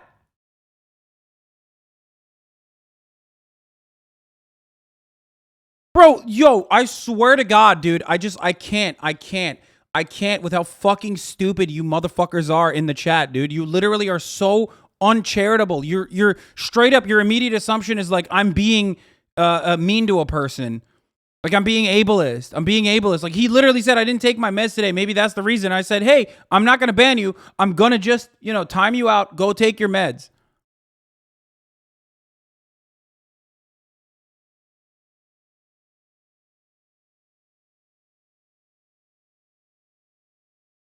Why? Why are you so fucking horny to immediately be like, oh, he must be just being a piece of shit again? I don't understand how there is a relationship between me and the chat where, like, the chat itself is sometimes so incredibly uncharitable.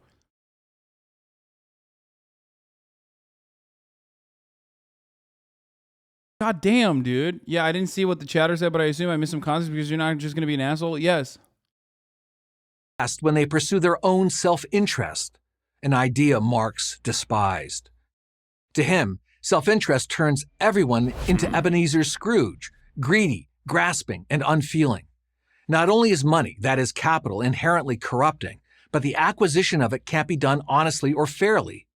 The rich got rich by exploiting the worker. Yes, that's true. All of this is true. That's literally how that works. That is how this works, okay? Under a capitalist organization of the economy, okay, the fear of starvation is what motivates you to work a job like this. And in that job, your boss, okay, the capital owner, will take your surplus labor value. You are always, by design, automatically going to be paid less than what you bring to the table. That is called profits, okay? That's it. It's kind of funny how if XQC or someone else did that, then they would be praised. Yes, but XQC does not have an entire fucking community of weirdos, okay? That's the difference. And XQC is well liked by all the fucking weirdos on the internet for the most part, whereas all those weirdos come in here and only see me from the fucking incredibly negative view.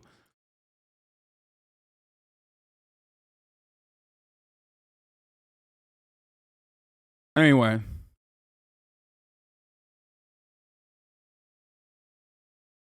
I know it's honest because leftism is one no joke. Because you reward them for trolling you like this, please just ban the shitlords like this. I don't think a lot of those people are fucking. I don't think a lot of those people are doing it because they want to be fucking weird. I think a lot of them are doing it unintentionally. Anyway, look. Now watch this clip posted on Twitter in a few days. Title something like HasanAbi being mean to a mentally disabled person with like 20K likes. Yeah, no, I know. And that's the other part. It's like remember when I banned that cat boy and like they still fucking use that? They still use that to this day, even though like Catboy themselves are like in this community. They still are like, oh dude, remember when Hasan was like being fucking incredibly transphobic? Like the person apologized for fucking popping off relentlessly, but everyone else on those like hater communities are still fucking using that to be like, dude, look at how transphobic he was. I didn't even fucking know they were trans, you idiot. Anyway.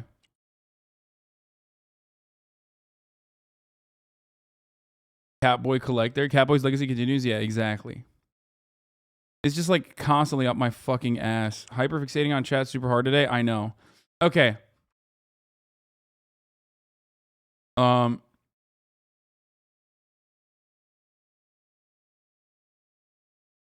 Ironically, we'll complain about virtue signaling and turn around and do the same thing. You just sound angry all the time. I mean, dude, are you not in the chat? I'm angry because I care. It sucks. And there are people that abuse that all the time for their own selfish desires. They want to center themselves around the conversation.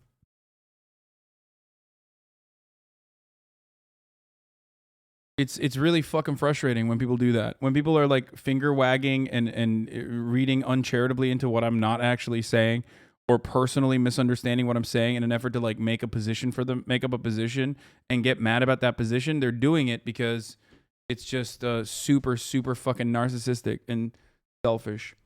Okay. To be fair, you have the largest trans audience on the platform by a mile, so you making fun of someone and then happening to be trans is bound to happen. I mean, yeah, but okay. First and foremost, I'm actually going to go on the YDSA panel in a little bit. The co-chair of the YDSA National Labor Committee wanted me to come for the launch call for the YDSA Summer Labor Program. They want to log on to the call for at least 5 minutes before the event begins if possible, and I will be speaking from 8:50 to 8:55, and there will be a short Q&A section from 8:55 to 9. Alex Press is hosting the call, and she will introduce me. The proposed agenda for the call is here, and we'll share the panelist Zoom link with the call soon.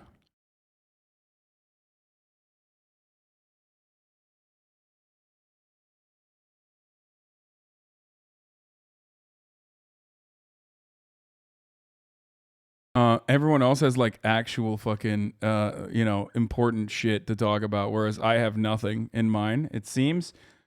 During your speaking time, we were thinking you could speak about the importance of participating in organizing campaigns to combat pessimism, but please let me know if there's anything else you would like to speak about. No, I didn't respond to that, so that's probably why. Okay. Classic Hasan. Okay, shut the fuck up. I'm this way. I am this way because I'm literally live all the time for you, okay? Understand? And then at 7 p.m., I have the BBC call.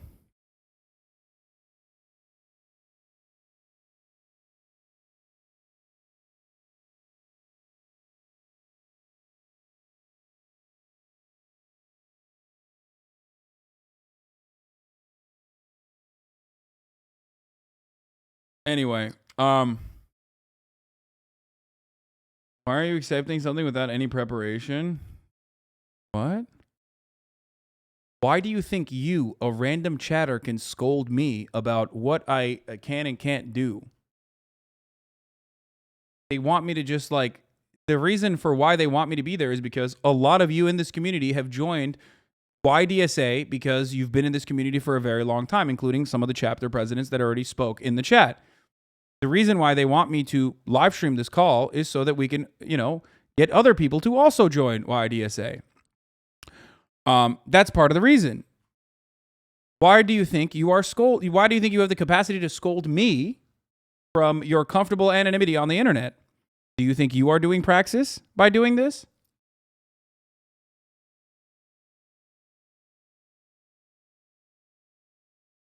Fuck.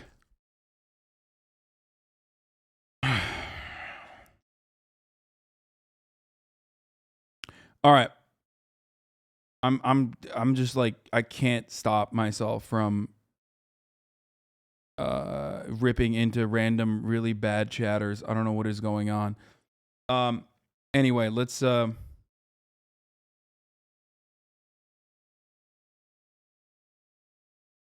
making chat look bad. Yeah, I don't have to do too much for that. Sometimes they can. Okay, so as I was saying, this is exactly how this works. This is exactly how exploitation works.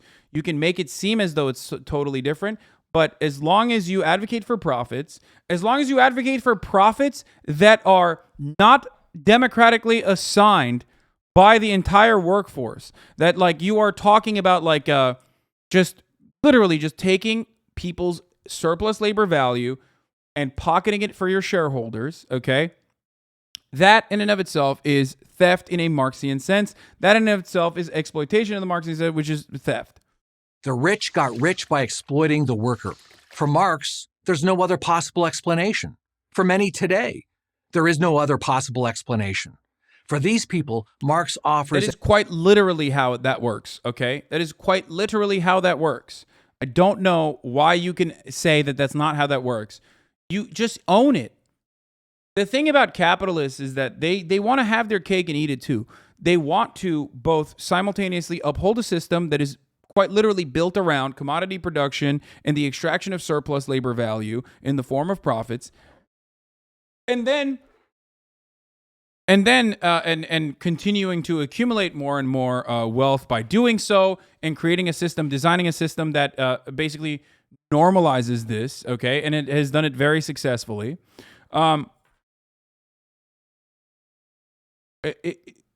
And also forcing people into this kind of service, specifically with the threat of poverty at the other side, if they do not become servile little, little workers.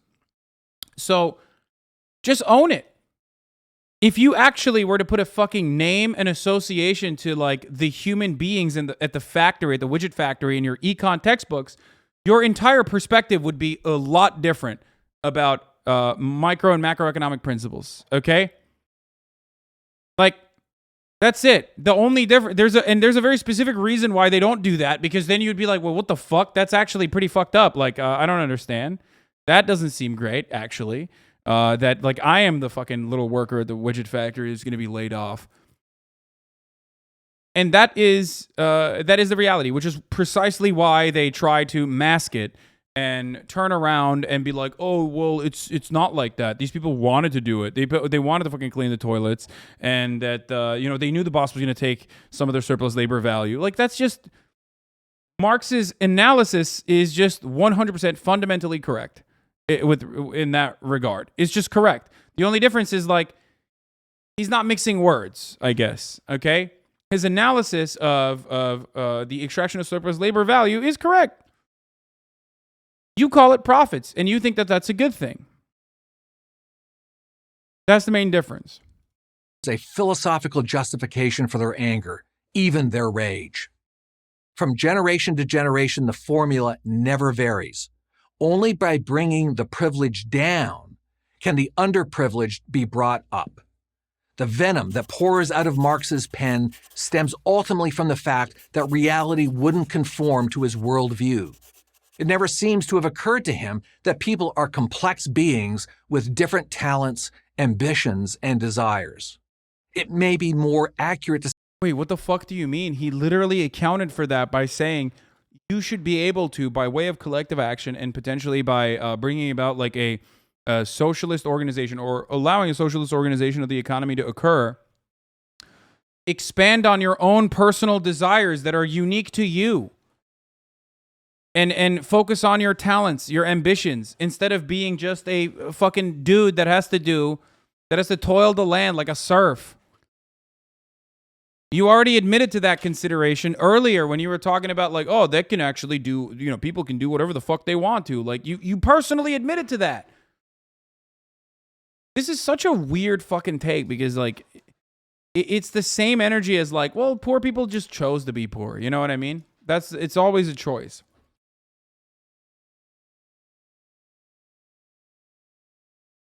You know?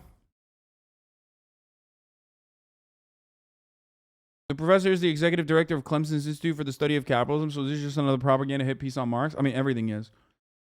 Yeah, from each according to his ability to each according to his needs is of course famously about how how everyone needs to be paid the same, and about how everyone needs to do the same job. That's what that is. It's about like how human beings do not have the capacity, or Marx's fundamental misunderstanding of human beings being unique. You know what I mean? That's what I took away from that, actually. Thank you. To say he didn't care. If people wouldn't conform to his worldview voluntarily, then the state would just have to use other methods of persuasion, like murder and terror. What?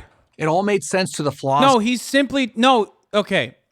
Violence is a part of every political system. Violence is, whether you like to admit it or not, regardless of how fucking humanitarian you are, just a fundamental role, plays a fundamental role in politics. As a matter of fact, politics is all about the distribution of resources and the distribution of violence, as in who gets to do the violent behavior and get away with it.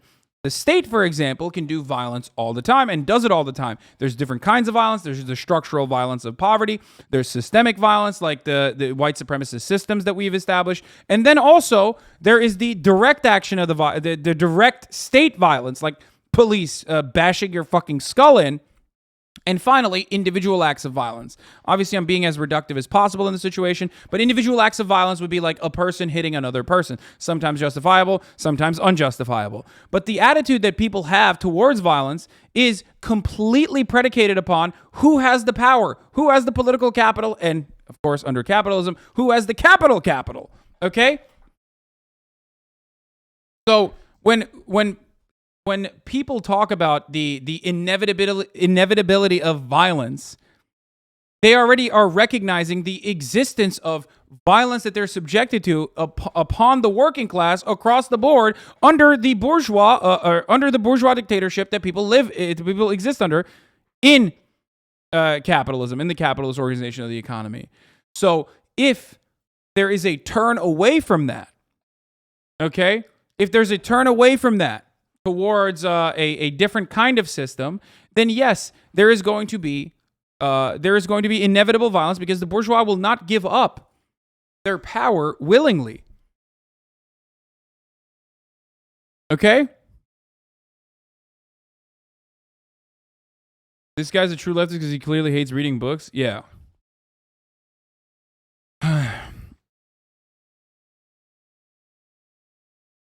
In 1987 survey, nearly half of Americans surveyed believed the phrase "from each according to ability to each according to his need" came from the U.S. Constitution. Yeah.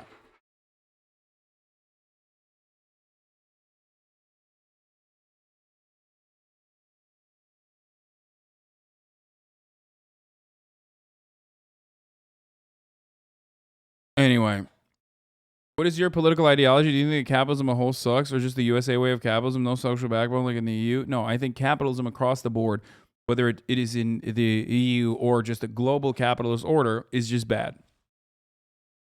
It is bad for the overwhelming majority of people. It is bad for nearly every single person living in the third world.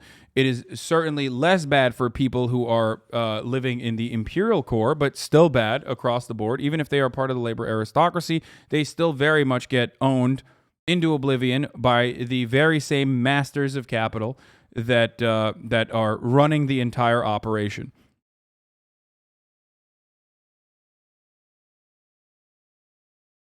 Then go to Russia. Yes, I should leave the United States of America to go to a country that is also run by oligarchs that were the nicest to our oligarchs at the time of the destruction of the USSR.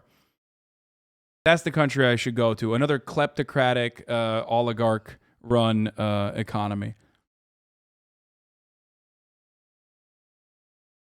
Yeah, Russia, famously socialist.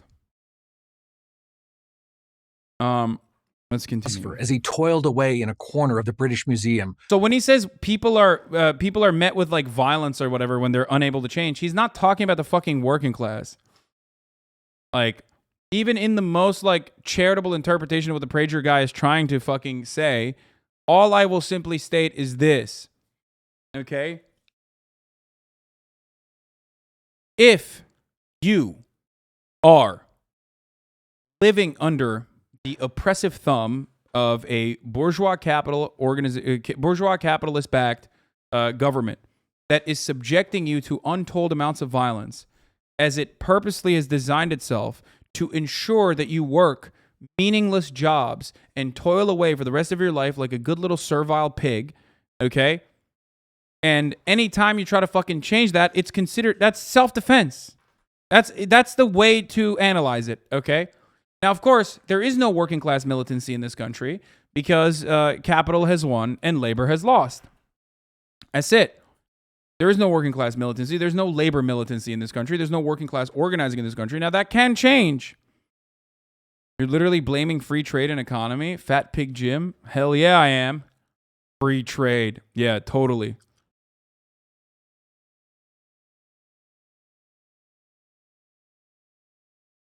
John Press, thank you for the 5 get the subs.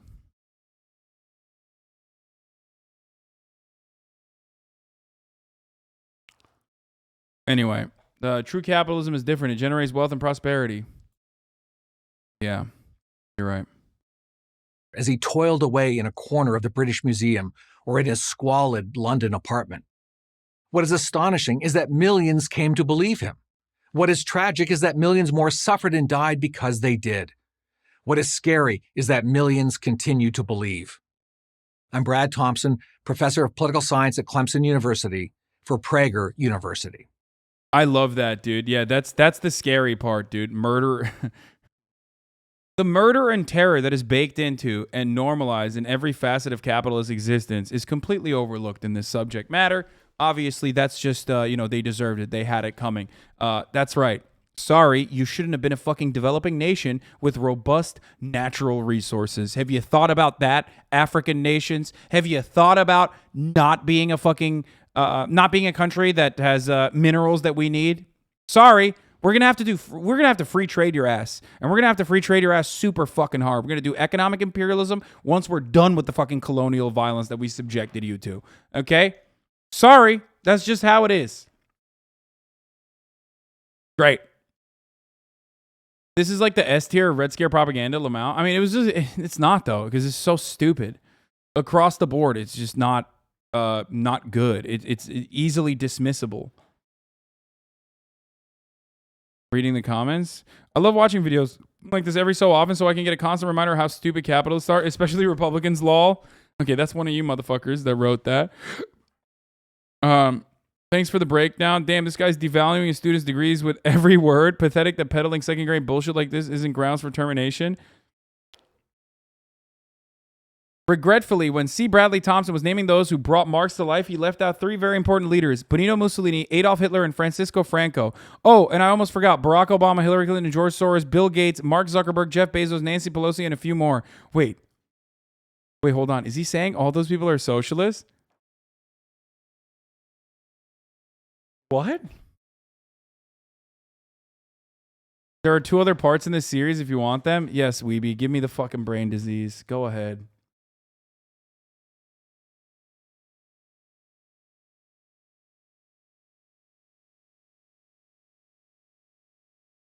Communism failed to provide incentives for workers and citizens to work hard and be productive. While there are many benefits from equality, if pushed to an extreme, it robs people of an incentive to make an effort. Also, a big problem with communism is the enormous centralization of power, and if that power turns corrupt, is GG. Yeah, good luck. Good thing that here in capitalism, we don't have a centralization of power, and that centralization of power is not corrupt. Oh, wait, it actually is. There is a centralization of power, and it's completely fucking corrupt with no actual checks or balances. And not only that,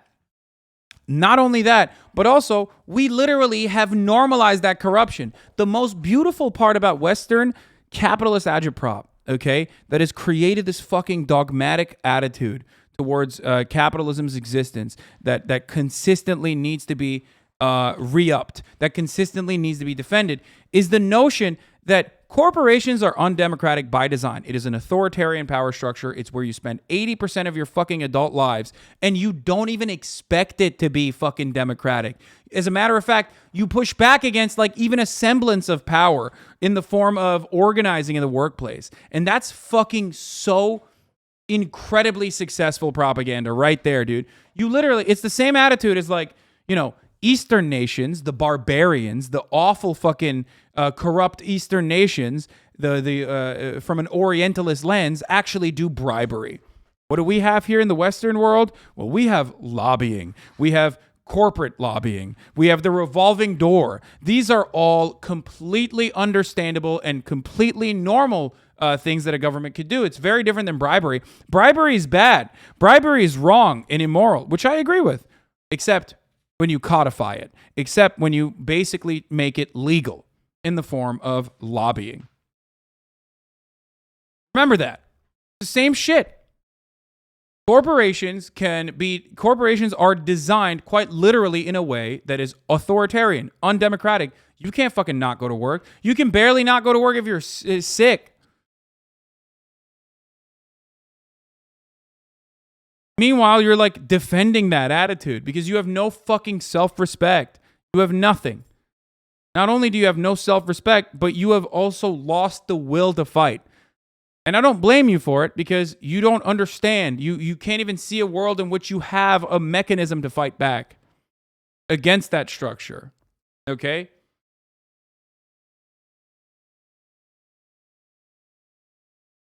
It's great. It's wonderful.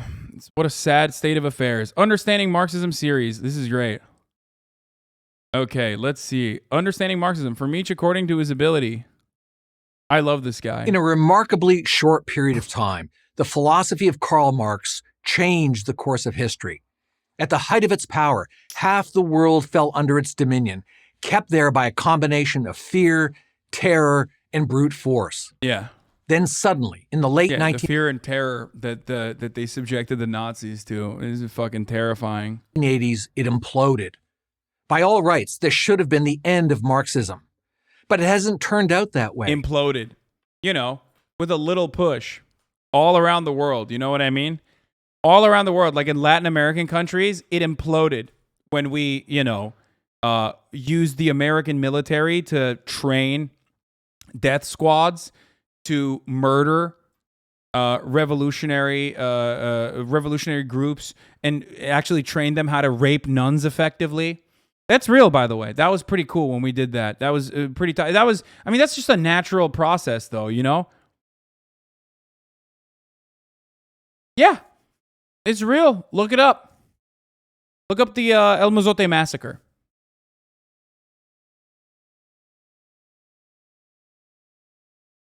Anyway, that is, of course, when we weren't ripping through the country and stealing and extracting all their natural resources. Not even revolutionaries, non-revolutionary communists and socialists too. Oh yeah, of course. Even reformists got the fucking bullet.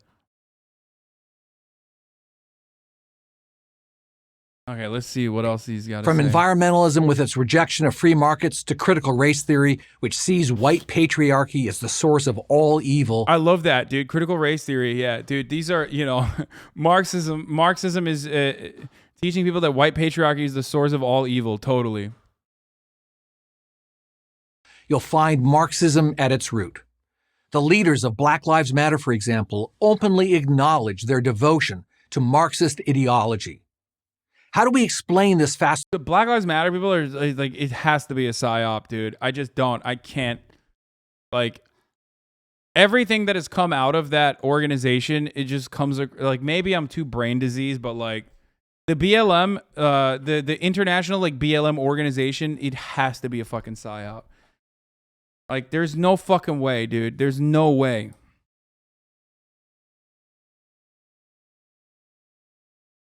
There's just no way. More likely a grift. Okay, well, that too, but... ...destination for something that has so utterly failed everywhere it's been put into practice. We can find answers in one of Marx's most enduring epigrams. From each according to his ability, to each according to his needs. Marx was a poor economist. It wasn't at first, and a bunch of those people died in car fires, and now it's been clearly... Wait, no. I'm not talking about... The BLM international organization is entirely different than the actual Black Lives Matter organizers that have all died under suspicious circumstances. That's not what I'm talking about. Those are not the same people. Actually, as a matter of fact, those people were very critical of like people like DeRay, for example, people that made it into mainstream prominence, regardless of what their background originally looked like. Those people, the actual fucking organizers, isn't the BLM organizers Marxists? Yeah, I don't think the BLM organizers are anything other than maybe agents for the federal government. Okay,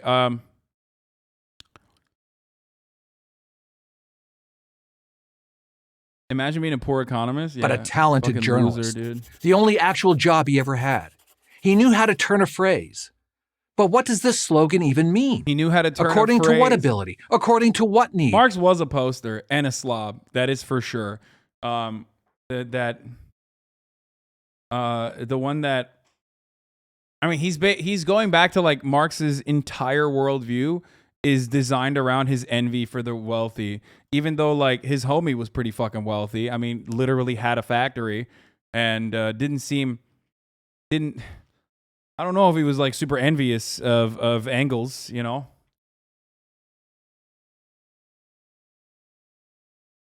He would either be the best or worst Twitter poster. No, Marx was disgusting. Like lived in filth, didn't take a shower, would be up for many, many hours throughout the day.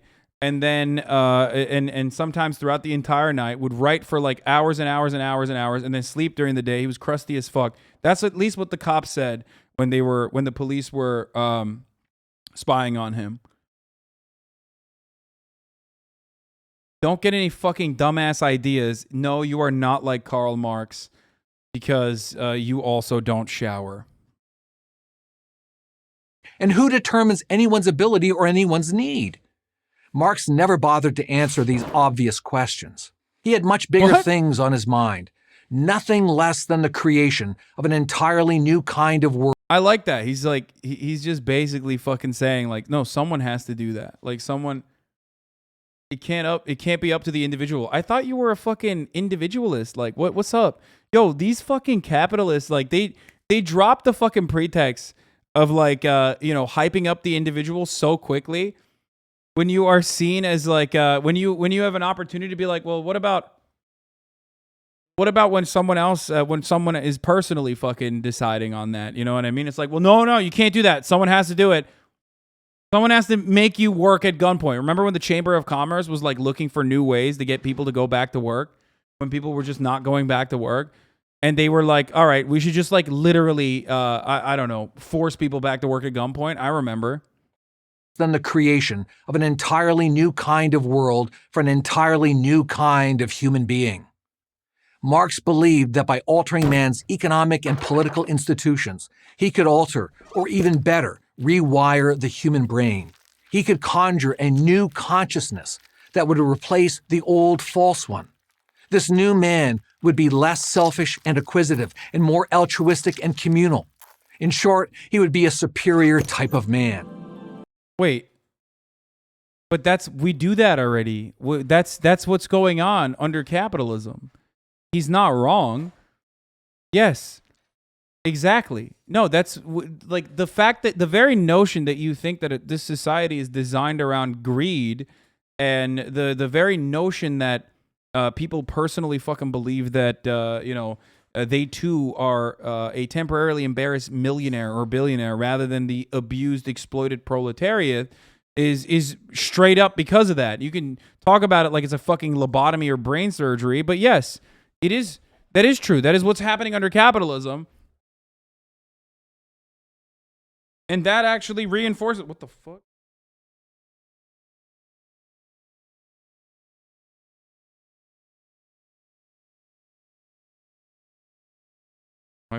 My microphone is falling apart right now.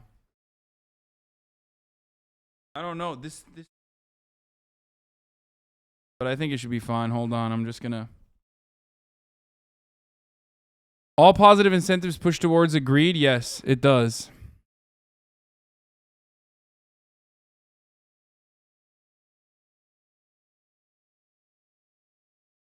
Help on this one, Marat. This is like. I have like 2 interviews back to back, and it's not like going back in.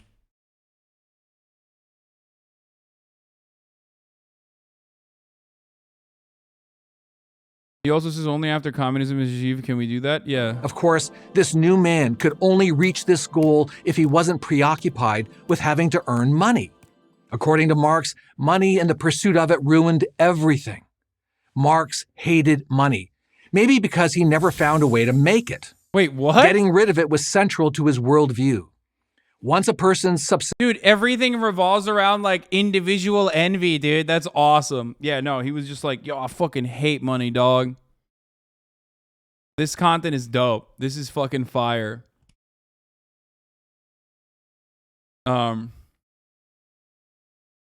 It's great because it's like you can use both forms of here. This is falling out.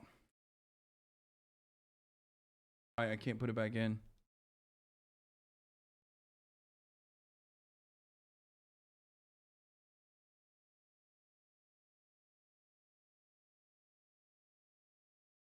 Subsistence, one's daily bread, was distributed on the basis of need rather than greed, man's natural communal affections, long suppressed by his capitalist overlords, would be renewed. This is Marx channeling the 18th century French social thinker Jean-Jacques Rousseau, one of the few people Marx admired.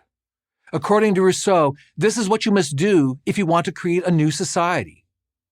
He who dares to undertake the making of a people's institutions must feel himself capable of changing human nature, of transforming each individual who by himself is a complete and solitary whole into part of a larger whole from which the individual receives his life and his being. Thank you, bro. Understand this, and you understand not only a key feature of Marxist thought, but the dark history of the... Wait, what did he...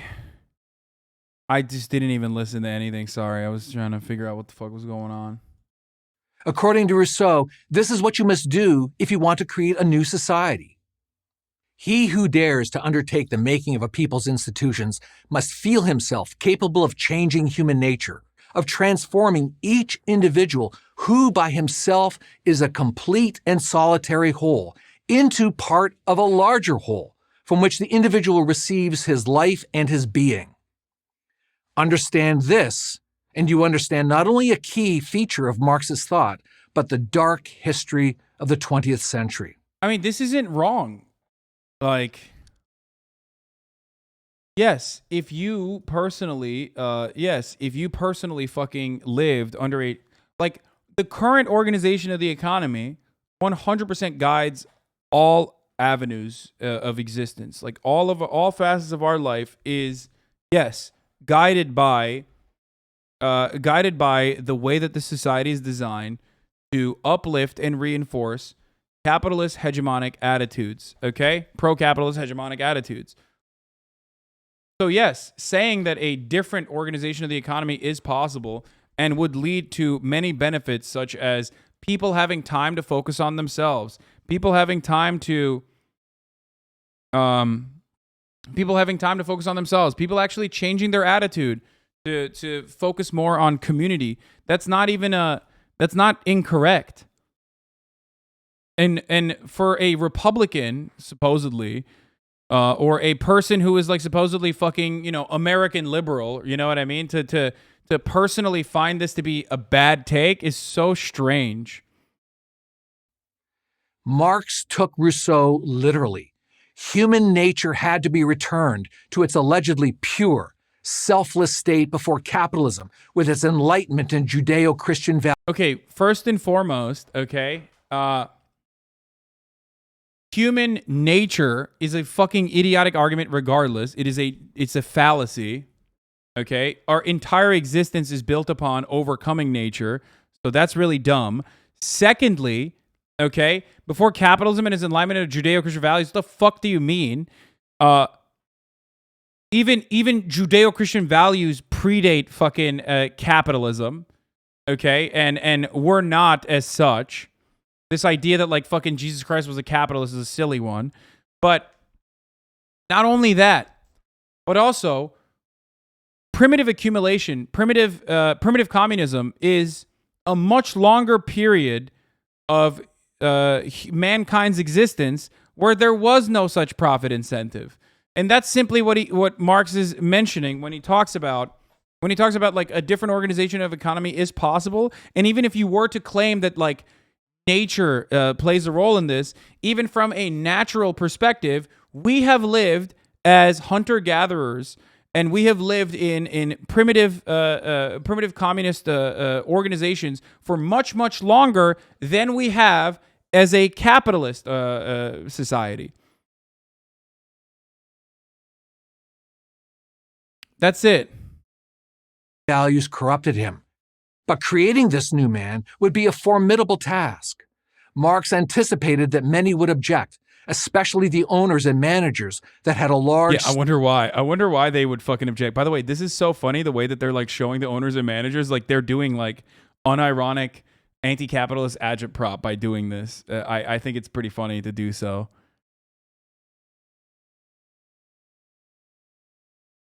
Stake in the capitalist system. Friendly persuasion wasn't going to get the job done. I mean, it's true. It hasn't, and it failed. And it's not like the fucking capital owners engage in friendly persuasion. Friendly persuasion is just icing on the fucking cake on top of many different methods of control. So what the fuck does he mean, friendly persuasion? It's not friendly persuasion when the police force is used to destroy fucking striking workers, okay? To fuck over the picket line. It's not friendly persuasion when Amazon changes the fucking red light outside of the Bessemer facility because they realized that like organizers were standing outside of that red light and actually were able to talk to the workers that are leaving the factory without having overseers overlooking them. That's not friendly persuasion. Okay, friendly persuasion isn't when Coca-Cola uses death squads to murder Colombian labor organizers. That's not friendly persuasion, motherfucker. What do you mean? Only the ruthless application. Yeah, friendly persuasion is when healthcare is tied to your fucking job.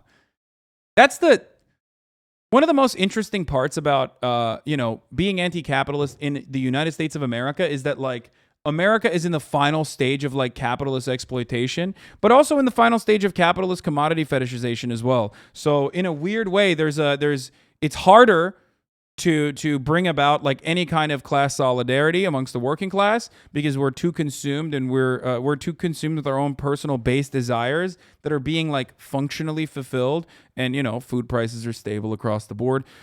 So like those needs are somehow relatively met, and like the poor are pushed away, and you can actually use them as a fucking example of what will happen to you if you don't actually work super hard, right?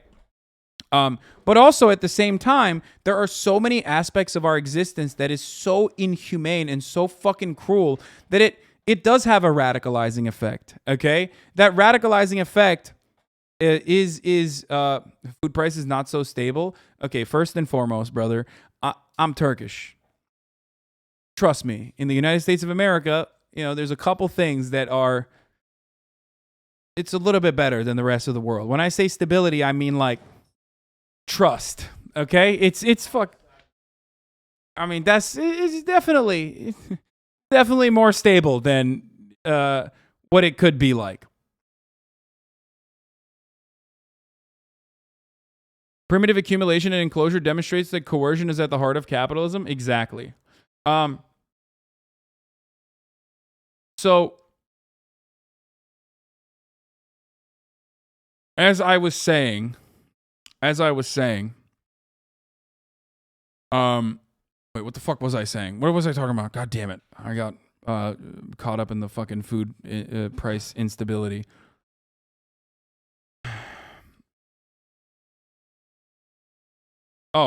Friendly persuasion.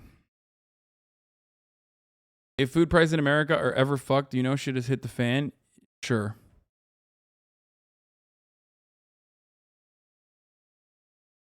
Okay, capitalist persuasion. Yeah, capitalist persuasion. The way to recognize and to be able to radicalize people and do agitprop is also relatively easy in America because, like, I think in many ways it's like harder for people to recognize that they're being fucked over if they have some of their needs met. You know what I mean? Because like social democracies have given, welfare states have given new breathing light into capitalist organizations of the economy. They've actually they've stopped the inevitable contradictions from playing itself in the way that it normally would, right? Which is what makes it even harder. I'm not an accelerationist by any means or anything like that, but obviously that is part of the reason why it is really difficult to radicalize and push for even further change in countries like that. Are you still doing the YDSA event? It started at 8. Yes, I will be joining the YDSA event when my time for the call comes, which will be at 8:55 or 8:50, which is in like 30 minutes. Having a few people make it as millionaires for inspiration helps too. Yeah. Of state power would be up to the task. Marx was all for it.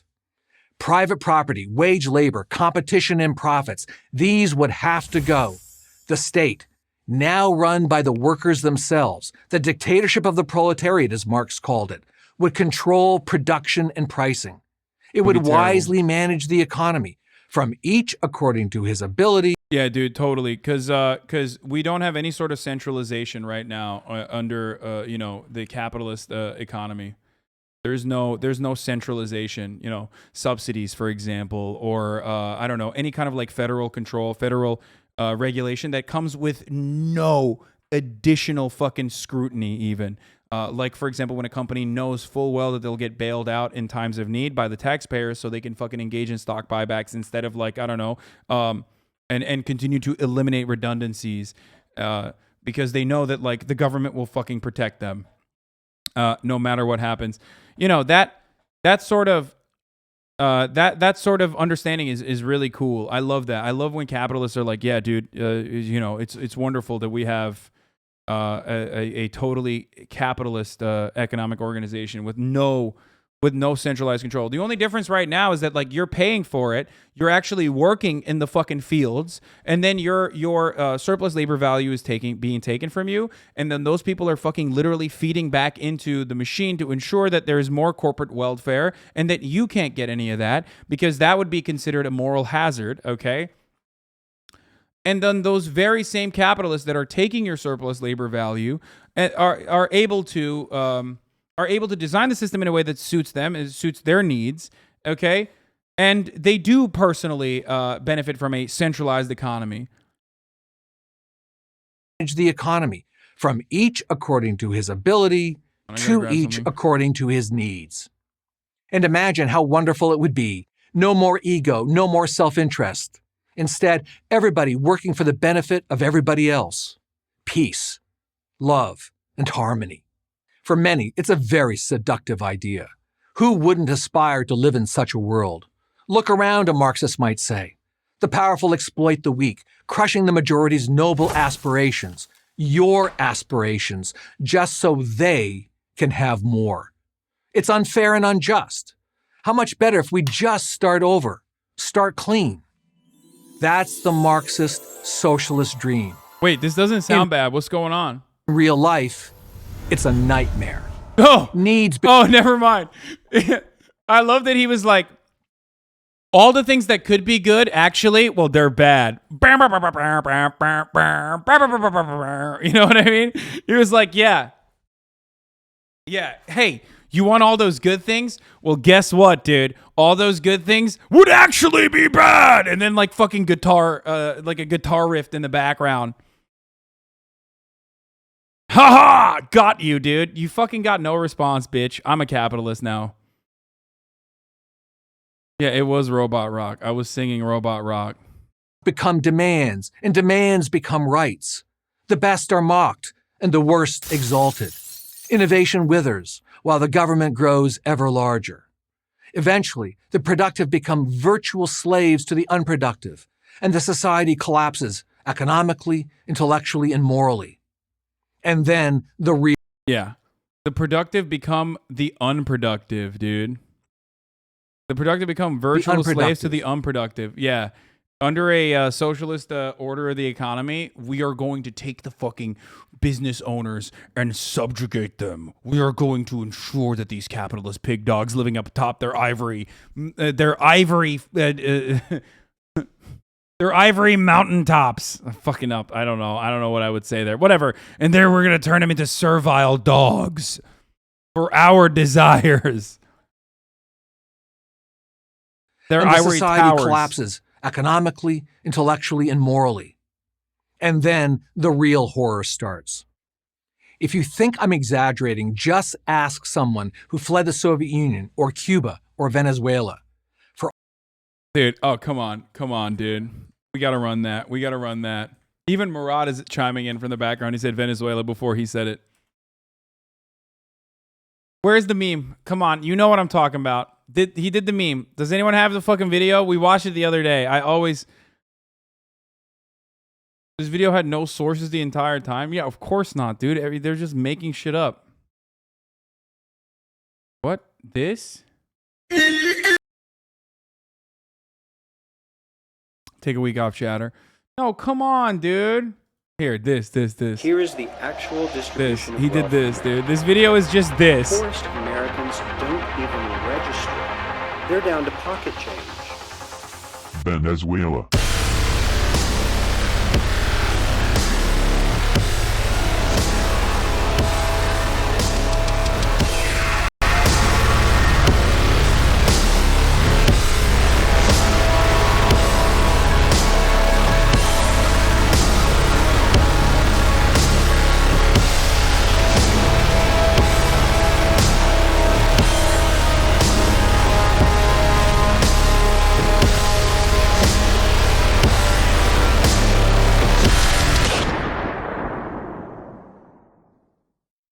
Start a small business instead. That's true. This is literally fucking true, dude. I love that because like that video so succinctly it describes exactly what this fucking nerd is trying to explain. You know what I mean?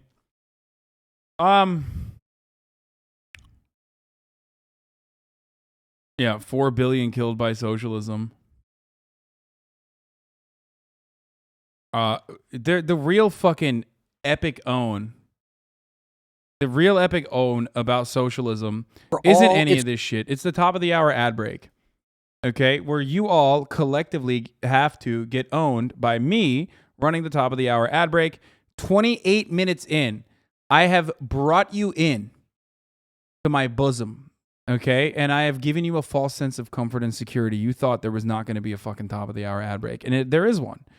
And even if I forgot to run it exactly at 5 p.m., I'm going to run it at 5:30 p.m., 28 minutes late. Because guess what? I can do that because I love capitalism, okay?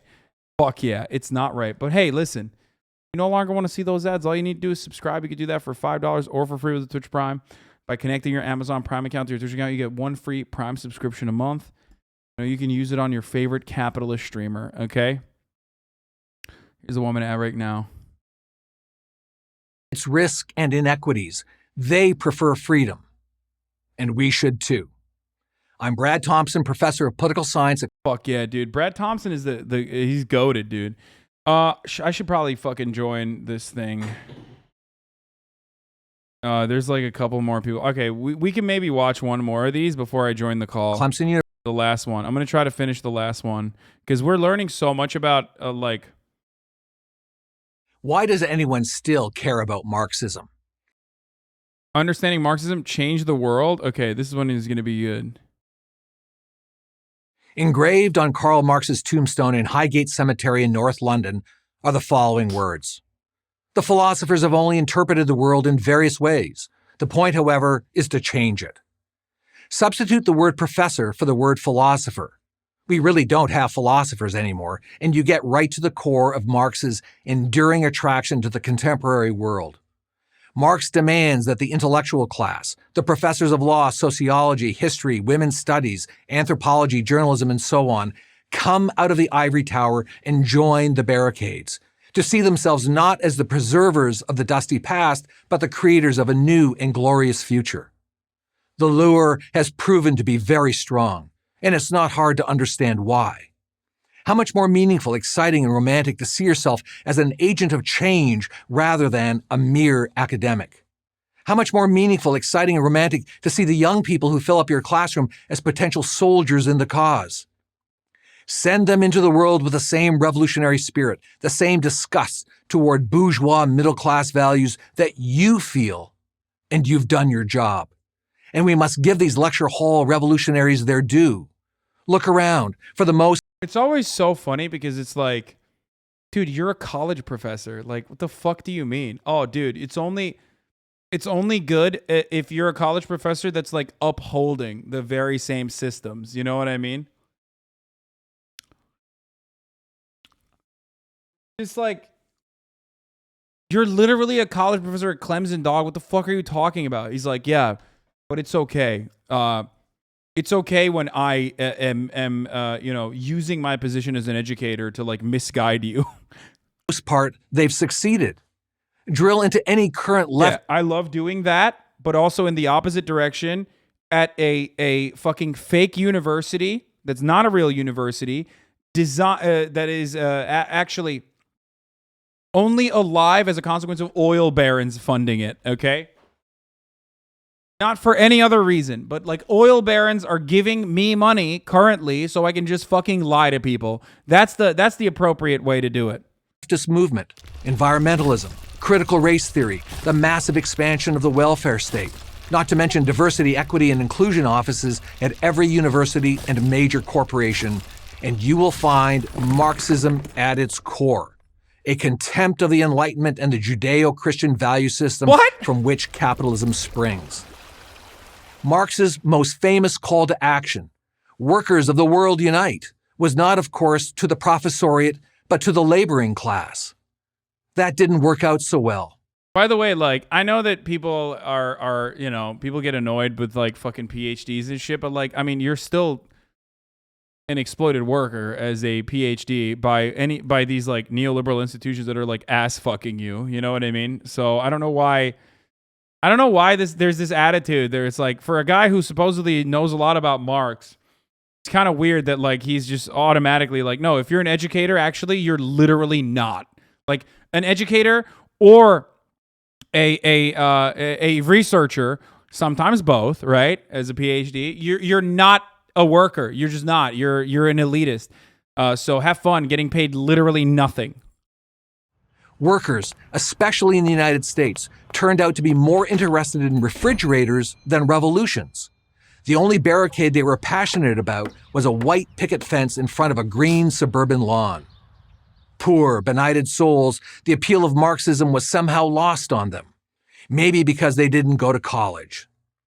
But the intellectual class... No, it actually has nothing to do with college. And everything to do with like the purposeful dismantling of labor organizing and labor unions as the American bourgeois capitalist government has completely robbed the working class of any fucking spark of action, any hope for change. That's it. Labor aristocracy equals global proletariat. I mean, even the labor aristocracy is fucked over in the United States of America. Never lost faith. Even after Stalin, even after Mao, even after Castro wrecked Cuba, even after Pol Pot murdered millions of his fellow Cambodians, even after Hugo Chavez destroyed the strongest economy in South America, the academic elite... Yeah, famously, dude, Chavez totally destroyed it. Totally.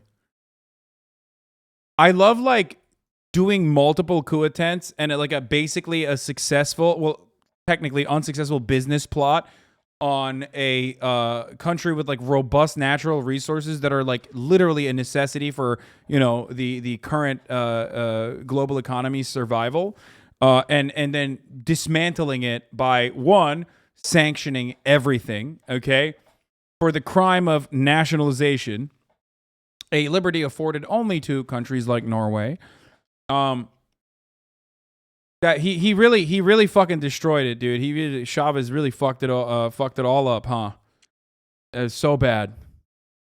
It was literally Venezuela was the strongest economy in South America. I mean, it was under Chavez's reign as well, until, you know, the numerous attempts internally, backed by the CIA and the American State Department, got enough of the especially the food production industry to you know, support any fucking attempt of diversifying their economy, and that paired up with sanctions destroyed their economy.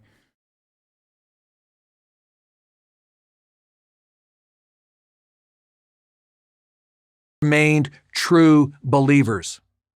Indeed, in a world without faith, where God is dead, Marxism has become, in effect, a substitute religion. One of the major strengths of as opposed to the good religion, the Judeo-Christian values, the capitalist Judeo-Christian values that I am telling you. Marxism, in contrast to both modern liberalism and conservatism, is the unyielding commitment of its followers to this faith, to bear witness to it, and to act on it. It summons these followers to join a crusade to destroy the evil that is capitalism and to create the good that is communism. In our secular world, the Marxist ideal gives the Marxist true believer a reason to live, a reason to die, and a reason to kill. Monsters like Lenin, Stalin, Mao, Kim Il-sung, Ho Chi Minh, and Pol Pot took this to the nth degree. Monsters like a Ho Chi Minh. Bro. He said monsters like Lenin. Monsters like a Ho Chi Minh. Also Pol Pot, like, you know, kind of aligned with Henry Kissinger more than anything else. You know what I mean? And murdered millions. For the record, the latter two were politically educated in France. Pol Pot studied at the Sorbonne. If you think I'm exaggerating the evils of Marxism, if you think Stalin and those other guys got communist... Wait, what the fuck? Like, virtually all of these leaders have fucking studied in Western institutions. What the fuck? They have some connection to... Wait, I don't understand. Is he saying that the...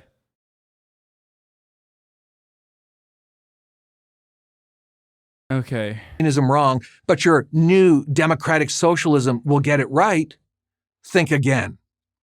Marxism leads a society toward a fixed goal, a utopian vision of pure freedom in which the individual is liberated from the false consciousness of capitalism. Unfortunately, by Marx's own definition, the path to this utopia requires the destruction, economically, politically, and morally, of every vestige of civilization as we know it. Economically, Marxism seeks to destroy free enterprise, the division of labor, profit and loss, competition. Why would Marxism seek to destroy the division of labor? Like, sure, okay, maybe free enterprise, but like, why would...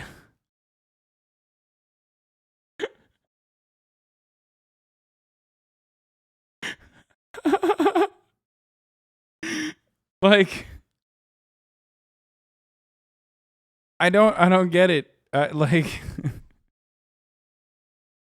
to destroy free enterprise, the division of labor, profit and loss, competition, and material wealth. Okay, look, there are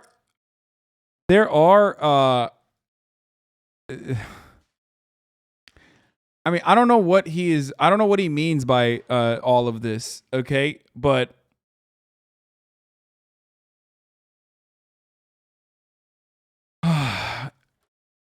profit and loss, like what? So how do you destroy loss? Let's say you destroyed profit, but how do you destroy loss? Oh shit. Wait. Oh fuck. I'm literally up next. Okay. Uh-oh. I'm seeing that they've changed my time. Marxism seeks to destroy free enterprise, the division of labor, profit and loss, competition, and material wealth. Politically, destroying material wealth. Politically, he wants to destroy the rule of law, the separation of powers, and freedom of speech. Okay, this is too good. But I have to join this this YDSA call right now, chat. Okay. I want to download Zoom. They always want me to download Zoom. God damn it.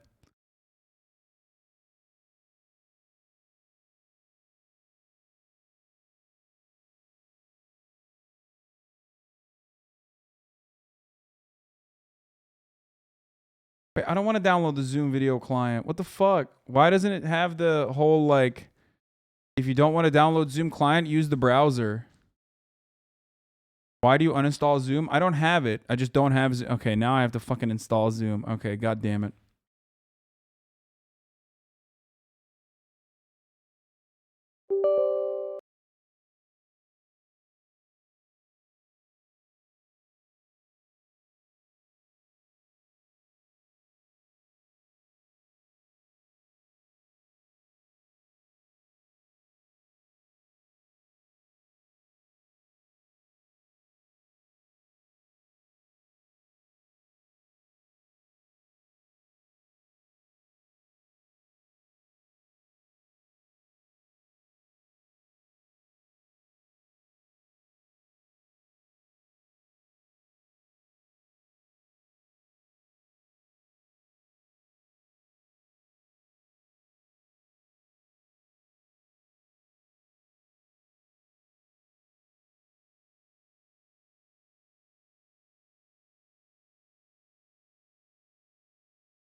Okay. Chat, hold on. I'm muted. I'm trying to hear what is going on in the, I don't know why I can't hear the actual participants. My video is on, but I for some reason cannot hear the participants. I don't know what it is, but hopefully I'll be able to figure that out. Press join audio. I thought I did.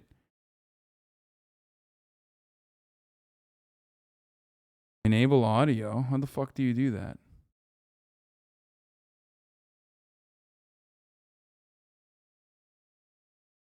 Under the audio, you can change your audio output. No, there's no audio output. There's just participants, apps, more. What the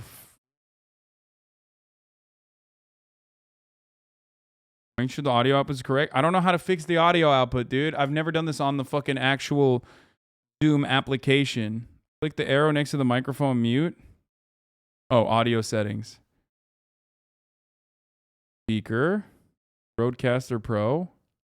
Important, they're significant. Oh, boom. And so I think that to me, a lot of what organizing means is building community and building space for people to exist how they want to, in spite of directly the socioeconomic factors that bosses, corporations, companies put in place to do the exact opposite. So I think that like ultimately unionizing is a really important force. And I think it's something that it's made my college experience so much better. So I just wanted to put that out there as my answer. I'll also put my contact information in the chat. If you are interested in texting or emailing me, I will respond. Great. Thank you so much, Ruby. And thanks again, everyone who's here. We've got one more speaker, and I just want to again plug Red Hot Summer. And our new speaker is Hasan Piker. So if there are viewers from Hasan's stream here, welcome. We're going to post the URL in the chat. This is a 6-week labor organizing program that's being put on by YDSA, open to any young worker interested in learning how to organize their workplace.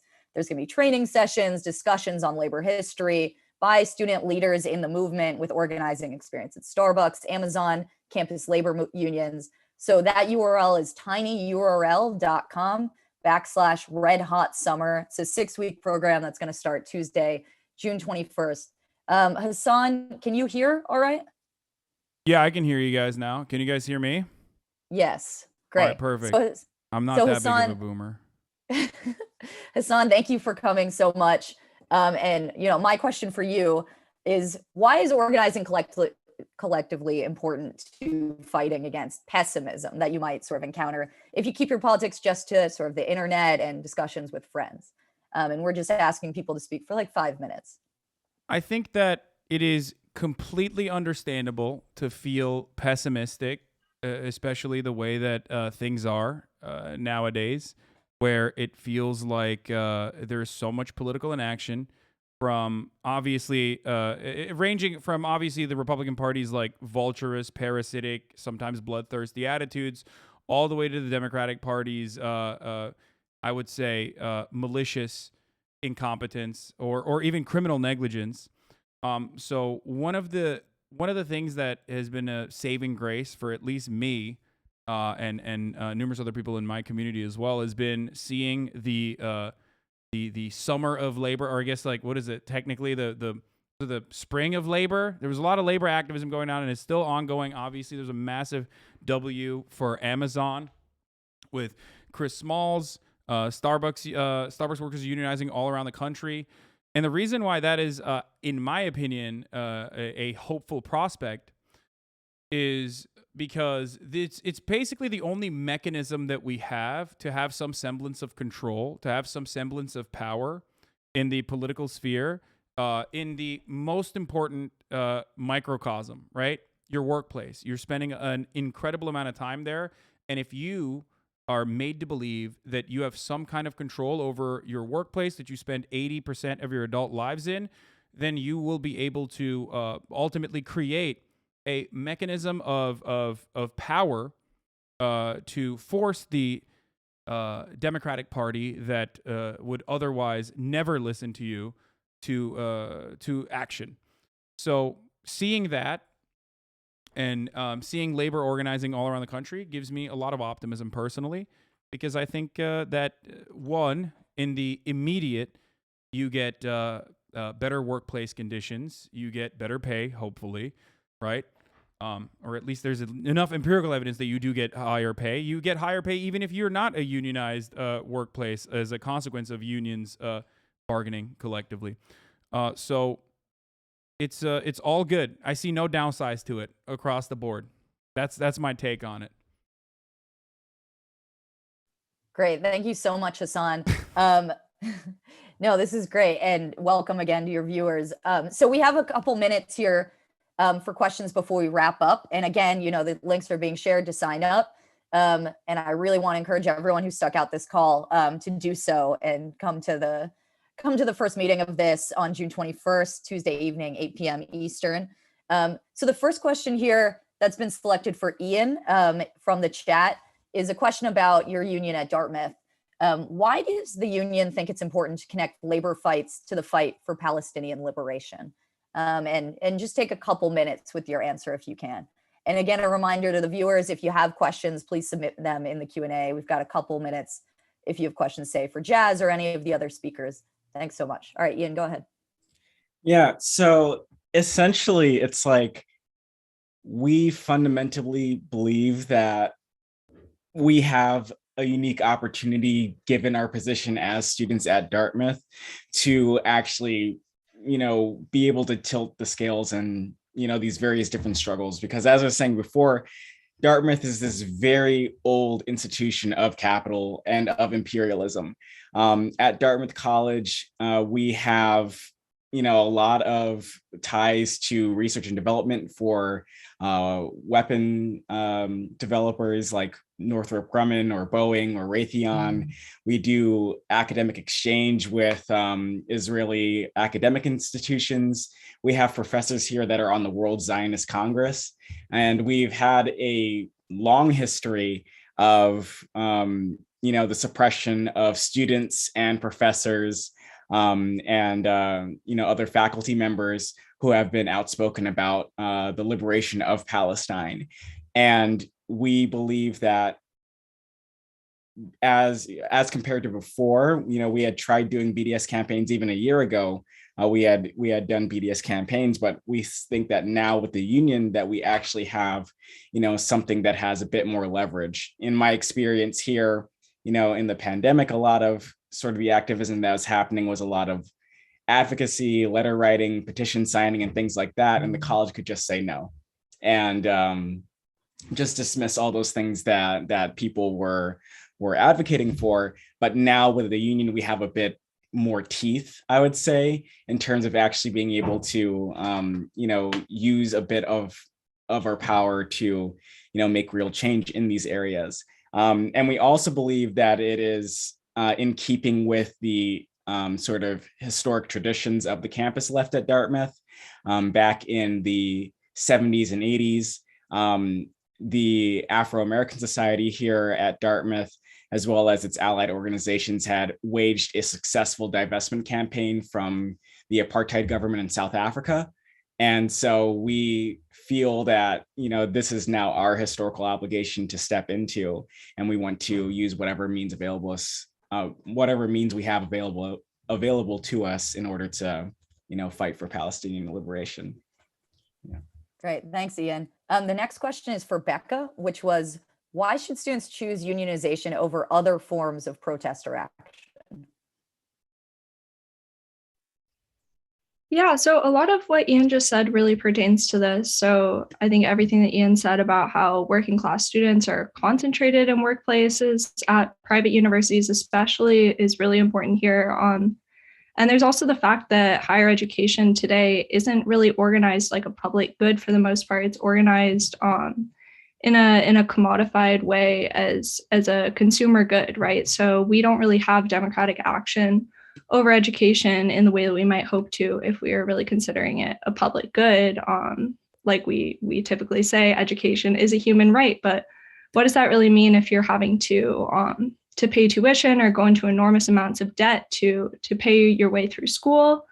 So I think the answer to this question is really the same answer as why we would concentrate effort in the labor movement as opposed to any other social movement. There's a place and time for all sorts of protests, and there are ways that all sorts of protests can challenge capital and can challenge political power. But labor is an especially powerful one, especially at this point in time where we as students, where we as consumers, we as political subjects are truly powerless in a lot of aspects of our life, but we are powerful in the workplace because of our labor power. Thanks so much, Becca. The next question I see in the chat, I think I'm going to ask Jazz specifically this one. Someone asked, for themselves speaking personally at least, talking to other workers and bosses as part of organizing and negotiating sounds really intimidating. Any advice for how to overcome or mitigate those anxieties?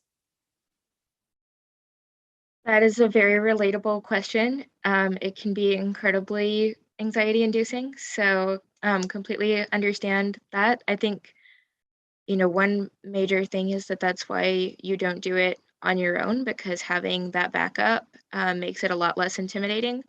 When I was 16 and working at Panera's, I marched into my manager's office once to demand a raise. And I was like, if you don't give me this raise that you promised me, then I'm going to quit. And he was like, okay. And I was completely floored because I did not expect that. But, now when we are having delegations or bargaining meetings, it's not, one person against the boss, it's all of us. And the conversation goes very differently. But I think in terms of having one-on-ones, that's why organizing is built on relationships, and why, having friendships with coworkers and, knowing people outside of work or being a really great coworker and building that rapport is so important, because then, if you're having conversations about life, organizing is just another aspect of life that would come up or that you would bring up. Great. Thank you so much, Jazz. Next question is for Hasan. Hasan, what do you think? First of all, Hasan, where did you get your shirt? Second of all, Hasan, what do you think particularly visible people on the left, like yourself, can do to support the labor movement, online or offline? I got the shirt from Ethan Klein, Teddy Fresh, but it's his brand. But which is completely unrelated to the other question. Okay, left celebrities, I feel like is a weird thing to even come to terms with. I mean, you got like Danny DeVito. I guess that's it. Like, there's like, I mean, there are some activists in Hollywood, I would say, but across the board, I think like what left celebrities, I guess, can do, if I even consider myself to be one, I don't know. I would go so far as to just help organizing efforts, uplift them as best as possible, fund them. I mean, this is something that I personally do as much as possible. I try to do it as best as possible, considering that I am a profoundly fortunate person. I obviously have a gigantic community that also focuses not just on like, memes on the internet and sometimes watching reality television, but also try to do as much like as much leftist agitprop as possible. But there is I do have a gigantic community of people who have either changed their minds about particular things, or have recognized their position, their class position specifically, and have taken efforts in their own lives to do something about it. And I think that's the most meaningful thing that we can do. There are some YDSA chapter presidents in my community as well. They were mentioning earlier that they were stoked that I was going to be on this call, but that's pretty much all you can expect from people, I think.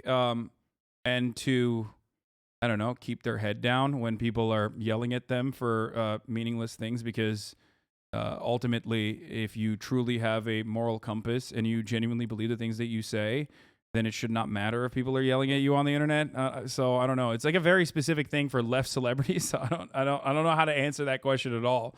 I think that it's ultimately meaningless. You either get out of the way, or you try to help as best as you can, oftentimes from behind the scenes as best as you can, and continue doing propaganda and try to urge people to better their lives personally. And one of the most meaningful ways that you can do that is by organizing your workplace. I think that was a totally coherent answer. Thank you, Hasan. It's a weird position to be in. No, because like everyone here is super, like you guys are awesome. Like everyone I'm on the panel with, like you guys are very super serious people. You are actually doing, you're doing meaningful change in your immediate vicinity. So like for me, I'm just like, can I curse on this? Sure. Okay. I'm just a dickhead on the internet. You know what I mean? So it's, I shouldn't take up space here. Yeah. So I'm gonna raise one more question and then we're gonna wrap it up. And so before I ask Charlie a question, I just want to thank you all for taking the evening out to be a part of this. Really encourage you to learn more about the program. The links are being shared and take part in it. You can do it all just online, so it's really low level commitment. And I can tell you personally, my view is there's never been a more exciting time in my lifetime to be a part of the labor movement, and to be a young person at the center of the labor movement is a dream come true and about as energizing as anything else. So I really think that you don't want to look back and feel like you should have joined this movement now. So my last question is for Charlie here. Why should young people interested in labor organizing get jobs as teachers, like you said you were doing, or UPS drivers, instead of working directly for unions? Yeah, so over the course of recent years, socialists who have been recognizing that we need to make interventions in the labor movement to organize workers have had some strategies of seeking to change and transform the labor bureaucracy, which is in many ways has stood as an obstacle to worker militancy. But an alternative view is seeing that young people, workers, socialists who want to transform the labor movement should take up jobs in already unionized workplaces as the rank and file of those unions to transform from the bottom up, because there's a structural position that workers have. They can organize with their coworkers, they can talk together and talk about going on strike, and they can kind of, by engaging in direct conflict with the bosses, the capitalist owners of whatever firm they're engaged in, they can, in that process, push that labor bureaucracy to, hold them accountable, fight for demands, as Becca talked about, the need for democracy that comes from the rank and file. And it's also the best place that we can engage with workers for that militancy, to talk about, our politics with each other, to be open to new ideas, that it's the best place for socialists to be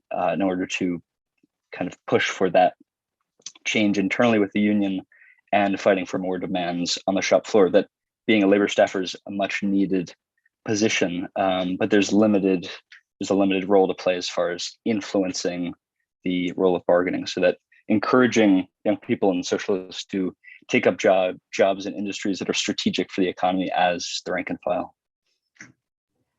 Great, thank you so much, Charlie. I'm hearing from the YDSA folks, a bunch of new people have signed up this past hour.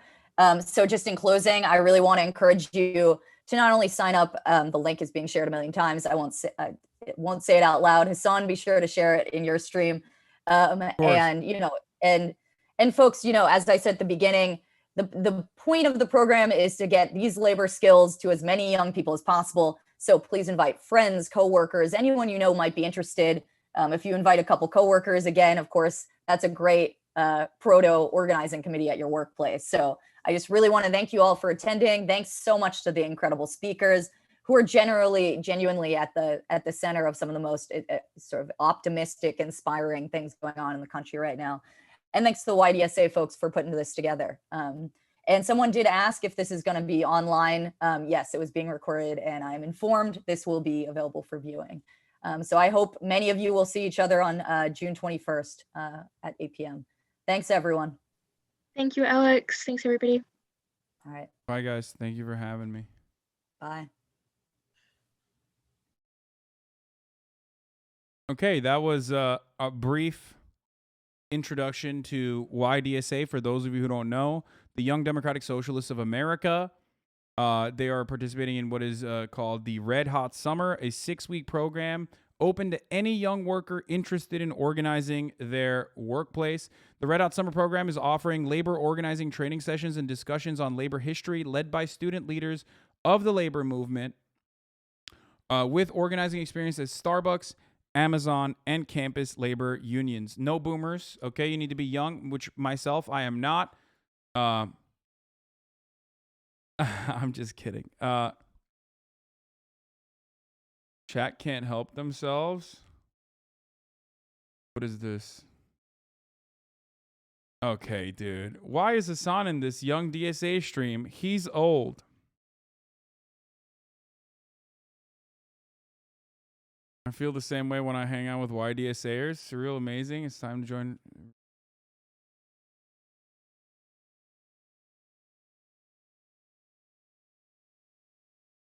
Yeah, well, if you're too old, you can join the regular DSA, the Democratic Socialists of America, okay? There you go. Socialists are officially ageist confirmed. Yeah, it's true. Wait, what the fuck was I gonna do? Oh yeah, we were looking at this. The goal of the program is to give young workers the tools to organize their workplace and discuss how the labor movement can play a role in winning fights against racism, sexism, homophobia, climate change, and imperialism.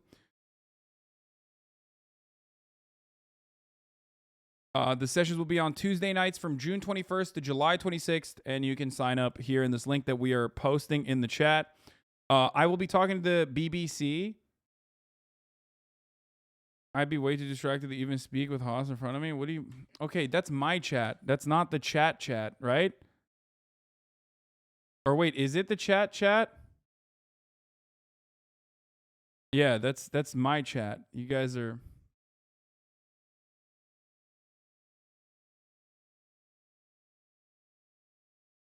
That's us. That's you guys. Hasan just turned in my ballot for the primaries, wrote you in all the spots where you were unopposed. You'll make a great county clerk. Fuck yeah, dude. Yeah, write me in. I should have done a writing campaign for fucking mayor. The session will be on Tuesday nights. The largest new labor upsurge of our lifetime is taking place, and young people are playing a leading role. Young people have repeatedly risen up in the past decade from Black Lives Matter protests, climate change rallies, and the Palestinian liberation movement, and the Bernie Sanders presidential campaigns. Young people are also learning. Dude, no boomers, okay? I'm a fucking boomer myself, and we're outdated. We're out of touch, okay?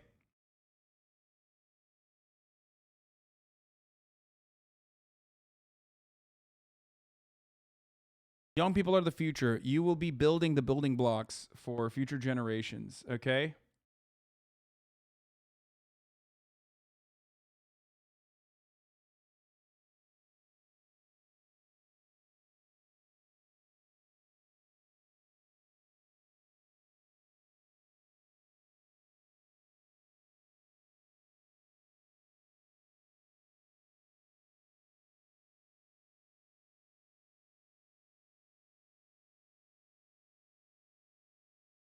Are you still having Cawthorn on our stream? Eventually. Anyway, the average age of organizers at Amazon Labor Union was just 26, and many leaders of Starbucks are college students. Student workers are also organizing unions on campus, and some of the largest strikes in the past couple of years have been led by graduate workers. These unions are not just organizations to improve workplace conditions. They are a part of a movement, workers that can change the world. Come learn how to join the labor movement. Thursday, these are all things that happen already. June 21st to 26th is when the weekly training sessions of political education discussions led by new union leaders are going to be happening. You guys always ask me, Hasan, how do I organize my workplace? How do I do this? Hasan raises a lot of dollars for leftist causes, but he also owns a house, so true. True. Madison Cawthorn did not even fucking read my last message. Check out what the Clemson Union professor used to look like. Oh, damn, dude. Glad he shaved for the PragerU videos.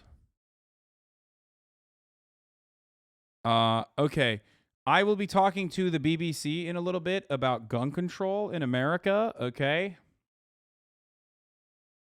And I have to, but, you know, obviously before that, we're going to finish this fucking Marxist, we're going to finish this true, real Marxist agitprop. The truth about Marxism. This is what I should have shown the people. I should have been like, you guys are all liars. You've been exposed by PragerU. And that this is what real Marxism has done. You know what I mean? But I was too cowardly.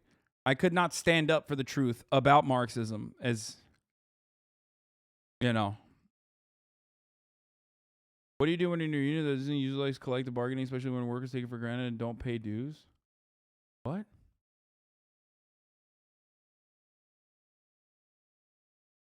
Are you doing an interview with an accent? Yes. Chatters will never stop memeing. Azam, bro, what are we talking about? I showed up late. They did not say, you did not say that in the chat. Okay. Anyway, I'm gonna run the top of the hour ad break again, and then we'll talk to the BBC as well. DSA Los Angeles poggers.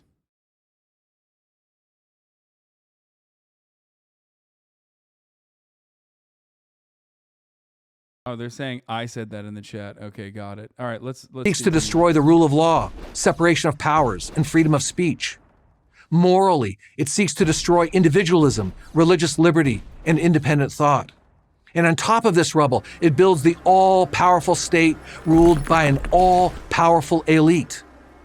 This is why the communist 1%, the true 1%, must use the full power of the state to force the 99%, the true 99%. Dude, every time they describe how devastating communism is, they're just describing how capitalism currently is. It's so funny that like the worst thing that they could ever ascribe to communism is how capitalism currently exists. Why? Does this not let any single person go, wait a minute, what the fuck? Isn't that literally going on right now? It's like communism is when capitalism, as it currently fucking manifests itself, okay? Ridiculous. Ridiculous, dude. Look at that chart, though. Communist, 1%, the true 1%, 99%. Dude, also, PragerU's, like, chart shit is so fucking awesome.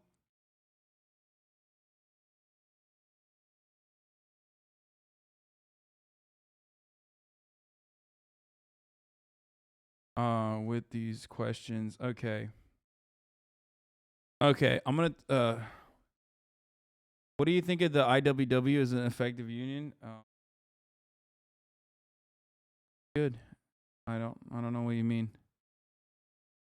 9% to become something they are not and do not want to be.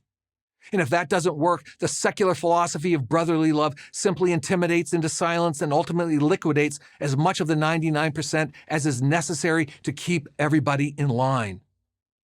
Censorship, secret police, and re-education camps. Dog, they literally, we do this. Like, we fucking do this, dude. What the fuck, dude? What the fuck is it? Either video's loud or you're quiet. No, the video's not that loud. I've lowered the audio.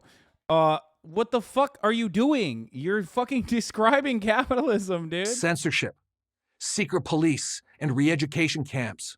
These are not bugs in an imperfect system. I love when America's like, bro, it's so crazy. The prison system, like, it's so fucking wild. The prison system is so crazy under communism. Meanwhile, we have like 25% of the entire world's incarcerated population right now, despite making up 4% of the entire world's, the entire planet's fucking, despite making up only 4% of the entire planet's population, America has the 25% of the entire planet's prisoner population. Okay, this is a real PragerU graph. The decline of artistic standards.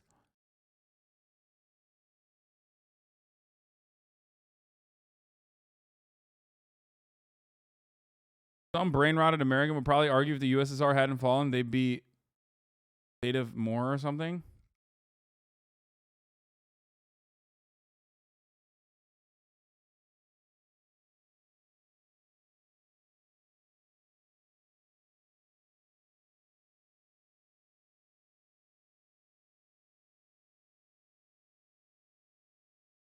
Critical parts of its design. In short, the problem with Marxism has been and always will be Marxism. Yeah. Too bad the academic establishment... Even when we're describing capitalism, it's still Marxism that is the fault of like everything that you experience under a capitalist organization and economy that's a problem is also still due to Marxism. Has yet to figure this out. Or even worse, maybe They have. I'm Brad Thompson, professor of political science at Clemson University for Prager University. Thank you for watching. Socialism is when capitalism, and the more socialist, the more capitalist it is. Yeah, I mean, this video is taking literally 3 hours. It's not, though. It's not taking 3 hours, okay? It only took like 2 hours, okay? So you're wrong about that. Hold on. Dig deeper, man. I can't dig deeper than I have already.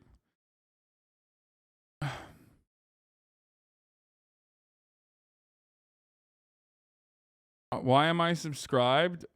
I don't understand. I never subscribed. I don't understand why I'm subscribed. I never subscribed. Am I going to get billed? I don't understand why it does not say on my PayPal I paid. Wait, how am I a subscriber? I did not pay. How am I a subscriber? I did not subscribe. Do I have to cancel subscription to not get billed? I did not subscribe, but now I'm subscribed. What is going on? Do I automatically get billed next month? Does anyone in the chat know why I am subscribed? I did not subscribe. My friend, you got a gifted sub. Okay? You were in the chat and you were gifted a sub. That's so cute, though.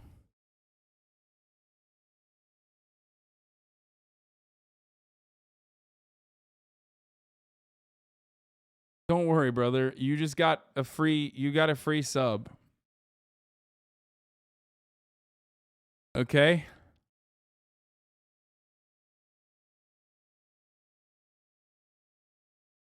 How the fuck do you have an account that was created in April 16, 2013 and you don't know how fucking Twitch gifted subs work? What happened? Was the last time you were on the platform at fucking Justin TV?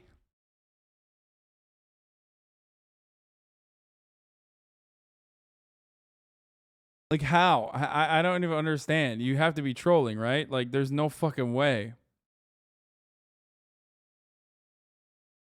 Sorry, I am a simpleton. I almost never chat.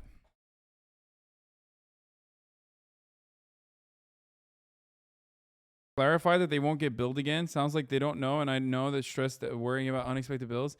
No, dude, there's no billing happening to you. You didn't even fucking pay for anything. You just got gifted a sub. Don't worry. I'm out here in the trenches shitting on racists and transphobes, and I get that message from a chatter. Yeah, just freaking out and like adding nice bathroom. The Bry Guy, thank you for the 10 gifted subs. And Ian Buttersley, thank you for the 5 gifted subs. See, chatter, that's how it happened, okay? Notice how these guys just gifted a bunch of subs? Someone is like you right now thinking, oh my God, I just got gifted a sub. What does that mean? Do I have to be billed now?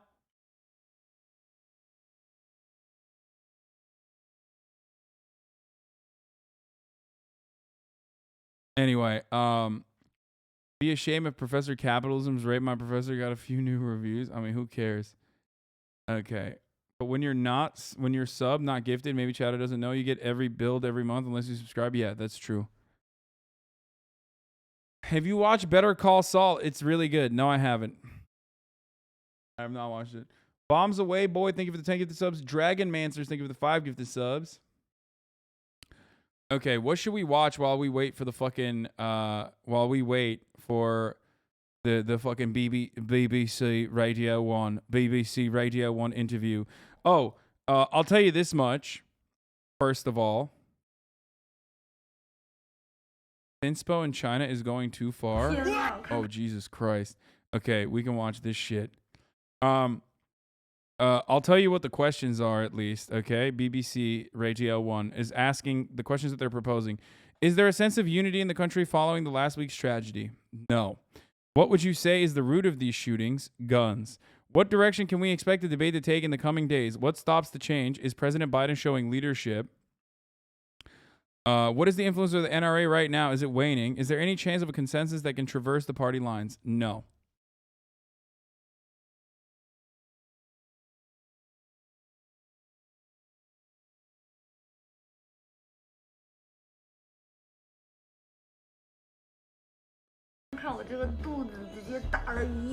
You're not watching a video about China? 挑战100天瘦30斤。我真的太想瘦了，姐妹们。The Chinese internet is no stranger to skinny enough challenges. 我可以锁骨上放硬币，能放很多个。There was the collar. Trigger warning, eating disabilities, okay? Trigger warning. We're going to watch a video that features eating disabilities and will give you an eating disability potentially, so. Bone coin challenge. 厉害呀！ And the A4 waist challenge. 蛮少摸肚脐。 As well as the belly button challenge. 成人试穿小码优衣库童装照，引发广大网友 Did I say disability? I meant eating disorder. The children's section at Uniqlo China also made headlines as adult women flocked to the brand's fitting rooms to snap selfies trying on kids' clothes. What the fuck? Being thin has always been a cultural beauty standard for Chinese women. But now it's become amplified across social media. What the fuck? "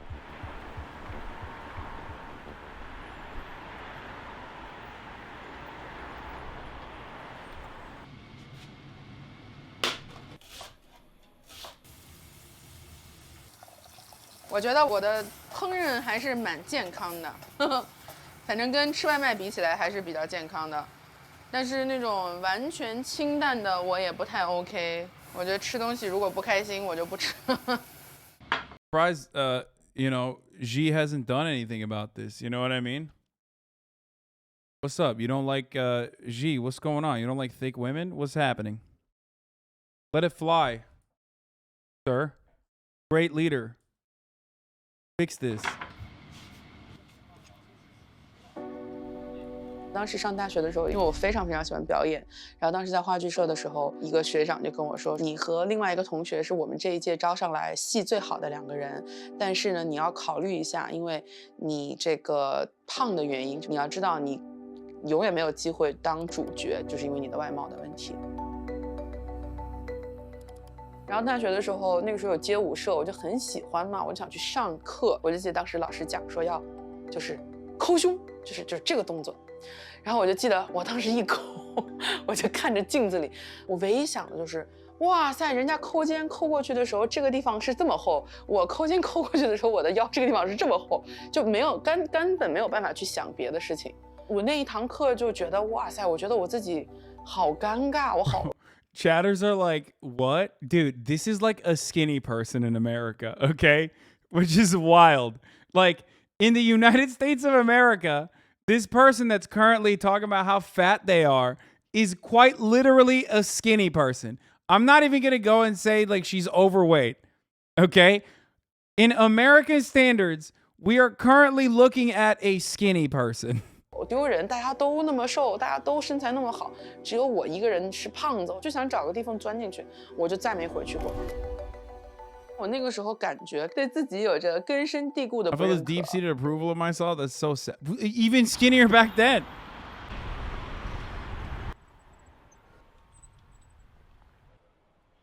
"22-year-old Cindy became a child star at the age of 15. She formed a band with her high school friends called Sunshine. In 2016, they quickly became famous when they appeared on Weibo's hot search as the so-called ugliest girl group. What the fuck? Cindy felt they were given this nickname because of their sizes. Wait, stop. That was a very weird. I was not expecting that turn, dude. What the fuck? That's kind of... Yo, that shit is brutal, brother. What the fuck? Imagine, dude.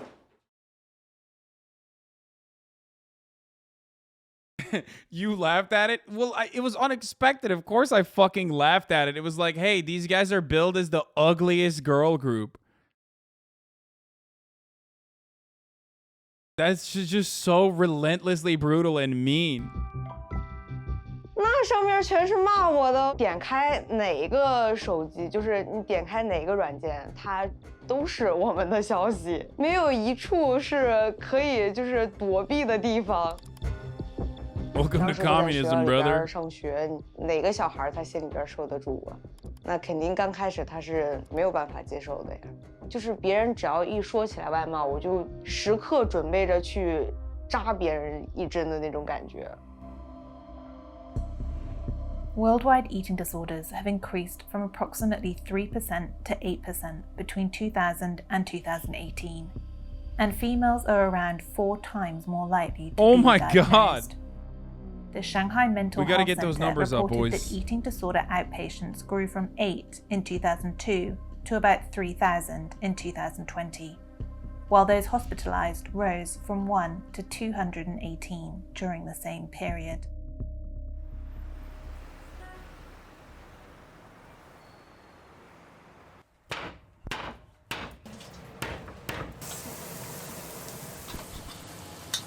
"25-year-old Paw was diagnosed with an eating disorder when her weight plummeted to 28 kilograms. She now works as a hospital intern and a body positive." What Hasan was eating during lockdown? Okay, dude. Well, this is an own, okay? Here's what. Wait, what did she just say? Did she say this person was 28 kilograms? No. Was diagnosed with an eating disorder when her weight plummeted to 28 kilograms. What the fuck? She now works as a hospital intern and a body positive influencer. That makes no goddamn sense, dude. 61 pounds, brothers. 61 fucking pounds, dude. That, what's that in freedom units? Dude, that is literally not even is there even that's like an American baby, okay? I feel like nowadays, American babies are born and they're like 61 pounds. You know what I'm saying? Like, I don't know when the last time I was fucking 61 pounds. I think I was like in 3rd grade. Not even. It was like 1st grade. I was, maybe. My 6-year-old is 50 pounds, lol. Oh my God, what the fuck?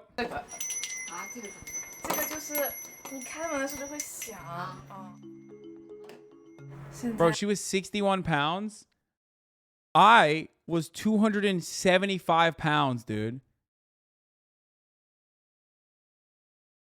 Like at the end of the fucking lockdowns, you know what I mean? Like, that's insane, brother. That is fucking insane, okay?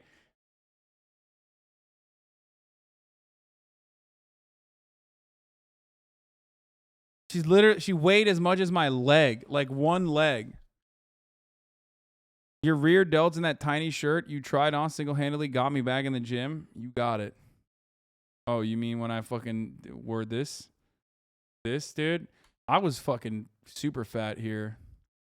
I mean, I still am. I still feel super fat. But hey, you know, we're working on it. How much you weigh now? Like 259 pounds? I've been gaining. I've been going up and down. But my body composition has like gotten dramatically different. Because when I was 275 pounds, like I did not have the same level of muscle mass. Because I lost a lot of muscle and gained a lot of fucking fat. Now, I look very different. Like even when I was like 260 pounds a couple months ago, it was a very different 260 than I am now. 我在看原来使用的薄荷健康，然后它是一个计算卡路里的软件。那你好像减肥的时候就只能吃这一些，像馒头啊、面条都会被放到谨慎使用的东西里面。I used to weigh as much as you at 6 foot, but now I weigh 239 pounds because you told me my dick would get bigger. And it did, right? That's a fact. If you lose weight, when you're a big boy, your cock will literally get bigger. That's the truth. It does. It 100% does. Oh yeah.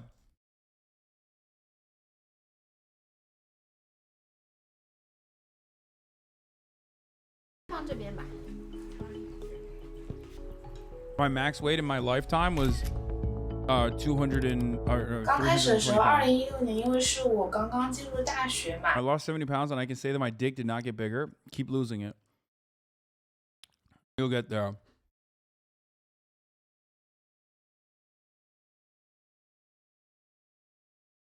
Your dick gets bigger because you lose the fat around that area too. 然后我也就是看网上就各种信息告诉我，比如说80斤的人哪有一个腿粗的，那么我就想说，那我要不就我全身减肥吧。我就开始有很明显的想要从运动，然后少吃，再到后来就选择节食。从2016年到2018年，逐渐从100斤左右，然后瘦到了50多斤。Jesus fucking Christ, dude! 最明显的可能就是脱发呀，然后脸上可能就没有光泽，身上长那个斑点的话，真的是到非常严重的时候。还有就是停经，这个是很明显的。其他的话就是会有很强的抑郁的情绪。因为实在太瘦了，所以当时就直接进了重症监护，然后也开了病危。从那个之后呢，我是接受了先是医院里面的输液啊、营养液啊这些。然后我照镜子的时候，我也知道我是不好看的。其实我非常明显的知道我自己要变胖。虽然我人很瘦，但是我会吃到肚子非常大，非常胀，就是有点像上瘾的感觉吧。我如果嘴里面没有东西，我就会觉得特别难过，甚至我整个人都会发抖。我父母也知道我非常多次在家里就跟他们说我想要自杀，是我妈妈跪着求我，就是说我们下辈子就不是一家人了，就是这个事情发生过非常多次。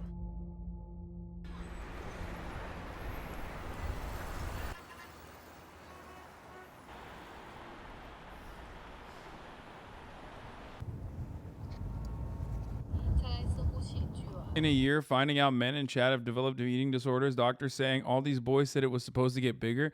Okay, dude, like, I just meant, like, listen, if you're overweight, if you're, like, really fat and you lose weight, like, you're losing fat all around your body. Okay, there's no such thing as, like, a topical fat burn.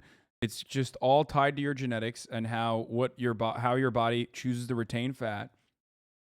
So you ultimately will lose fat in your in that region as well, around your cock. You just get to see more of your dick, okay? There's more to your dick. There's more to your dick out there. It's like dick DLC, exactly. It's like right there, but you're unlocking it, okay? There's more dick than you know. 哇！最近这2节课，老师发现不上狠点儿，没效果。当时是拍 MV 的时候吧，然后就是有那个拍一张照片，就是宣传照。选片的时候，我看那个腿胖的，就是那个一截儿一截儿的。我说啊，这可不行，这也太不好看了。然后我就回去开始减肥了。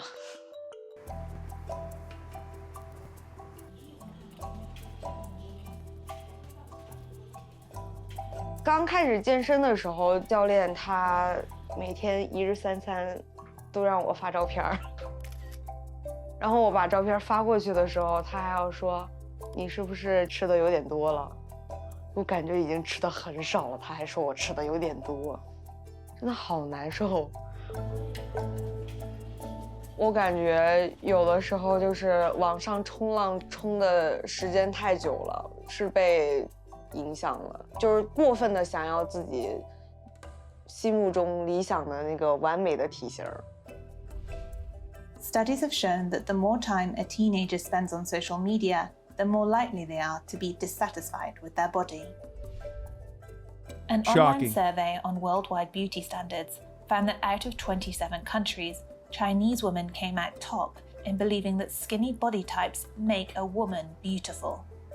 猜想哈，我要是没有出国，我可能会也跟其他姑娘一样，非常非常注意这个身材的问题啊，然后算卡路里呀、戒糖啊什么什么的。When Alex was 27, she moved to New York for 2 years to study for her master's. She also became a Zumba instructor. In America, she was complimented on her figure, but this wasn't the case on her return to China. 我就在低头看我的车到哪儿了，然后有一个6 Yo, American food will do that to you though. Like literally. To be fair, I've always been fucking I've always been a chunky boy, even when I was in Turkey, but like American food certainly did not help. You know what I'm saying? Just too much rib corn. 遛狗的大爷他带了2只狗，然后走到我旁边来，走过来，回头看我说：“真该减肥了啊！”然后就走了。我就是哇塞，我就完全不知道该怎么反应，我也不知道我是穿的冒犯了他，还是长相对我来说，那个就特别的莫名的让我觉得有点难受。在纽约那边，可能大家Instagram is bad, by the way. Except TikTok is on fucking steroids. 2 things I found out about TikTok. I don't know if the second one is real or not, but I know the first one is. So Instagram has an automatic filter in the camera. So when you take a photo on Instagram, like it has like a smoothing, beautifying filter. TikTok also has that, and it's ramped up even fucking higher than the Instagram beauty filter. Not only that, but also the second thing I found out was that apparently TikTok literally has a algorithm that like designs or an algorithm that like looks into how physically attractive you are. I don't know if this is real or not, actually. This could be like one of those fake news things, but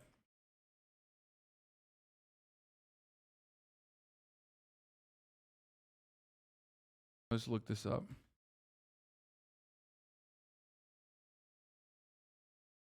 Like there's the algorithm assigns a numerical value to what they consider to be your level of beauty. In case you weren't in a loop with influencers, cosmetic surgery, this stuff has always been on social media. According to The Intercept, a representative from TikTok stated the policy's aim was to prevent bullying. They measure how attractive you are by measures of how symmetrical.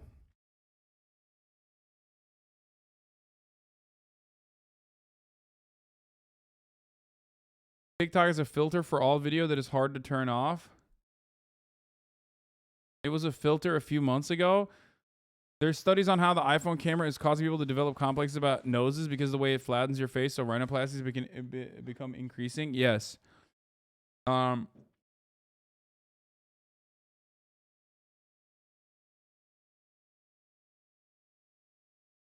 Fuck you. You are wrong, and all your takes suck ass. Eat me. Please, for fuck's sake, shout out Starbucks Barstow for unionizing. Hey y'all, HasanAbi will ignore this, but if you're around Barstow, visit the Starbucks Cafe. No drive-through. Support our unionizing efforts. Our vote is next month. HasanAbi, uplift unionizing efforts. Let's fucking go, chat. Hashtag solidarity.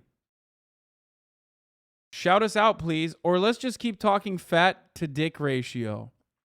This is fucking insanity. Please, for fuck's sake.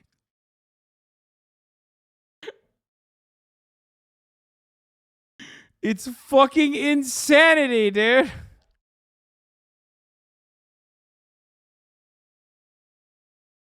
Okay, there you go, dude. You got it. All that talk, kid, your eyes gravitate towards shit dick to fat ratio, chat. Fuck. Okay, there you go. If I'm ever in Barstow, I will go to your Starbucks. Oh, calm down, man. Jesus Christ.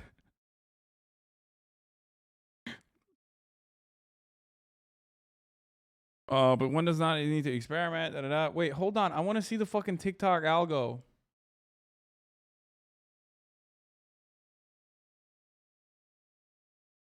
TikTok has like a facial recognition algorithm, right? And and I don't know if this is like 100% true or not, but I know that TikTok has a facial recognition technology that scans your fucking face and shit. And I do believe that they are using facial recognition technology to like assign a beauty score to you that improves your algorithm.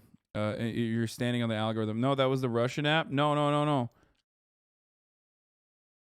Joshua Tree and Starbucks. Fuck you, influencers. What? Fuck Starbucks. Quit. What? Are you okay?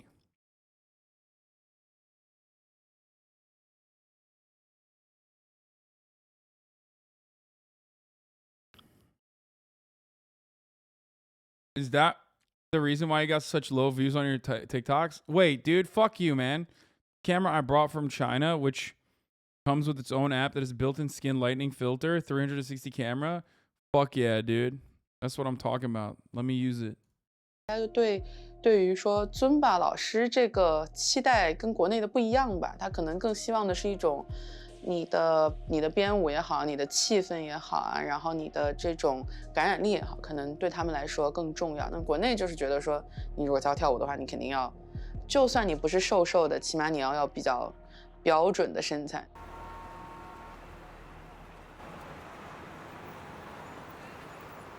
Since her recovery, Paw has reclaimed social media to spread awareness about eating disorders, a topic that's still not openly discussed in China. 国外其实对于进食障碍他们非常了解，也没有太多人会对你进行身材的羞辱。但是你如果在国内讲的话，其实并没有太多人知道。BM 是品牌 Brandy Melville 的缩写，是一个初创于意大利的时尚品牌。国内可能因为 They would fucking love Brandy Melville in China. Jesus Christ, dude.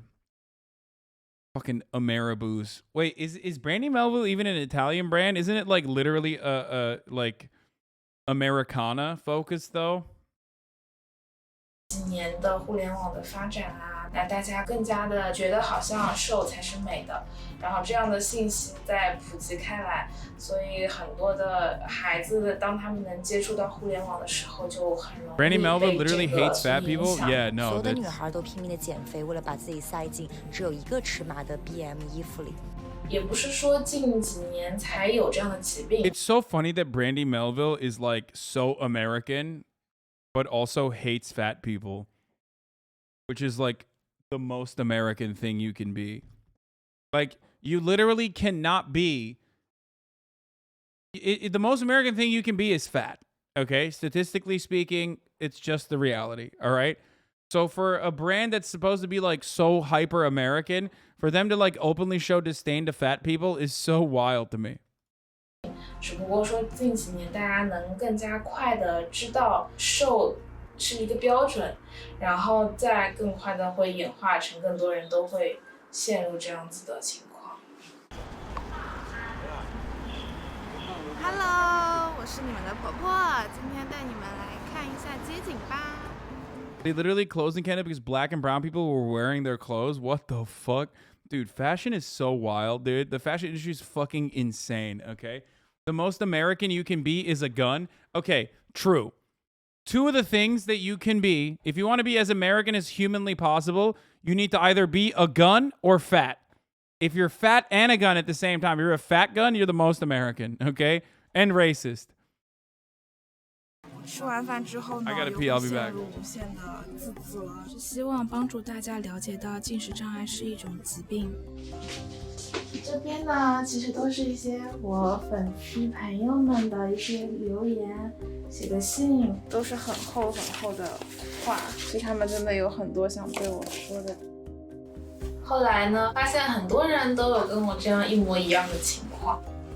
因为一直从妇科呀、骨科啊，还有什么内分泌等等，最后才知道是进食障碍，那它是一个心理疾病，所以当时就有想说把自己，把这个疾病先告诉大家，所以我也可能算是最早一批跟大家说这是一个心理疾病的人。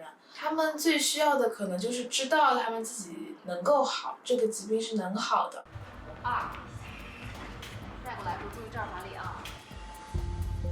Since 2020, Cindy has lost a total of 15 kilograms.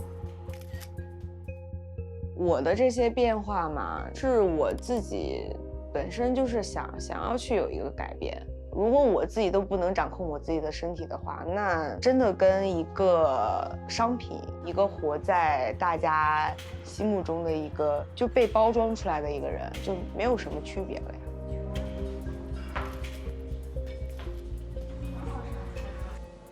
最受欢迎的一条，看到没？1.5万。瘦下来之后，就感觉照镜子觉得自己更美了，就除了心理暗示觉得自己更好看了，没有什么别的。I'm gonna ban that emote.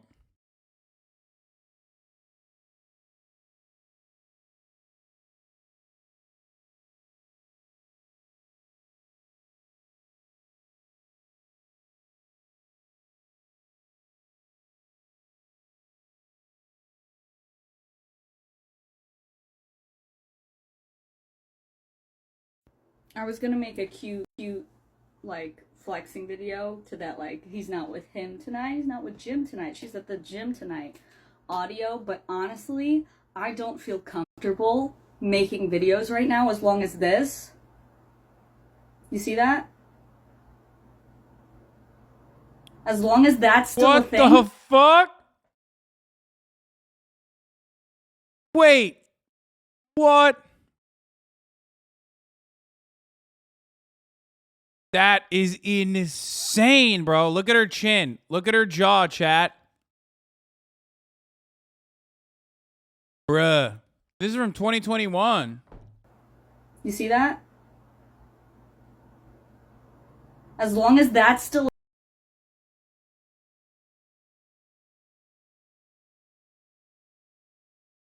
That's crazy.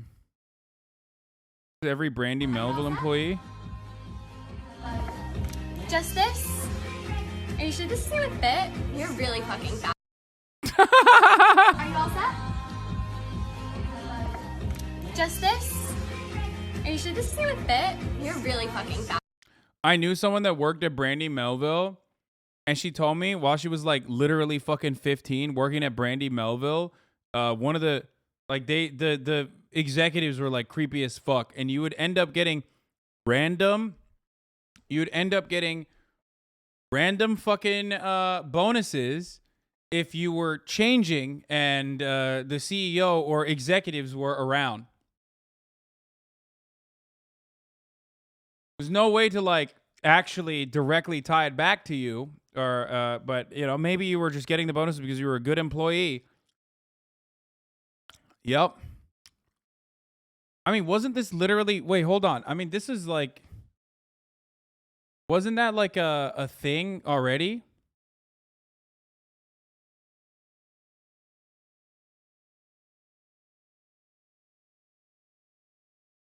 Yeah, executives, skinny and white or fired. Fashion firm Brandy Melville is right with racism, sexism, and sizeism as it claims CEO shared Hitler memes and would get rid of black or overweight staff.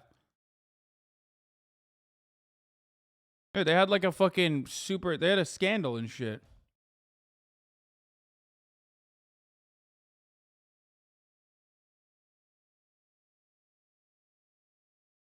Yeah.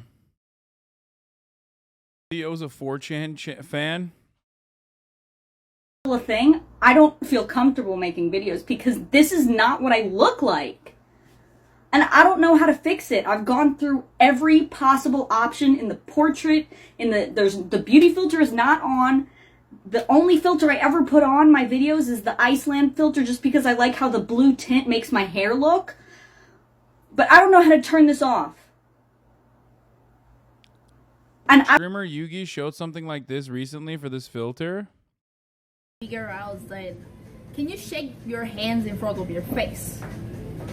If you do this, it's gonna get rid of the filter, you know? So if you wanna know if it's a real or not, ask her to, can you shake the hand for the camera? Like this. Then it's gonna, I will show you how it works. It's like, it's gonna be like this. Okay, so it's like this. What the fuck? Ah! Ah! What is happening? That's actually very American, to be fair. I mean, dude, I don't think it's just American. I think it's like everywhere, dude. Bro, that's crazy. Wait, what? Dude. How the fuck do they do this for like live videos, dude?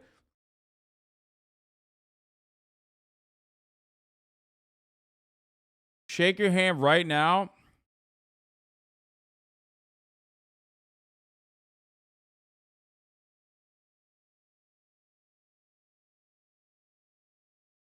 The filter. Yeah, the filter, it's changing.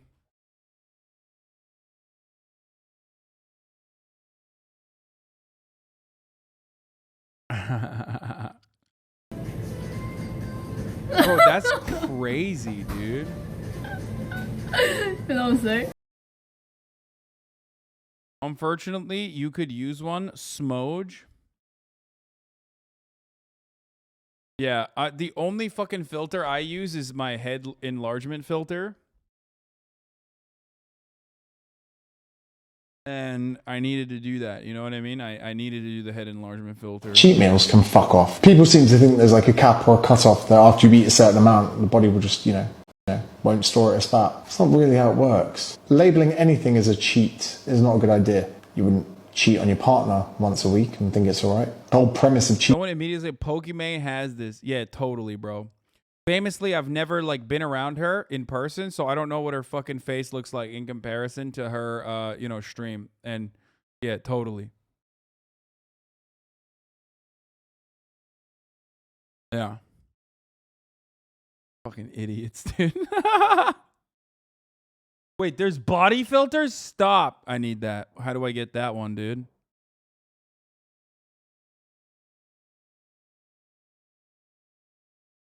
Influencer shows body face. What? What? How? What is it? Asking for a friend. Pokey has a beauty filter on his stream as well. Did you not see XQC?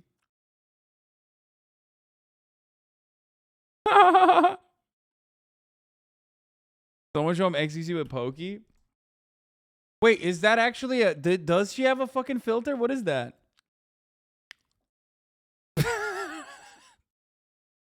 Guys, stop!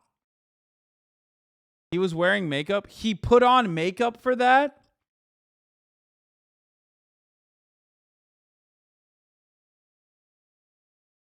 You guys were talking about fucking face, face shrinking shit. You know what I mean? You need a big head filter for your small head. Hee. Is this another poop sock? Is that what it is? In it. Chat, when I get there, dude. Guys, what?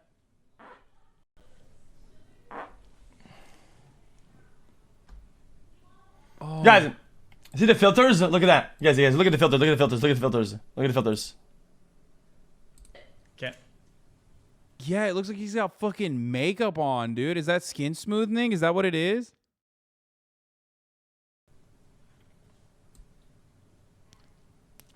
Guys, it's literally putting a line on my lips.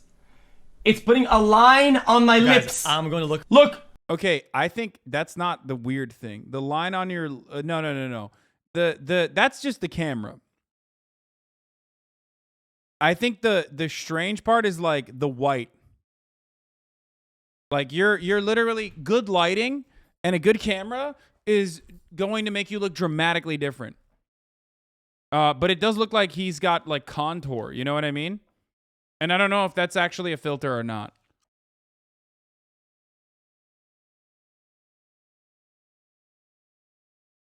He went on the Ludwig Gamba stream and looked like his usual off the perk self. Yeah, because the Ludwig Gamba stream looked like fucking shit. It was top down, shitty ass fucking cameras. He says Sammy put makeup on him because he was looking super pale. Look. Bro, he's literally using a fucking Logitech Brio, dog. No shit. I mean, here, dude, here. I'll fucking show you right now, okay? Here. This is what I look like with a fucking 4K camera and the lighting, right? All right, so let's take a look at what I look like with a fucking Brio. Let's activate it. Okay, here. This is what I look like with a Brio.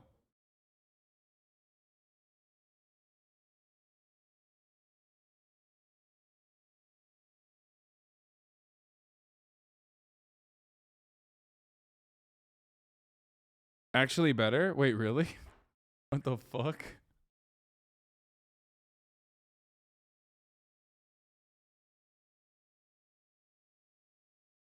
What the fuck?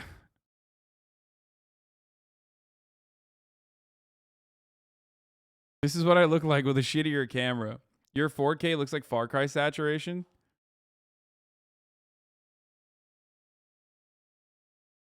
Talk through the webcam, Mike, please. I want to see something real quick.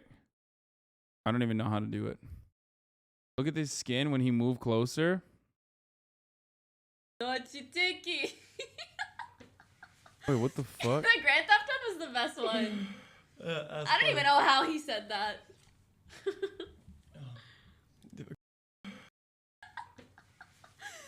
The Grand Theft Auto was the best one.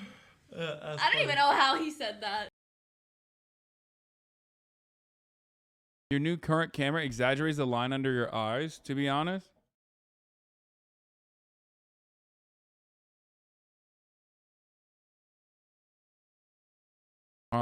She tweeted, thanks for watching the podcast. It was super fun. By the way, saw some comments about XQC makeup / lighting / filter. I think it's actually my DSLR that has a soft skin effect when it detects a face. Pretty common setting, smile. Damn, bro, where the fuck is my default camera setting? Yo, I really need to do that, actually. I realized, like, goddamn, what the fuck am I doing? I'm out here looking like doo-doo, you know what I mean? What the fuck? I got the 4K cam and everything, and I'm not even fucking using it, dude. Second camera is when Joe Biden drains all the color from you for not voting for him in the primaries.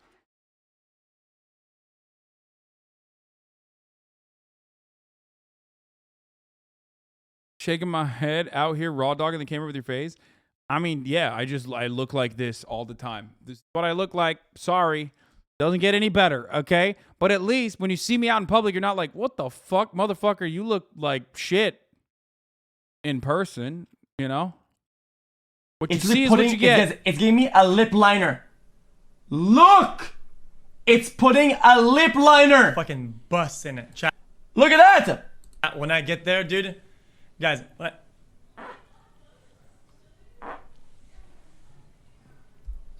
I think it's the saturation, dude. Like, look, his tongue looks extra red too.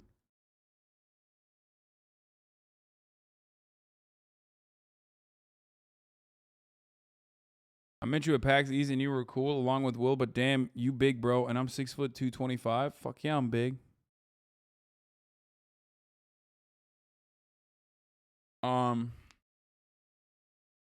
Turn down the f-stop.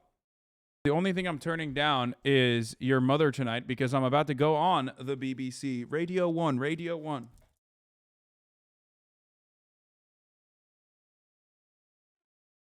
Fucking got him. And also, before I go on the BBC, Radio 1, Radio 1, Radio 1, well, not the BBC Radio 1, I actually have to run the top of the hour ad break. But it's 3 a.m. here. Yeah, I think it's like, I think they're just going to run it as a package later or something. I don't fucking know. Are you going to talk to Boris? Going hair down for the BBC, live to tape. I think it's going to be live to tape. Oh no, I can't do this. Accent review. Ah, hello to you, sirs. And to you, ladies. These heels are almost impossible to walk in. Well, get over it, dude. You gotta walk in, okay? Now, let me hear the voice. No, I don't think that the voice is entirely necessary, so I'm not gonna do it. If we're gonna wipe away all traces of our colonial background and blend in with British culture, we need to walk the walk and we need to talk the talk. Fine, how do you do it? Your voice needs to come off as elegant as your clothing. Okay, so try this. Would you like a spot of tea? You. Yes. Would you like a spot of tea? Yes. Draw it out more. Draw it out more than that. Yes, yes. More than that. Yes. Yeah, but that's good. You know what, man? Those wooden teeth are killing me, man. That lisp is stupid. Well, I think the wooden teeth is the whole thing that's shaving this thing. You for sound me. ridiculous. No, I don't. I think it sounds pretty good. I'm not losing the teeth. Let's just move past that. Let's keep walking. Okay, try it again. Try it again. Yeah. Zoomers watch It's Always Sunny in Philadelphia. Yeah, one of the greatest shows of all time. I'm a big fan. All right, gonna try the fucking top of the hour ad break once again, and then I'm gonna do the BBC Radio 1, Radio 1, Radio 1. Zoom link below. Zoom meeting. Open Zoom meetings. Launch the fucking meeting. Launch it. Fucking launch it, bruv. Oh no, I really need to stop. I really, really, really need to stop with this fucking nonsense, dude.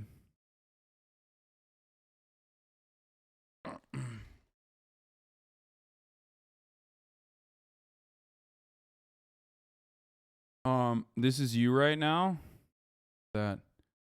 Yeah, I really need to stop with this accent, okay?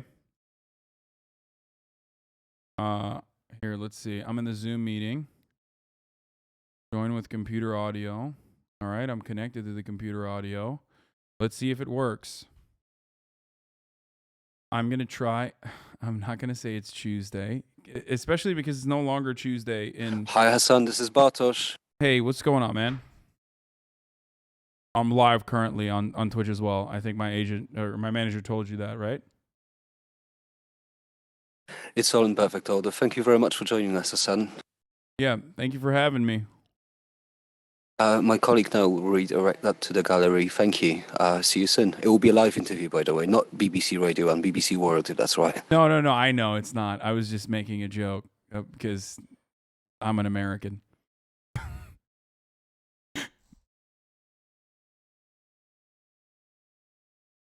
Oh God, it's gonna be so. Hello, can you hear me? Yeah, I can hear you. Hi. Hi, perfect. If you could just count down from 5, that would be brilliant. 5, 4, 3, 2, 1. Thank you. I'll pass you through.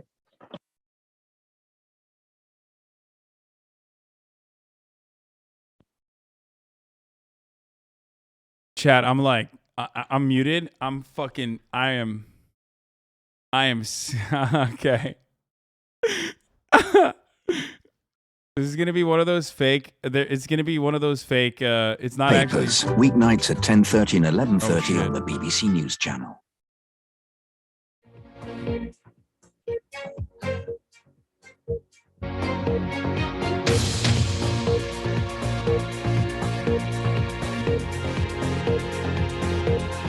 I'm worried. I feel like this is fake.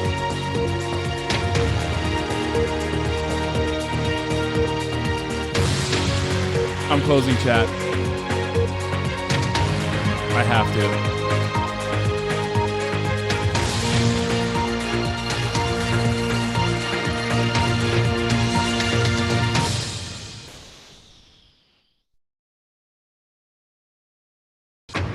Hello, this is BBC News. I'm Simon Pusey with the latest headlines for viewers in the UK and around the world.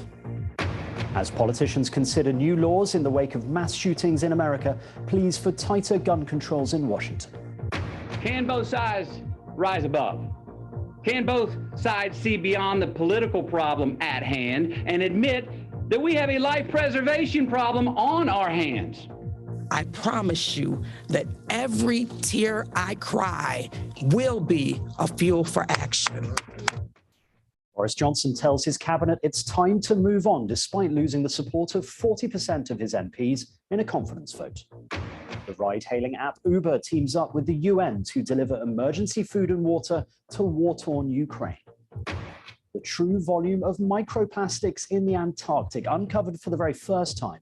We examine the latest evidence.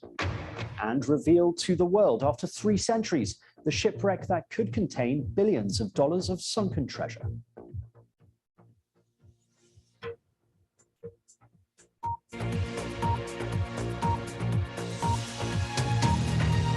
Hi, Hasan. This is World News. Hello, Mr. Piker. This is World News. 3 weeks after the school shooting in Texas, there Hi, thank you so much for joining us. You should be hearing our program. could be adopted Yeah, I can by hear it. Congress. Democrats. Lovely. Thank you very much. We're going to come to you in about 2.5 minutes from now. Okay, that's perfect. Thank you. Says he hopes Thank you. deal addressed. When we come to you, can you get you to center up a tiny bit, just so you're moving a tiny bit to your left? That's perfect. Yeah. All right. And you. I didn't want to hide the queen. Camera when we come to you. That'd be great. Thank you. Cornyn, as you know, is representing our side in discussions with Senator Murphy. We're hoping to actually get an outcome. Şu anda live BBC ile that'll make a konuşuyorum amına difference, koyayım. Kapat şeyi. in the Kapıyı areas kapat. of- Ses yapma of orada. mental health, school safety, and things that are related to the incidents that occurred in Texas and in Buffalo. Mitch McConnell there. So what are the proposals on gun control that Congress is looking at? So here's what's on the table: enhanced background checks, further incentives for states to introduce their own red flag laws, more investment in school security and access to mental health. There is also a proposal to change the background checks for people younger than 21 by opening up juvenile records to scrutiny. And this idea, which looks something like a cooling off period for 18-year-olds who want to buy a semi-automatic weapon. So not banning them outright, but perhaps making it just a little bit harder to acquire the kind of powerful weapons that were used by 18-year-old school shooters in Buffalo and Uvalde. We've heard many people speak out in the aftermath of the shooting. The latest person is the actor Matthew McConaughey, who is also a former resident of Uvalde, Texas, and a campaigner for gun reform. This gun responsibility issue is one that we agree on more than we don't. It really is. But this should be a nonpartisan issue. This should not be a partisan issue. There is not a Democratic or Republican value in one single act of these shooters. It's not. But people in power have failed to act. So we're asking you, and I'm asking you, will you please ask yourselves, can both sides rise above? Can both sides see beyond the political problem at hand and admit that we have a life preservation problem on our hands? Matthew McConaughey there. Well, relatives of victims of another mass shooting, this time by a suspected white supremacist in Buffalo, just 10 days before the killings in Uvalde, were also in Washington. This is what a victim's daughter had to say. Because I stand by about 10 seconds, Gina. Story. My mom did not deserve the death that she had, but greater than that, I promise you that every tear I cry will be a fuel for action. Well, with us now is Hasan Piker, a political commentator who broadcasts daily to his audiences on Twitch, an online streaming platform. He joins us now from his home in West Hollywood. Hasan, thanks for joining us. Would you agree there seems to be real momentum now to get change? There's always been real momentum to try to enact some kind of change with regards to gun violence in this country, but unfortunately, I'm a little bit more pessimistic than you guys over there, considering that the gun manufacturers are unfortunately too powerful of an industry, and the gun lobby is incredibly powerful with their lobbying efforts. So we'll see. I'm not holding my breath, though. Yeah, we've heard from Mitch McConnell, who seems to have changed his tune a little bit in terms of the Republicans. Do you think there is an appetite among Republicans now for more gun control? I wouldn't say more gun control, or at least adequate common sense gun safety measures, but instead they'll probably misdirect and focus on, I don't know, maybe offering minor concessions for things that many other comparable OECD nations have been taking for granted, like mental evaluations and you know, character. Any kind of control that allows you to basically speak for your character and allows you to demonstrate competence with a weapon is impossible to push for here in this country. And Hasan, you broadcast to hundreds of thousands of people every day. You interact with your fans and your audience. What have they been saying on this issue?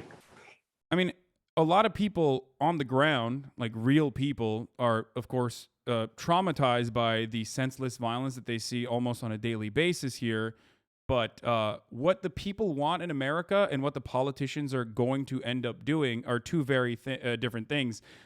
For the past, I would say, decade, if not longer, there has been almost a complete consensus on expanding background checks in this country to universal background checks and closing up certain loopholes like the gun show loophole or private sales. That polls around 90%. I think by latest measures is around like 85%, if I'm not mistaken. And yet this is not even this is a non-starter by the Republican Party. They don't even consider it to be a conversation. 75% of the NRA members actually want this kind of adequate legislation, and yet it's not something that the Republican Party is interested in pushing for. And I believe that is a obviously multifaceted problem. Part of it is because of our gun culture, and part of it is because the gun lobby uses that as a very effective tool to mobilize single-issue voters. they always go out to the polls and they always vote on behalf of, gun loosening up gun restrictions.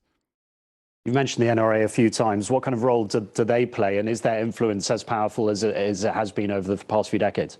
Well, I thought that they were supposed to go bankrupt because they tried to get into the media business, which is treacherous. But it does seem to be still incredibly powerful. One, because they're backed by a very powerful small arms manufacturing industry, but also very powerful because, like I mentioned already, there are a lot of Americans who associate their commodity consumption with their identity. They basically, it sounds weird to explain, but they basically feel like the gun is very much a part of their identity. I mean, you've seen politicians campaign on it. Gods, guns, and babies was a campaign slogan that only recently was mentioned in the midterms and in the primaries. So this is very much like a fundamental American value, and the right wing and also the gun manufacturers have been able to effectively weaponize this identity as a political identity and can organize around it. So it's a little bit more complicated than just simply saying the NRA is individually powerful. I think the NRA drives its power from being able to effectively weaponize that base of pre-existing support for guns. It's a partisan issue, and it's obviously a very complicated issue too. Hasan Piker, that's all we've got time for. Thank you very much indeed for joining us on the program.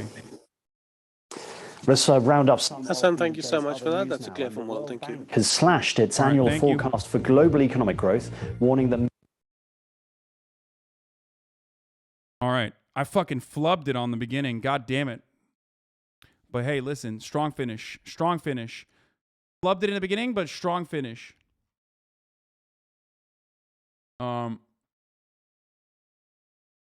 Bit too much heat, they push it out. No, it's supposed to be like a small beat, like a very quick beat. I wonder if they got to see the Queen. Media interviews are so annoying because you don't get any time. I mean, it doesn't matter.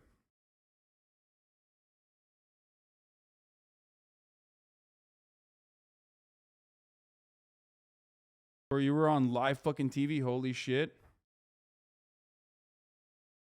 Here's what it looked like. Wait, what? Oh, you have it actually? Wait, is this for real? This is what it looked like? No way. So I did show the Queen?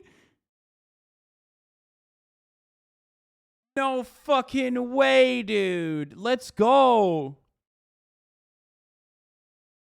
The Queen was in the frame the entire time. Let's go. I'm posting that. Shit.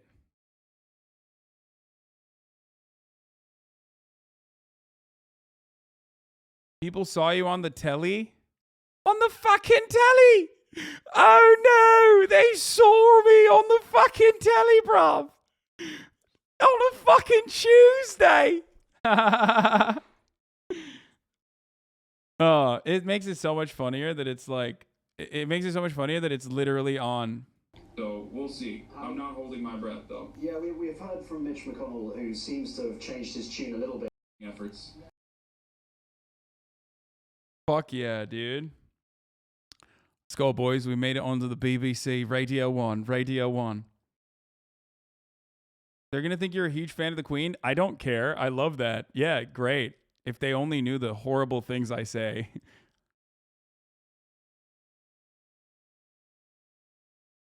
Dude, I should do this more often because I literally fucking, I get asked to do stuff like this all the time and I never do it. BBC control room? Hell yeah, dude. Thank you for the opportunity. That was great.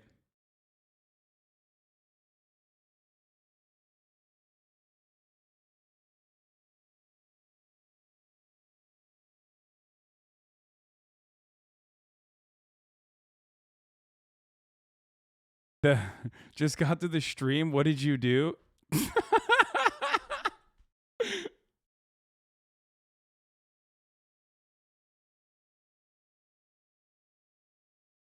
When you said gods, guns, and babies, they had a gun show up? Did you script anything or 100% off the cuff? Of course it was off the cuff.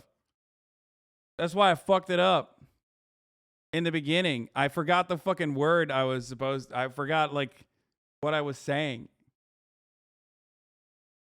What is this? Wild to see. Left us on Twitch, right us on the BBC, both live. Yep. I love when they let me fucking live stream it though.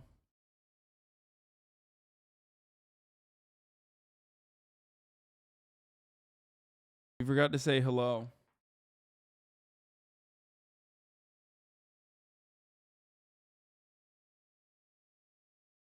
Character references is what I was thinking of, and I fucking forgot. Anyway, whatever, it happens. It freaking happens, dude.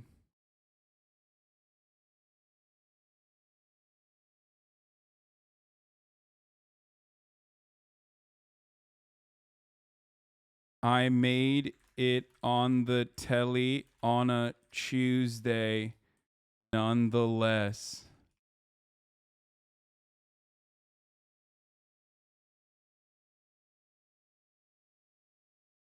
And I had the queen behind me.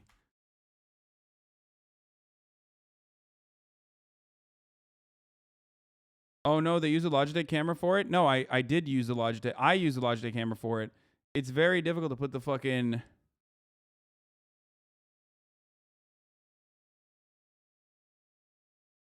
Okay, I'm posting that meme too. Fuck, that's a good one.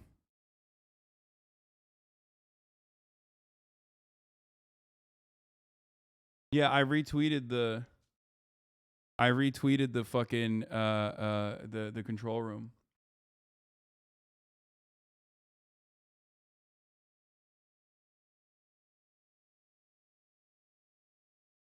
Do the local LA shows ever invite you? Yeah, all the time.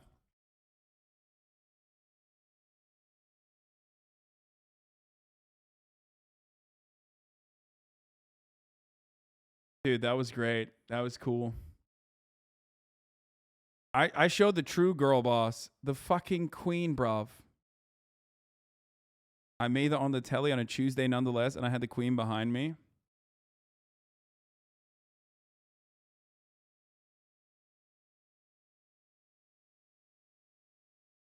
Your diaper painting was in view? That's fine. So was the fucking USSR Ushanka. The British is still oppressing my people in Belize and the Caribbean, but I'll let this slide. Sorry.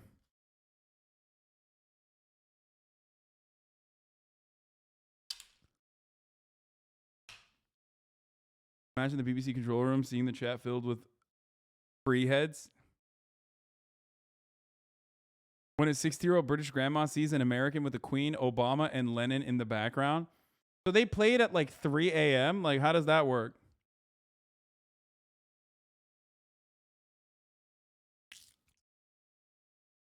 I wonder if they replay it.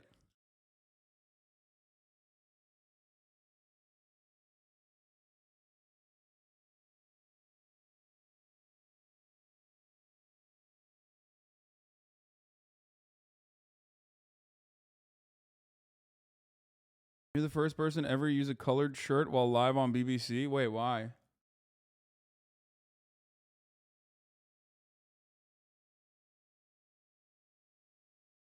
Dude, you said, bro, how the fuck did you get so good at speaking? First of all, I don't think I'm good at speaking. And secondly, my friend, I speak for fucking 8 hours uninterrupted every single day. That's where it comes from. It's BBC World, so it's broadcast live at different times around the world. Oh, fuck yeah.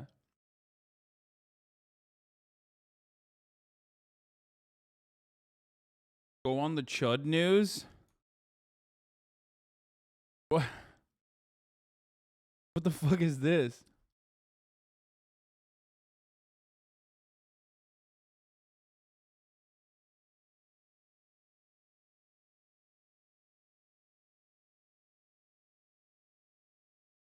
How long till they find your alt account? Dude, what are you talking about? That's not my account. Who is that? That's not me.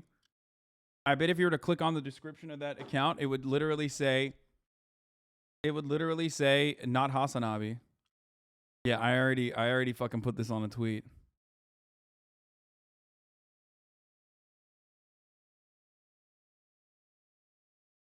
Okay, but this is a great fucking joke. My favorite pastime is watching HasanAbi. Call that my HasanAbi. What? Did you just tweet your own fucking joke at me, dude?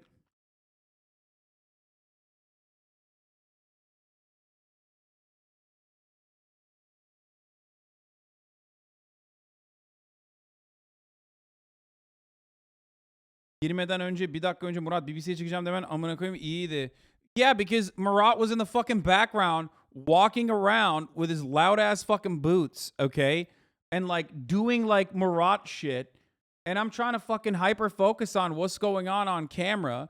Like I'm a little nervous, you know what I mean? I don't do this so often. Like I haven't done TV stuff in a while.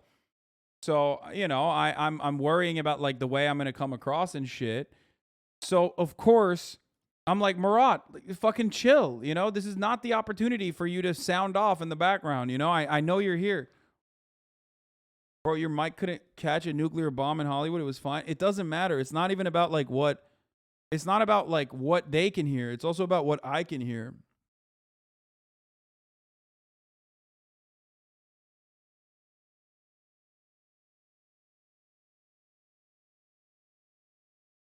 You know?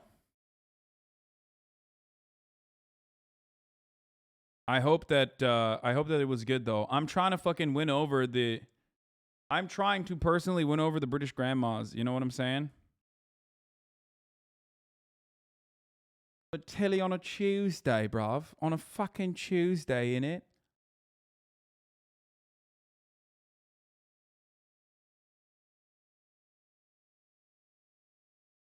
The way they cut you made it sound like it was a bad job interview. No, dude, that's how TV spots are like that.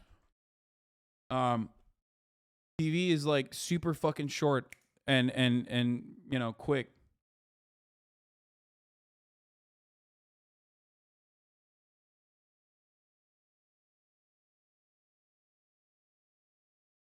Rewatch from the BBC POV. I would like to. Is there a BBC POV? Rumi Kubo, thank you for the 5 gifties. I realize I can trick my family that I'm in Zoom work meetings all day while you're watching your stream. They only have 2 minutes to cut to the chase before the next 5-minute ad break. Yeah, that's true. Yeah, unless you're the main interviewer for like a full segment, you get a couple minutes top. Yeah.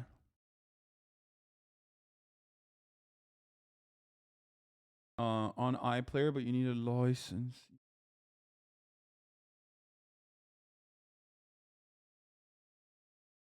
Journalist said you will receive a clip of it shortly. I don't know where though. Oh, okay. Yeah, I think my manager is just texted me and said, "Well, dude, look at that, dude. Look at that. We got a call. We got on a call with the Young Democratic Socialists about labor organizing. Then we got a BBC interview out of it. This is a fucking eventful ass day. You know what I'm saying? That's why Glenn Greenwald's always talking off Tucker and Dips.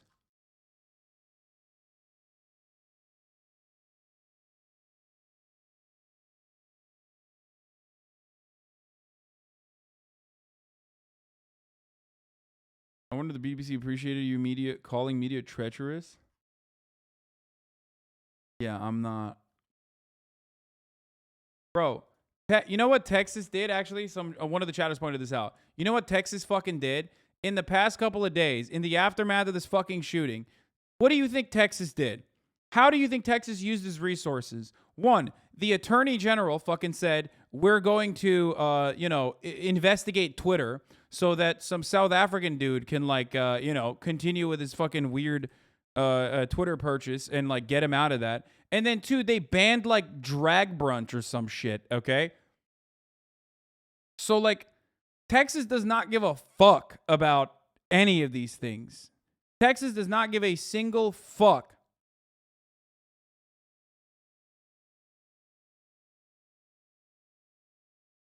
They banned children at drag shows. Oh, here we go.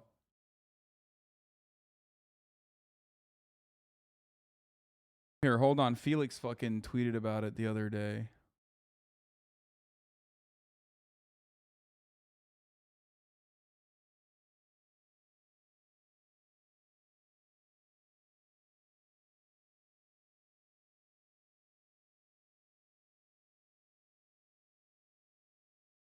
Yeah. This is so awesome. Your state runs out of electricity every 4 weeks, and your cops shot a bunch of toddlers because they were scared. But you're going to... Okay, I don't know if the cops shot the toddlers. I don't know if the cops didn't shoot the toddlers either. But you're going to use your state's resources to help a South African run an equities-based Ponzi.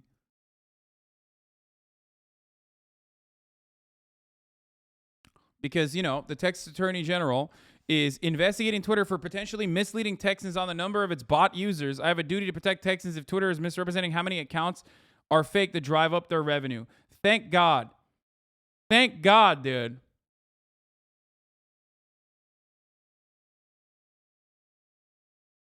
Thank fucking God. Here's the clip. Dude, if you clip me one more... I'm not going to click on this. I don't believe you, okay? Take a day off.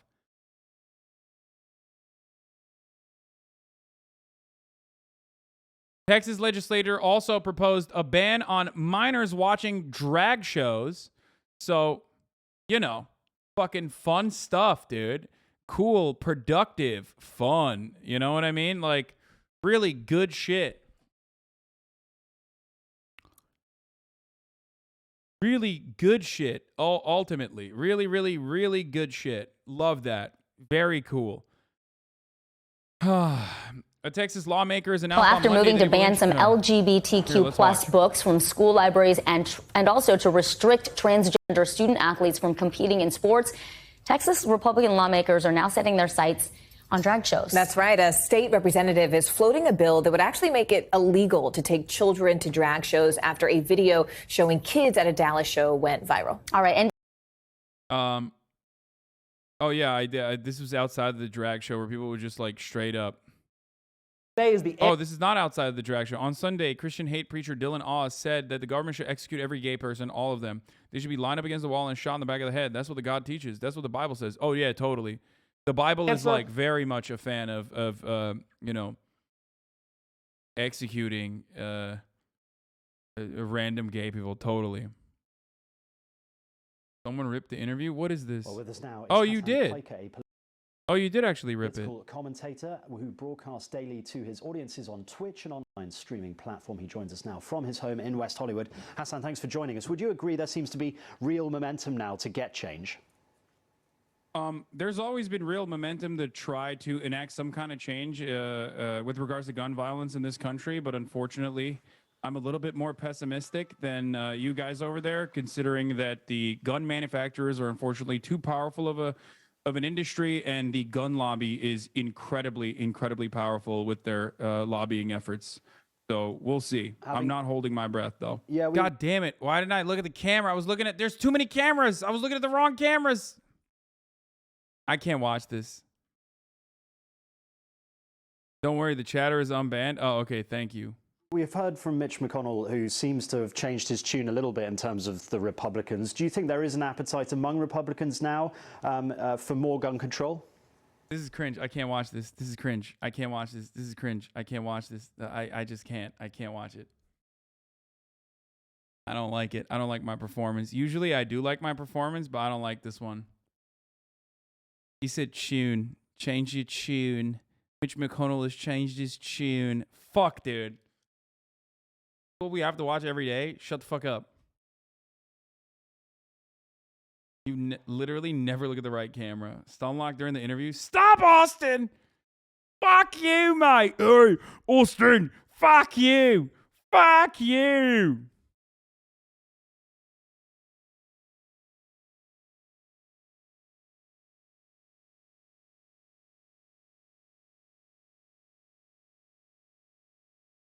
Back in Austin, mate. So jarring to see your colorful ass compared to the news. I wouldn't say more gun control or at least adequate common sense gun safety measures, but instead they'll probably misdirect and focus on I don't know, maybe offering minor concessions for things that many other comparable OECD nations have been taking for granted, like mental evaluations. And you know, any kind of control that allows you to basically speak for your character and allows you to to demonstrate competence with a weapon. So I was trying to say character. Oh my God, I'm forgetting the word again. Character references. The word is character references. I fucked it up. Is impossible to push for here in this country. And Hasan, you broadcast to hundreds of thousands of people every day. You interact with your fans and your audience. What have they been saying on this issue? Dude, you can see the fucking Queen, mate. You can see the fucking Queen, mate. No, I recovered so well. I don't even give a fuck, dude. Listen. It was fine. I mean, a lot of people on the ground, like real people, are, of course, traumatized by the senseless violence that they see almost on a daily basis here. But what the people want in America and what the politicians are going to end up doing are two very different things. For the past, I would say, decade, if not longer, there has been almost a complete consensus on expanding background checks in this country to universal background checks and closing up certain loopholes like the gun show loophole or private sales. That polls around 90%. I think by latest measures is around like 85%, if I'm not mistaken. And yet this is not even this is a non-starter by the Republican Party. They don't even consider it to be a conversation. 75% of the NRA members actually want this kind of adequate legislation, and yet it's not something that the Republican Party is interested in pushing for. And I believe that is a obviously multifaceted problem. Part of it is because of our gun culture, and part of it is because the gun lobby uses that as a very effective tool to mobilize single-issue voters.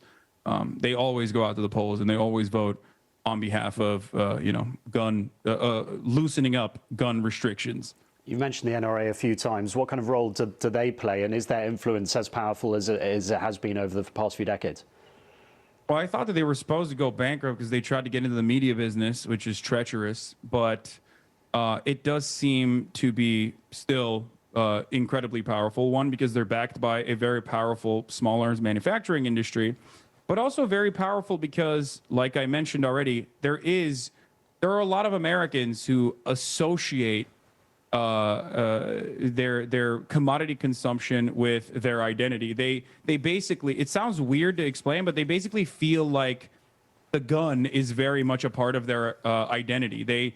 I mean, you've seen politicians campaign on it. Gods, guns, and babies was a campaign slogan that only recently was mentioned in the midterms and in the primaries. So this is very much like a fundamental American value, and the right wing and also the gun manufacturers have been able to effectively weaponize this identity as a political identity and can organize around it. So it's a little bit more complicated than just simply saying the NRA is individually powerful. I think the NRA drives its power from being able to effectively weaponize that base of pre-existing support for guns. Yeah, it's a partisan issue. And being able to purchase guns. Yeah, it's obviously a very complicated issue too. Hasan Parker, that's all we've got time for. Thank you very much indeed for joining us on the program. Thank you for having me. He's like, that was the fucking worst interview. Look at his face. He's like, the absolute worst interview. I will be fired after this. Radio 1. Radio 1. Thank you for having me. He's like, who the fuck did I just interview? We really at that. We really need to get this fucking yank on. He's a socialist. I've made a huge mistake. Please don't post cum jars. Twitch staff banning Morbius. What? Stream discussion pinned messages are cursed? Yeah, what is happening here? Lol, you dropped so much facts. You had to look for the printer. Lamau, this doesn't seem real. Did this really happen? Yes, it did. I should do this a lot more frequently because I do have the opportunity to go on shows like this all the time. People ask all the time, and I just say no because I always assume that they're not going to let me do it while I'm live.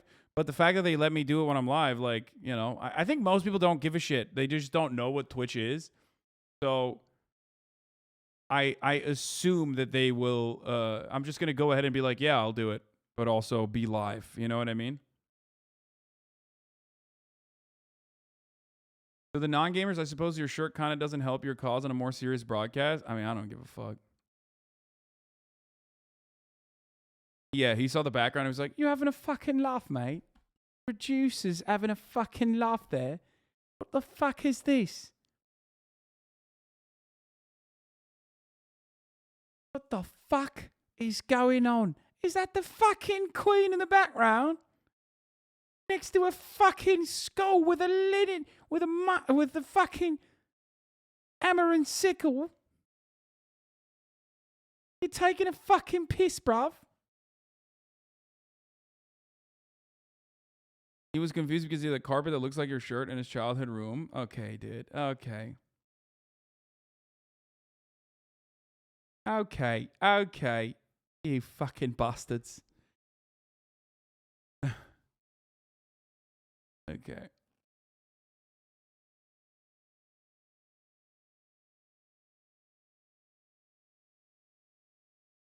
The shirt is Teddy Fresh. Gila Kleiners, Rise Up.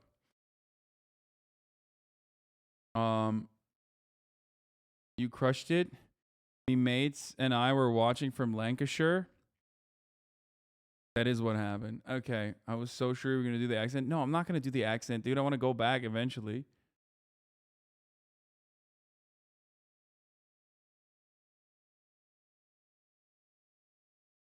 How much prep in terms of questions they're going to ask they give you? Sorry if you already answered, just tuning. I mean, they just basically said these are the questions that we might ask you. And I probably should have fucking not freestyled it if we're being honest, but I did anyway because fucking I'm a boss bitch, you know what I'm saying?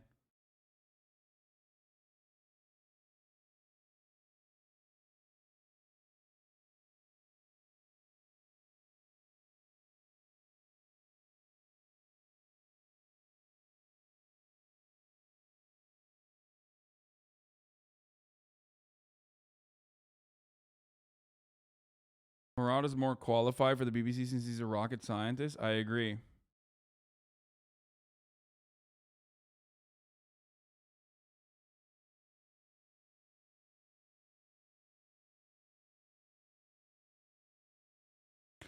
Speaking of gun violence and other not media related opportunities, but like I will be at the March for Our Lives rally. I will be at the March for Our Lives rally coming up this Saturday. I will be speaking at the March for Our Lives rally. Hey, dog, it's 3:30 a.m. in the UK. What are they doing up at this hour? Bro, the news media never stops. The reporter felt like he was trying to push for a very hopeful something's going to get done now, right? No, nothing is going to get done now. Cartoon Hasan. Thanks, man. But yeah,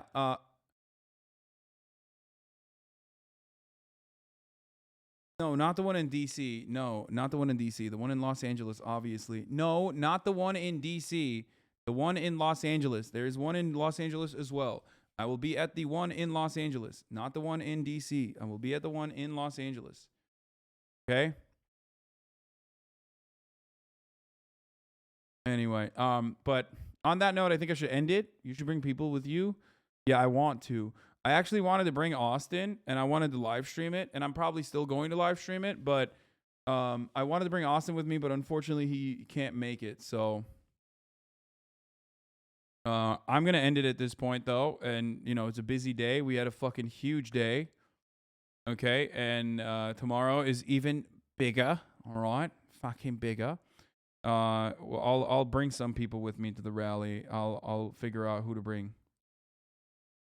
Okay. Anyway, here's a 3-minute ad break now. And yeah.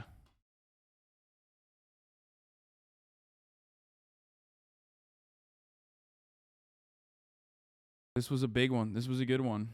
And I really enjoyed it. And I hope you guys did as well. Again, thank you for tuning in and thank you for watching. And yeah, hope you guys enjoyed it.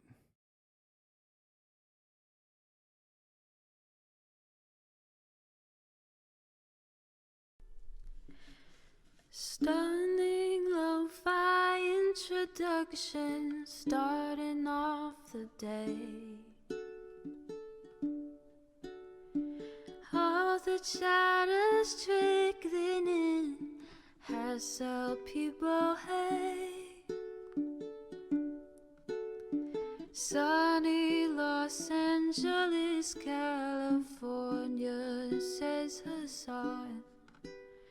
The starlock to the starlock to the topic, just be. Love you, buddy. Be proud of yourself. I'm not proud of myself. I'm proud of this community, man. Listen, you know, without you guys, I am nothing. Don't forget that. But also, don't let that get to your fucking head. You know what I mean? Don't let it get to your head. Don't be fucking cocky about it.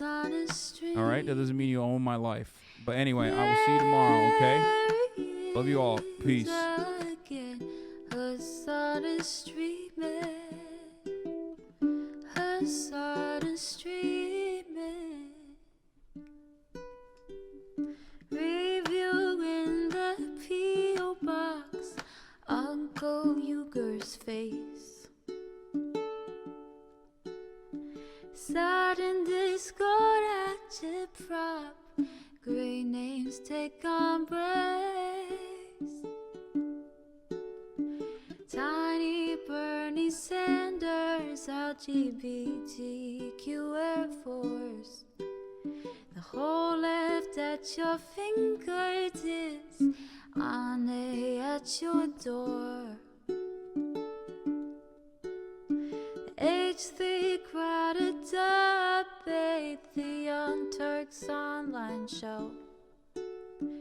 3 full fucking years of this, plenty more to go. 90-day fiance talks of champagne bourgeoisie.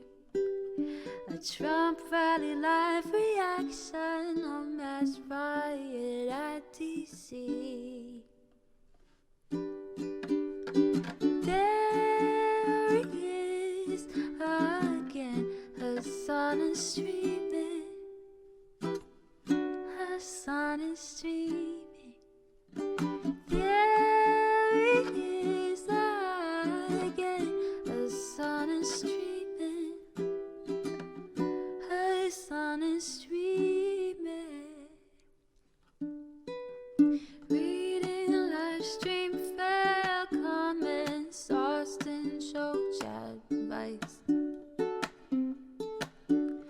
And all the ways the right-wing pipeline can suck you in online.